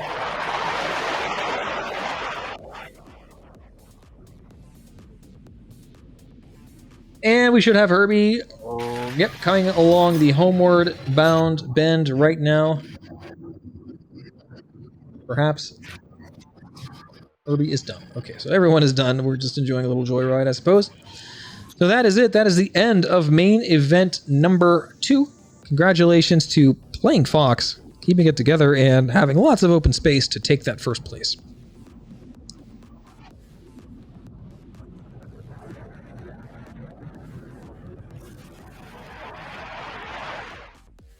Here's our onboard of Playing Fox, just kind of chilling, taking it easy, resting their arms before the start of main event number 3.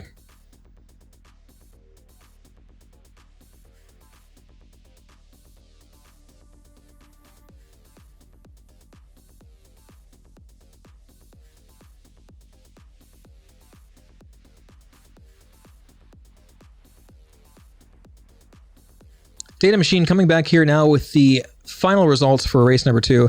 Only 5 survivors. I think that is tied with the lowest so far. Playing Fox in first, Kalistar in second, Connor Risnick in third, Herbie in fourth, and Tint bringing up the rear in 5th place. Must have had some damage because Tint, as we know, is the world record holder here. But that was brutal. A lot of parts flying around. Let's see if we have a little time here to talk to these guys and see exactly what happened, all the things we didn't see. Let's switch to our overhead cam here. And let's get some talking. You mind if I squeeze in for a few questions, guys?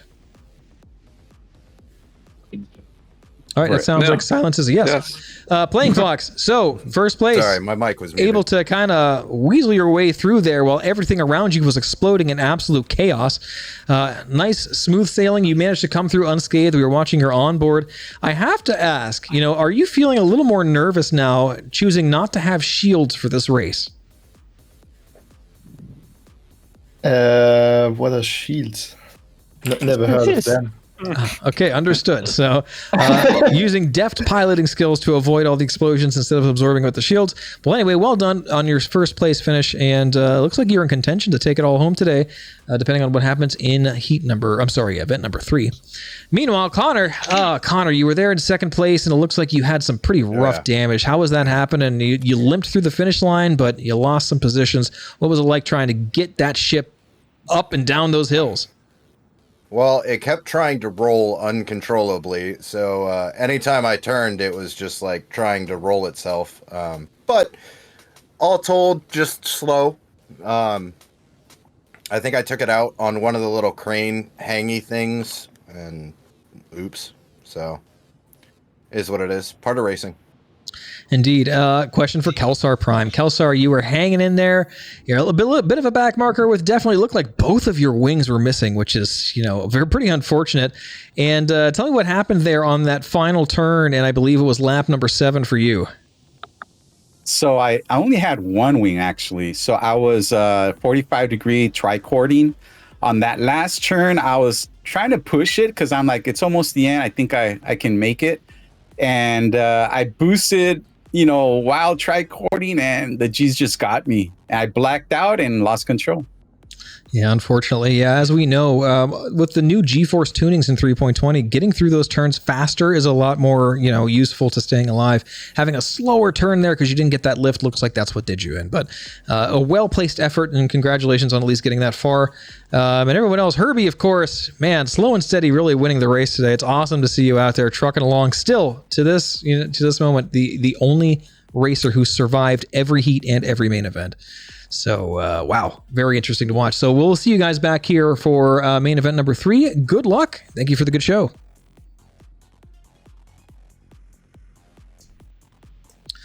Alrighty, so we're getting all set down there. We've got Black Maze taking a little break, letting the engines cool down a bit there on the front of the start-finish line. We've got a few racers lined up already.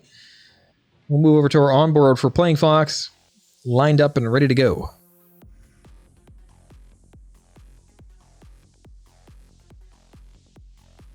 So I was just joining. My name's Splun, and I have Dollar Store Easy with us, and we have been commentating this race for a while now. We're enjoying it, though. It's been absolute chaos. We're loving every minute of it. How are you holding up, buddy? Oh, we're getting there. There's a lot of ship parts on this track. That's true. And we've finally made it. We are at the very last race of the day. This is main event number 3 for the year 2 anniversary race. As a racer myself, I'm honored to be here to be representing XGR in a very momentous occasion for them, celebrating 2 years of pretty much knocking it out of the park in every great way possible, becoming canonized in the Star Citizen universe with the races they made themselves. It's again, big honor to be here. Shaq News saying, Playing Fox doing well, no crashes indeed. Yeah, Playing Fox really showing up today. It looks like we're going to be Speedweed and Playing Fox both having one first place finish are going to be in contention here to take it all home. So it's going to be a very exciting main event number 3. We'll see what happens. How is the winner determined? Is it overall points or is it the qualifiers from the heats? Okay. It's going to be overall points for this. Now, the heat points were just to determine placement positions, but, we had a little miscommunications here and there, and it didn't exactly work out. If it were to work out the way it was, Herbie actually would have been pole position because Herbie had the most points from the heats. But it's an exhibition race, guys. It's a little bit laissez-faire. We're kind of just playing it by ear to some degree. So, that's just the way it is. We're having fun here today. This is, the winner of the prize was determined by a wheel spin, after all. But the bragging rights. That's right. Knowing that you won everything the year to play 2 for. Anniversary race. I survived Murder Valley. We've got Osash's back in. What is happening? Photobomb. Who's photobombing me? Dang. There it is. Black Maze photobombing. I see that. We've got an onboard here for Osash's, another co-founder of XGR, along with Black Maze, getting ready here on the start-finish line. That beautiful orange interior. I would even call that Splen orange. I do say so. Very good color. And there they are, first and second place Speedweed and Playing Fox, ready to go at it head-to-head here for main event number 3. This should be wonderful to see.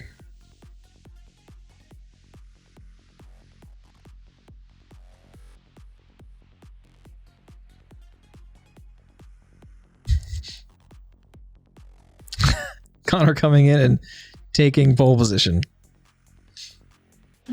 Chad. I survived Murder Valley with a picture of 300 series. Yeah, and just nothing but blue explosions on every side of the 300, right? That would be an awesome shirt indeed. I feel whoever wins, whoever finishes first here needs to eject as soon as they go through it. So we can add that to the t-shirt. Does this ship even have that?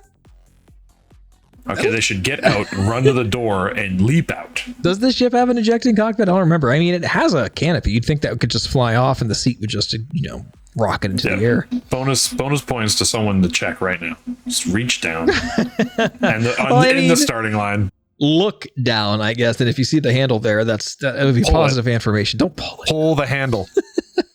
Oh, Sashes, what's between your legs? Don't take that the wrong way. I just need to know. Whoa. Where's that eject handle? The flashbangs were strong indeed, Cosplay Gamer. Yeah, it was wonderful. I don't want to say it's wonderful. It's always terrible to watch all the crashes, but it is fun to see everyone trying to survive through that mess of explosions. It's very action-packed, a lot of adrenaline going on.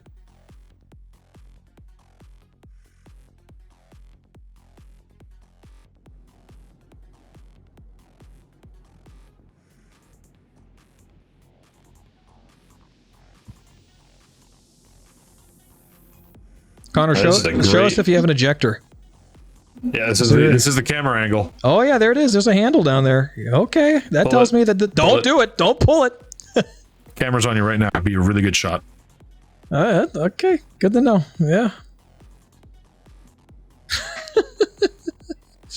There's the onboard. There it is. You don't want to touch that. That's stressful right there. Why are you shaking so much? Because after a day of racing, he's just jittery. He can't handle it. There's a standing heart rate of like 400. Hey, there's a lot going on,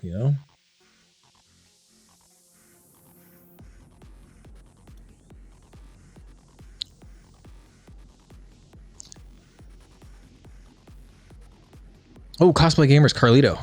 You did well today, Carlito. So yeah, sad to not see you here. You were wonderful to watch.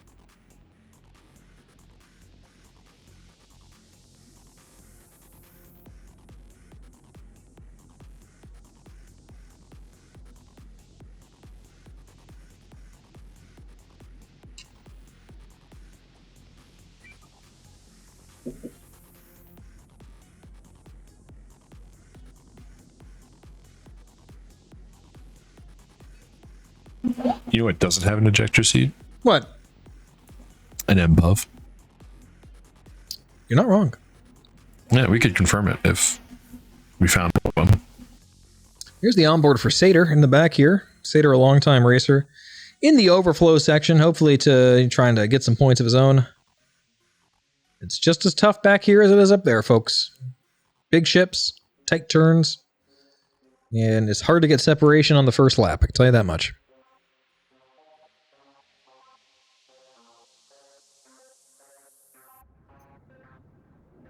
Black Maze getting off the ground, getting ready for camera work on the final race of the day.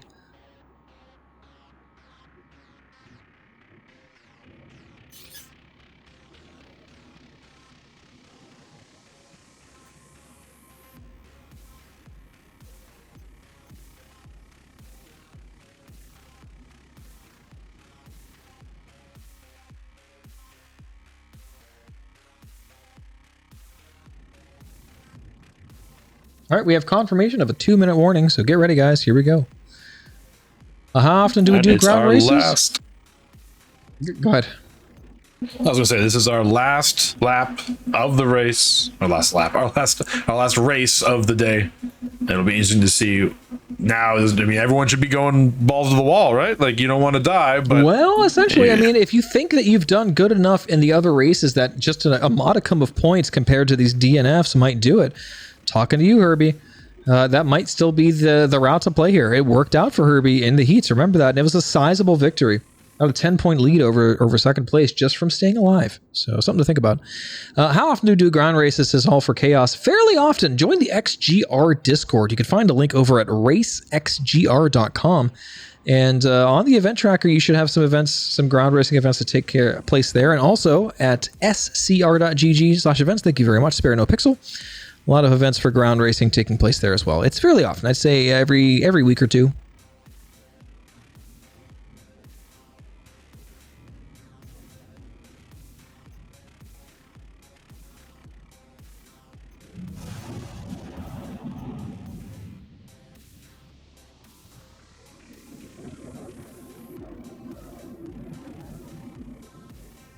Black Maze watching here as the racers get in their final formations here for the last main event, making sure Speedweed wrangles everybody and gets them where they're supposed to be.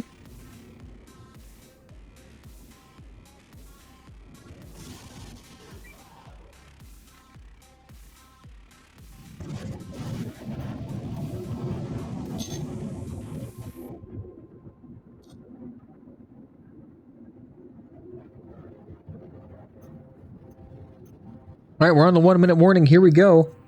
We're going to be bringing up the Discord comms here in a second. We'll be listening to the starting sounds. We'll see everyone get started here for the third and final main event.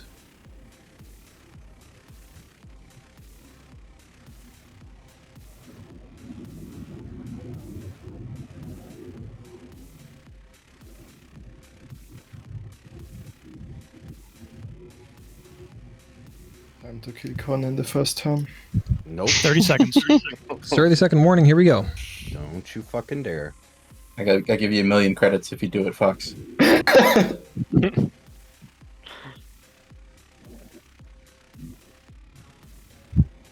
Rude.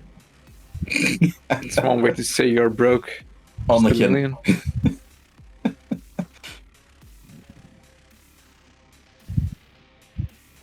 Osage, just give him hell. Just nuts like last time. And there they go with a nice quick buzzer. Connor getting off the start line. Fast. Oh, playing Foss and Ooh, Osash is hit. Osash's. Osash is out immediately, unfortunately. Connor coming around the bend here. Speedweed in second place right now. Connor having a really great start. We'll see if he's able to keep it together.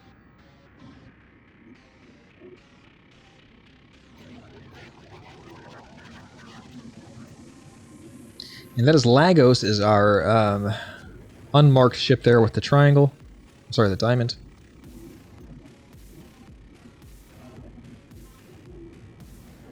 Speedweed making up that distance, really going for that first place victory here. Has to get past Connor. Connor, no pushover, certainly. Has had plenty of experience here racing. Sater coming up with a third place right now, all the way from the back line. We have Nightmare and Tint also in that mix there. Those are... Oh, Satyrs out!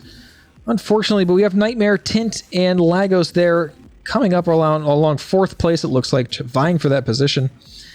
Kyrexy in third. Looks like we got Nightmare and Tint. So we got Nightmare in fourth place and Tint in fifth place.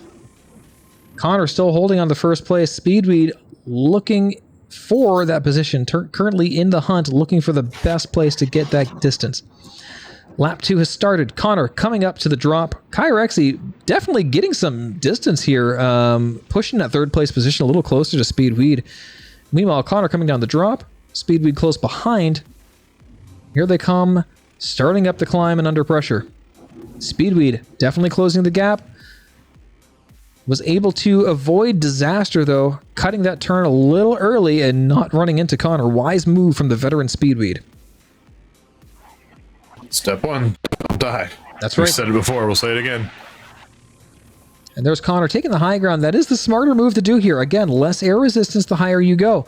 So he's able to get that, capitalize on that, and keep his distance from Speedweed. Nice tight turnaround brake check for Connor. Coming down to the tunnels now. Here he goes. 1 and 2, clean. He's through. 90-degree turn to the right, coming along the turn here for homeward bound. Speedweed close behind. Speedweed again having to hit the brakes. You know, he's flying through these turns a little bit faster and trying not to hit Connor. So he's having to hit the brakes. Connor is staying below, and they are communicating in chat, making sure they don't hit each other. So a little bit of politeness happening. And Speedweed is able to take the inside line there and get ahead, starting lap number 3. Connor, however, using that boost speed, getting back into position, passing. Looks like he's on the left side, and these guys are neck and neck, 100 meters apart, fighting for that first place position. Kyrexy still in the hunt in third. Meanwhile, Speedweed coming down through the drop. Connor close behind, and they are neck and neck, really wingtip to wingtip. Speedweed going right, 90-degree turn, and going up under pressure. Connor losing a little bit of distance there. Got to focus more on taking that first place position. Come on, guys.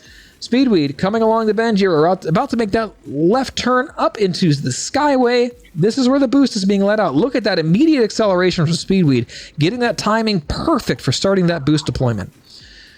Connor, as you can see, starting to speed up now a little bit later. That gap is going to grow a little bit unless Speedweed starts making mistakes here. Connor needs to pick it up in order to keep in contention for that first place position. Speedweed diving through the gates after the brake check. Connor not too far behind, definitely not using the boost there, saving it up for the straight. Might be a wise move here. We'll see what happens. And there they are on the homeward bound. Speedweed turning up the corporate ladder. This is just the name I've given to this turn. Unnamed turn here at the end of homeward bound. It's a good one. And we've got lap 4 started. Speedweed. Connor not too far behind, but that gap, I will say, is growing. It looks like we have a 4 to 5 second lead for first place right now.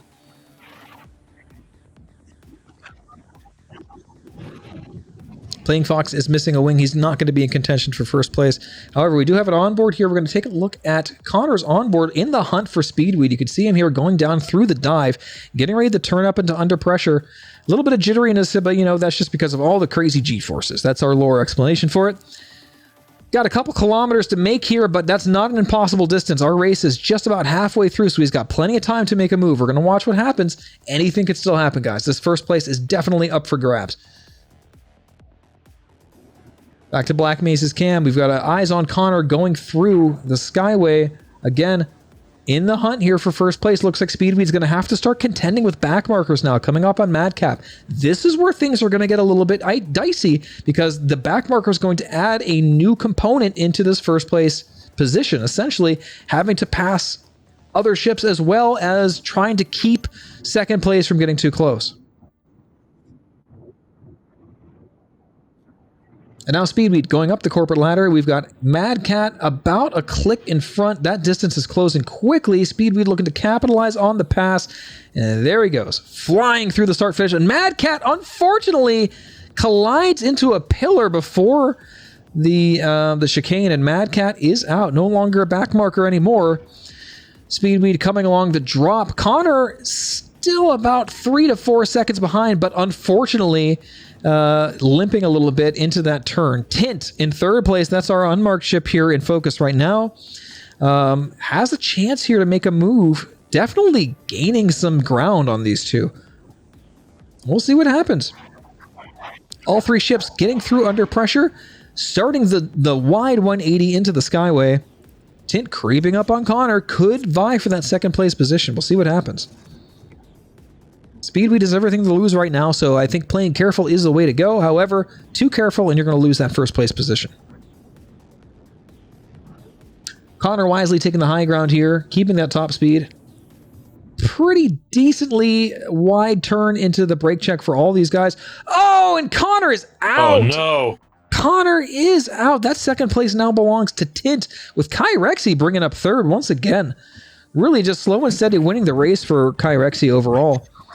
So Tint in second place now, Speedweed in first, and they are beginning lap number 5.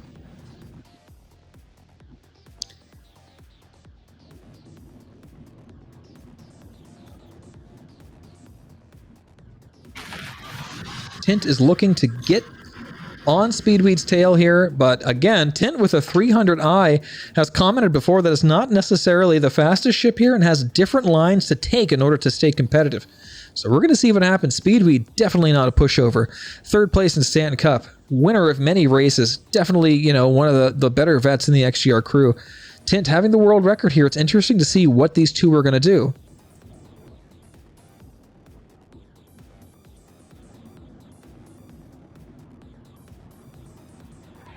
See if we have any onboards left. I think we do have Playing Fox limping through the track. Nope, Playing Fox is out, unfortunately. So that, I don't think I have any more onboards right now. It's really, we have to just watch from this point of view. Speedweed and Tint, the gap is closing. Tint, ooh, unfortunately, Tint has a really slow, probably trying to not G-lock coming around brake check and allowed Speedweed to get a lot of distance on the boost coming off of the brake check turn. Starting on homeward bound now, Tint. Trying to make up that time, but we're going to see. We are now on lap number 6. Oh, I'm sorry, lap number 7. Do we know how many are left behind them? We got Speedweed, and Herbie is now a back marker here. Herbie looking in contention to be the only racer to finish every single lap intact. And Speedweed now looking for an opportunity to get past. This was a close call in main event number 1. Speedweed almost colliding with Herbie before. Probably going to take it a little careful this time.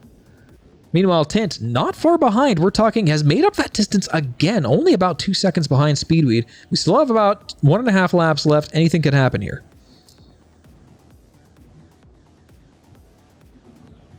Speedweed taking a low path through the Skyway. Still having plenty of speed there. Tint taking a higher path. Going to have a little bit higher top speed with good boost management. Diving down to brake check, and it looks like Tint has made up that time again. However, is losing it on the brake check turn. I don't know what is happening. But Speedweed is absolutely dominating Tint on the brake check turn. That is the most technical turn on this map. Having mastery of that definitely makes a difference. Speedweed trying to get past Herbie, but they're close. Tint making up that ground again, so Tint is able to capitalize somewhere else and compared to Speedweed. Very interesting difference in lines here, allowing these two racers to stay relatively close together.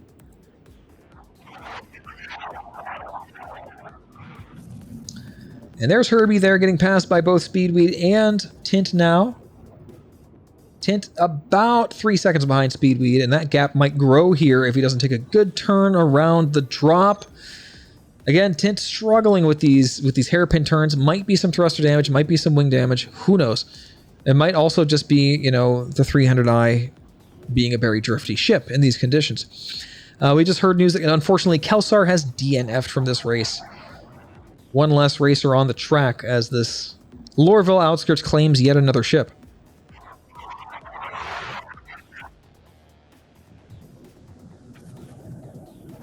Tint getting some great speed coming through the Skyway there. Maybe that's where the time is being made up. Better line through the Skyway. However, brake check, again, proving to be a little brutal for Tint. He was able to hold it together a little better this time, and the gap is not that far apart between these two. Again, we have 1 lap left after this, so this will be it. We'll see what happens.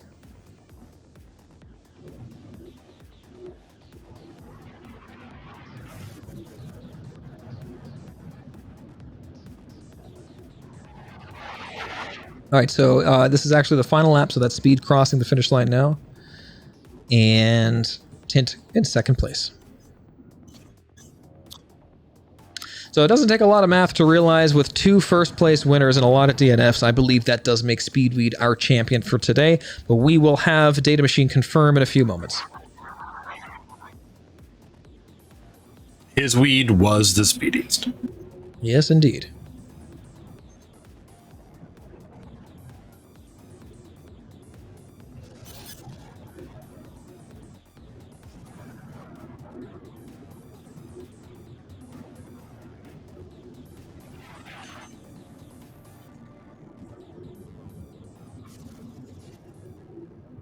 We have Sharkbait crossing the line now. Looks like Herbie coming up now.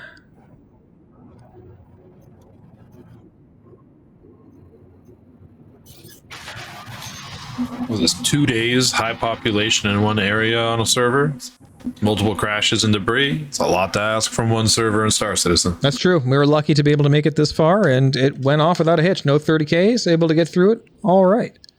2 whole Hurston days. I say that before the race is over. What if it 30K'd while they tried to balance on top of the... the replacement balls? Yeah.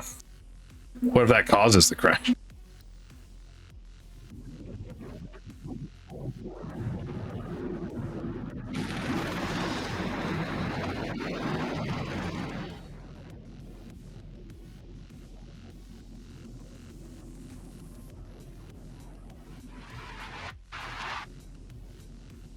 And that'll wrap it up for main event number 3 here at Lorville Outskirts, the final race of the day here for the year 2 anniversary race with Extreme G Racing.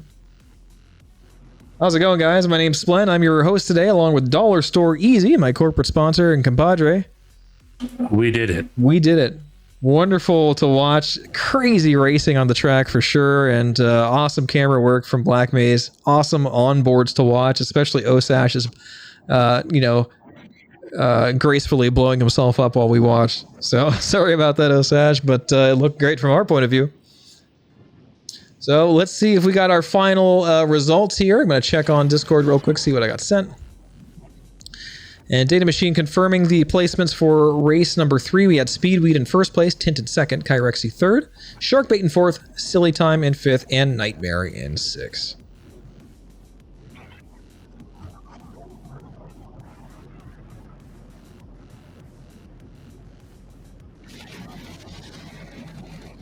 And the sun is setting here again at Lorville Outskirts. Let's see if I can get a little bit of talking here.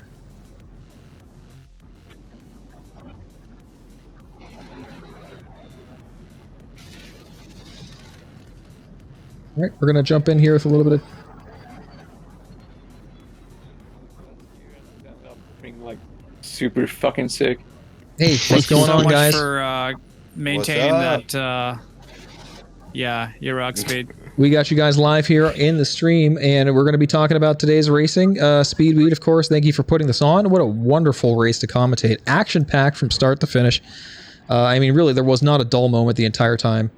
Monumentous occasion, as I've been talking about for everybody. You know, this is the year 2 anniversary of the official first race for XGR, and couldn't have been a better day for it. Servers didn't die.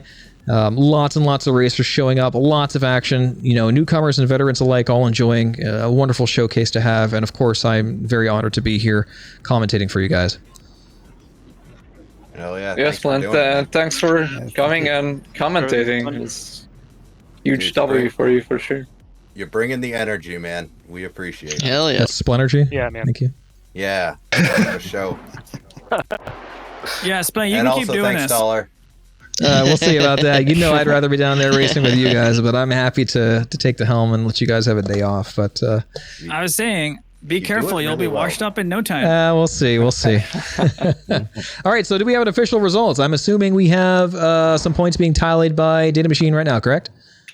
The official result is it was fun as hell. Yeah, working on it for you. Just a second. Okay, so we'll have the official standings here from Data Machine in a moment. In the meantime, let's talk about that last race. So, Speedweed taking an early lead, keeping it despite a lot of stuff happening in front and behind you in the first lap.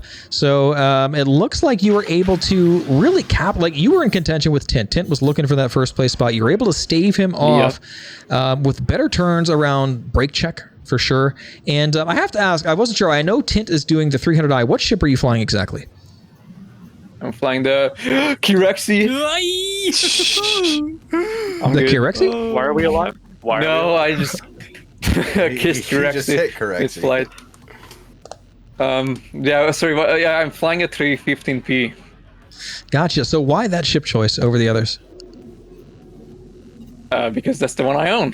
Gotcha. Well, hey, it worked out for you. So I know Tint was talking earlier about having to take slightly different lines with the luxury version, and you were definitely beating him on the turns, especially brake check, like I said, but Tint was able to pick up some speed on the straightaway. So it was an interesting watching you guys' lines kind of collide with each other there, but you were able to hold him off. So congratulations. Again, awesome to see these veteran racers shining and rising to the top at the end of this, at the end of the day. So kudos to you guys. I was keeping awesome an to eye on watch. Tint in my backup camera every now and again, and he was inching closer and closer every now and again. Yeah, I mean, Tint's no slack. Right now, the top of the leaderboard on SCR.GG and the world record holder for this track. So I was very curious to see what would happen in that race, but it was wonderful to watch. You got to stop shouting that one out, because we both know the second that you, Fox, or Bill really put your work in here, that's going to y'all, and I'm going to have to fight for it back. Hey, it wouldn't be fun if it wasn't a fight, right? And then I'm going to be fighting Tint for fourth again, like usual.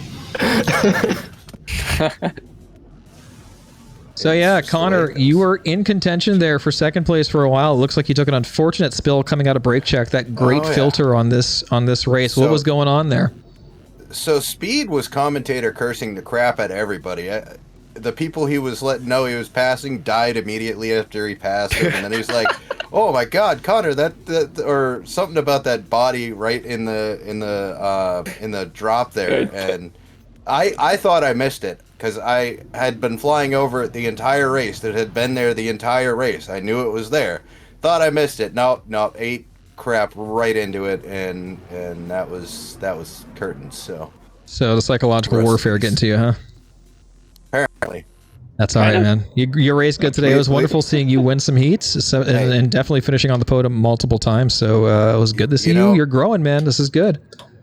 I had a blast with it. So as long as I'm having fun, it's all good. But yeah, Connor, you have grown a lot for sure. So be proud. Aw, thanks, guys. I don't believe you, but thanks. Ashes.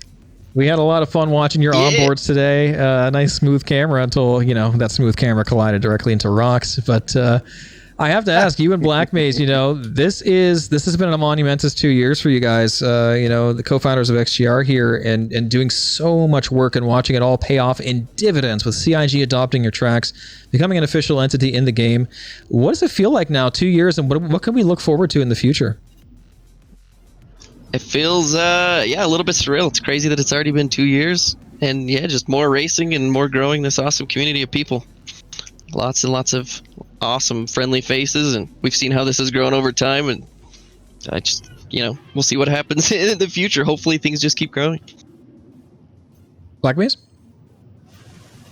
Well, echo what Osasha said. And maybe mention that XGR really is built on the community. It's everyone here. Like, how many people showed up? Like 20 or 30 people showed up to race. 39. And 39. Like, that's the reason why XGR is successful. We're all having fun racing.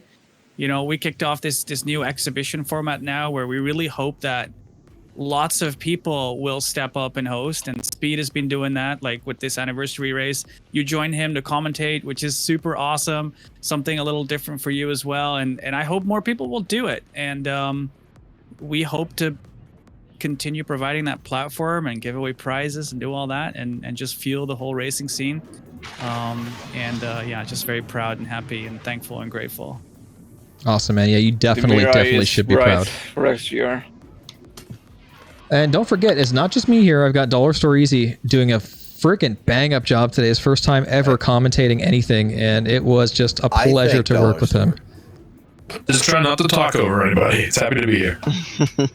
You did sorry awesome. to jump in. Did Dollar make that really awesome trailer of yours, Splen? No, I made that. It took me like 3 months. I was waiting to get all the footage together. That is the debut of my new. Dish out credit, but Yeah, well, I mean, he's the reason I'm able to do this. You know, being my support animal through all of these years. But yeah, I mean, no, that is the debut of my new sort of trailer. I wanted to, and you know, my last trailer was mostly just a bunch of time trials, but I really wanted to focus on the racing this time. You know, and show all of the great things you guys would do. That's why I started that video with the commentary from XGR, the commentary from System 7, from SCR. Yeah, I mean, I want to show the action of this as a group project, this of having the racers making this a spectacle like it is always meant to be in Star Citizen. So, you know, I'm proud to be able to continue creating content that reflects that visage. So, yeah, I'm glad you guys liked it. You really did well. Thank you very much.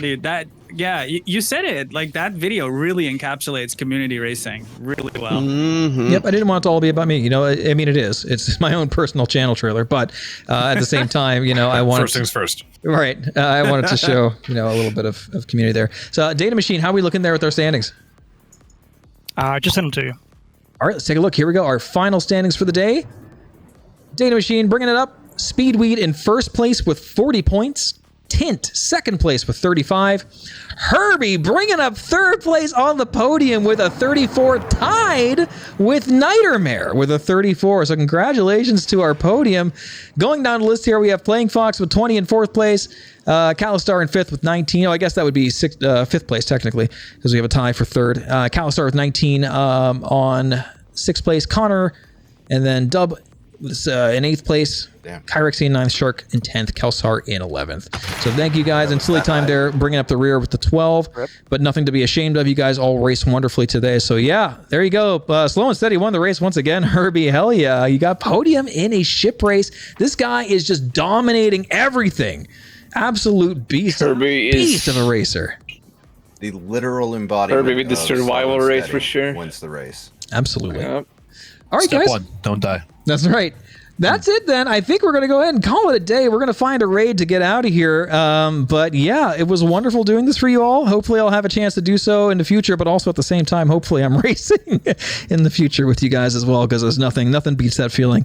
But yeah, we'll see you guys here next time on XGR. Thank you, everyone. Thank you, Speedweed. I hope you all enjoyed yourselves, and we'll see you guys on the track next time. Thanks for your time, Splen. Yeah, thanks.